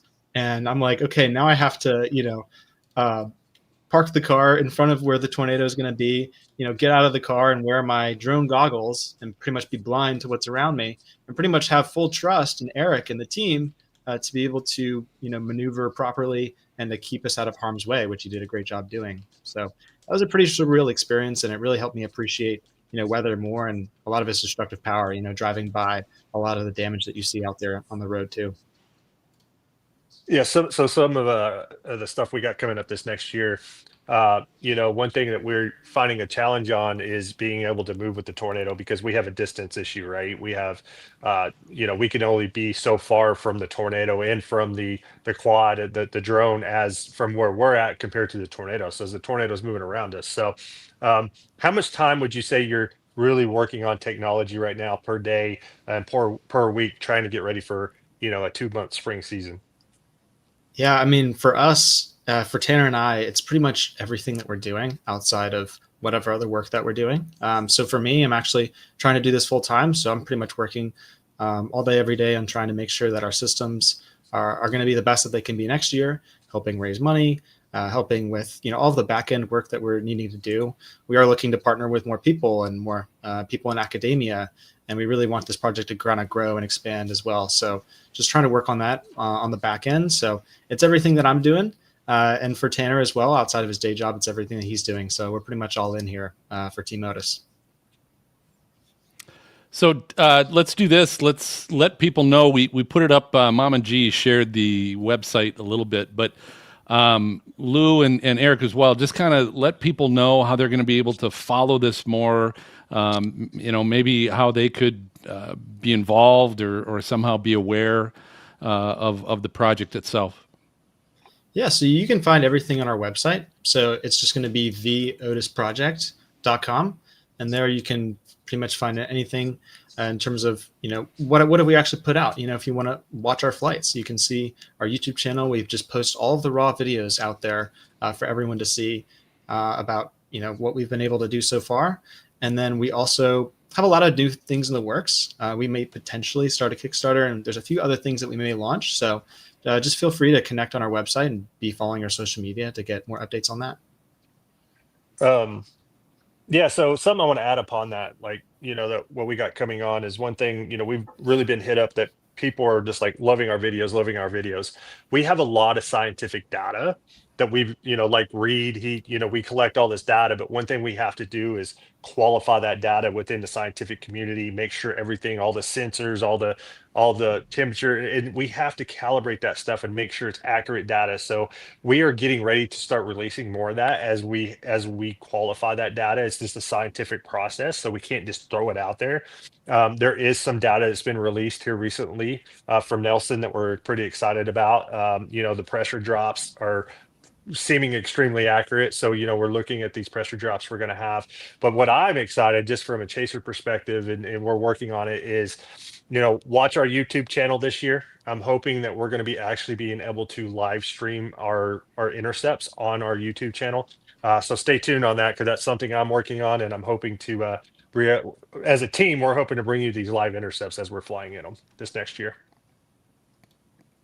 Yeah. All right. That's Well, actually. Lou. Oh, go ahead. Sorry. Well, I was just going to touch on data is a huge thing for us, and it's tough because as much as we our project was built around data collection and ultimately solving these challenges with severe weather that haven't been necessarily completely solved. How does a tornado really work? What are all the dynamics at play? How can you do a better job with prediction? So for us, that is definitely our top priority, and it's something that we're getting to, but there is just so much work involved. I mean, hundreds of hours by members of our team just working on sensor calibrations, developing new technologies just to be able to get these different data points, and then actually working with our partners to actually be able to calibrate this data and keep things moving forward. So it's great. Well, again, Lou, thanks for taking the time to join us today and supporting this whole cause for the storm shelters, and kind of filling us in on what we can expect coming from Project Otis this coming season. We're going to definitely look forward to seeing you guys out in the field. Awesome. Thank you guys for having me on. Great. Have happy holidays. Merry Christmas. Have a good season. Thank you. All right. So I'll tell you what, before we kind of close and wrap things up, we've got two special guests that we're going to bring into the show. And Eric and Holly, I'm going to kind of turn it over to you two to kind of wrap this up here before we do the official close up as we bring in Brad and April. You've got the floor. Hey guys. How are you guys? Wonderful. How are y'all? Thank you Great. for Thank jumping you so much in. for coming on. And Absolutely. I think Thanks for having us. Yeah, we may have Eric Toll jump on also, because Eric Toll, I need to shout out to Eric Toll. He's here at my house, but he's trying to get on in another room. But he, Eric is an amazing guy, and Eric is the reason that we were able to save you guys. Even though there's many parts of things that happen, but what I want you two to talk about first is Rolling Fork, and why we need to go to Rolling Fork. Why do they need the shelter, and why are we doing what we're doing? If you guys can kind of focus on that, because it's everything that we, kind of looking forward that we want to prevent from things that happen to April. Well, it's a rural community, like so many in a lot of places in the country. I get to travel in certain parts of the year. A lot of the places that y'all chase, I'm doing something else. I'm chasing animals, but in these travels, you see these very very small towns like Rolling Fork, and there's just it's kind of poverty stricken, and there's just not a lot of storm shelters anywhere, even private ones. We still haven't gotten ours. Shame on us. But looking at this with Oz, that's where we're going to go. But it's a small community with the proper notifications. We can move a lot of people into a massive structure and save a lot of lives. Yeah, Eric. Yeah, thanks for jumping on, man. Hey, Eric. Yeah. Eric is a one of a kind guy. Any time that you see Eric, he's full of joy and always helping people and always being super grateful for everything in life. And I appreciate Eric. And Eric is the reason that we were able to connect with you guys. And Eric, if you want to just speak to what you saw that day and in your opinion, why do these shelters matter? What I seen that day is I come from a town similar to Rolling Fork. It has, less than 1,000 people, very small town. And what I noticed, that was the first time I've ever seen anything that was just destroyed like that. And so uh, everybody in the Chaser community and the locals we started helping out. There was no emergency response, police, EMS, or nothing for like an hour and a half because they were taken out too. So, uh, and then when we were looking around for people, I just happened to stumble across the dairy bar, the building that April and Gwen and Molly Ruth were in, and some other people that I have no idea who they were. And then and there, I didn't exactly know what to do, so I ran to grab some more people because I knew we were going to have more people to lift that roof off them.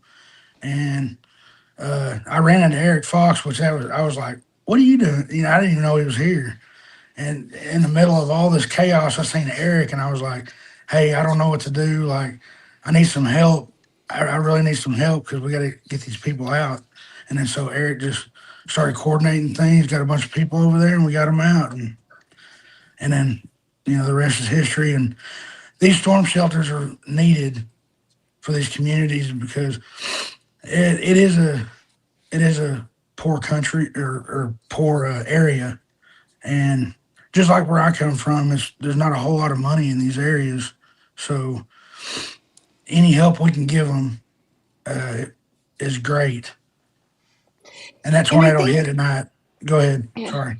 No, and I think one of the things that happens in the Chase community, the idea of coming across damage is kind of an abstract thought. Like you think that it's something that you're either not going to encounter or it's not going to be as bad as it can be. And I remember when we brought Brad and April to the summit 2 years ago and did the panel, and I think that was a big moment for a lot of chasers to really hear that very personal story and really drove home the point of how important it is to be there and being able to save people who are in that situation, and it drove home the point for me to how can we serve these communities. We can provide the ground truth, and we can provide that on the ground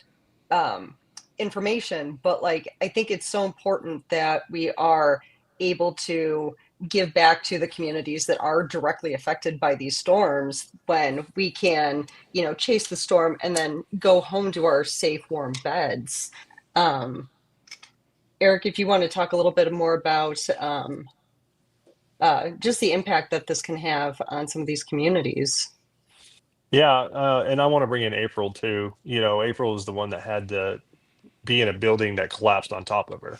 Mm. And so, the difference between maybe having a shelter that she could have gone to versus, literally putting a building on her back to save people, right? It's, um, you think about one life. If you save one life, and people equate money to saving lives and stuff. In this case, that's true, right? Because $1 may be the difference between us being able to do this shelter or not, or that shelter or not. So every dollar counts with what we're doing, because unfortunately, this all costs money to build. So April, if you really want to bring in and like just kind of discuss what you feel comfortable of why this matters, you're the one person in this group right now that had to live through that and have to live through that forever, right? Not just then, but for the rest of your life. If you want to talk about that, and maybe understand to our viewers why that $1 or $10 or $20 might matter if we can put a shelter in and maybe save 30 or 40, because look, Rolling Fork was literally a half a mile from getting hit again last year. So, and we want to talk about that.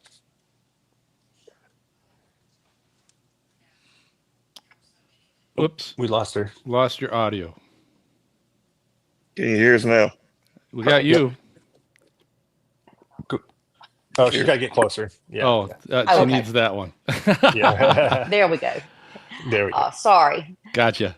We were trying to do this without two sets. But anyway, there were so many in Rolling Fork and Silver City, other small areas around us that night, that their lives were taken. And if we had a shelter, most of those that lost their lives were in trailer parks, and where they didn't have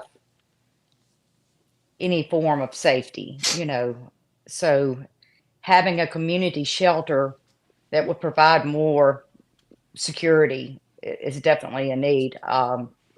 Not to mention, the Mexican restaurant where we were obviously didn't provide, well, it provided a pretty good shelter, I will say, unfortunately. But, warning was a lot of factors in this storm in particular, but I do think that those that lost their lives, if they had a shelter to go to, it probably would have made a huge difference. Yeah. I appreciate you guys coming on. I appreciate the summit. The videos that you guys have been seeing that was, gracefully made by Edgar O'Neill. That video was provided by Eric Toll. I appreciate you guys coming on and helping our effort.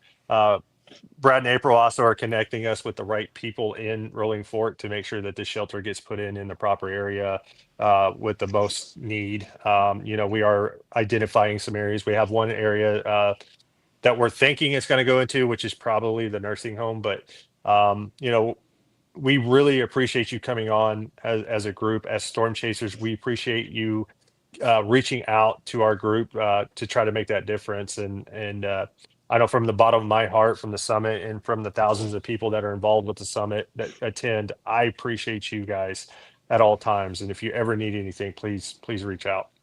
Absolutely. Yeah, thank you, Brad and April, and also Eric for taking the time and joining us today for this cause and to help us support things. We appreciate it, and hope you guys have some happy holidays. Hi, Brad and April. Thank you, Eric. All right. Thank you.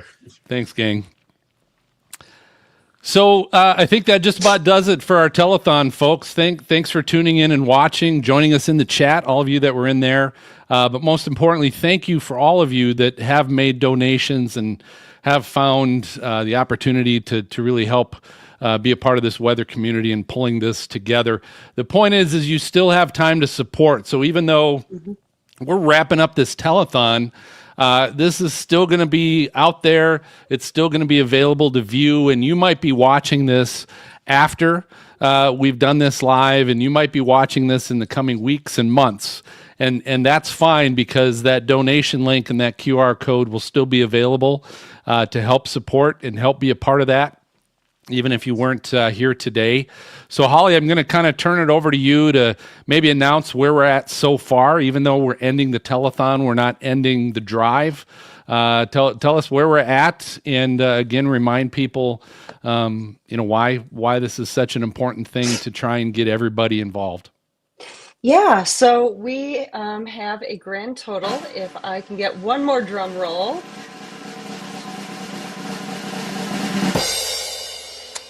Our final total is $3,850. So thank you to everybody who has donated over the last few hours.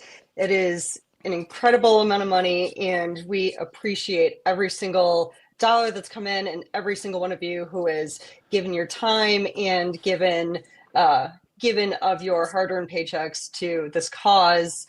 And we are going to, just because the telethon is over does not mean the campaign is over. So if you have not had time to make your gift, you still can over the next few days. And we are going to have a final total here in the next few days, and then we are going to be able to announce the winners of our drawing. Yep. Yeah, so that's still, tell everybody again what that drawing's for. Yes, sir. So anybody who has donated $100 or more is being entered into a drawing to receive a free, we will draw one name, and they will receive a free ticket to the Storm Chaser Summit in February. And if you've given $200 or more, you will be entered into a drawing to receive a free ticket and a hotel for the duration of the summit. That's great. That is outstanding. And I tell you what, I do want to just share a special thanks to both Holly and Eric, as well as Edgar, who helped out behind the scenes to make this. This was a heck of a show today to make this possible, but also to all of our guests that took the time to come in and give us a little bit of their time on a Saturday. We had some awesome guests. And again, thanks to Eric and Holly for pulling that all together. Eric, let's, as we start looking ahead, talk a little bit about the summit in February and how people can get involved and find tickets. Yeah, so first go to chasersummit.org. That's where you can find the tickets. This year is actually going to be bigger and better than we've ever had. It's a 3-day summit, so the price for full 3 days is incredible. If you look at any other weather conference out there, we are a quarter of the cost. And within that, you're getting training on Thursday. We have meteorology, we have CPR, we have first aid, we have photography. It's not 100%, but I'm hearing Canon Camera maybe giving some lenses and bodies away. Canon Camera is going to end up being one of the sponsors. So, if you got to be in person to do that. So come in.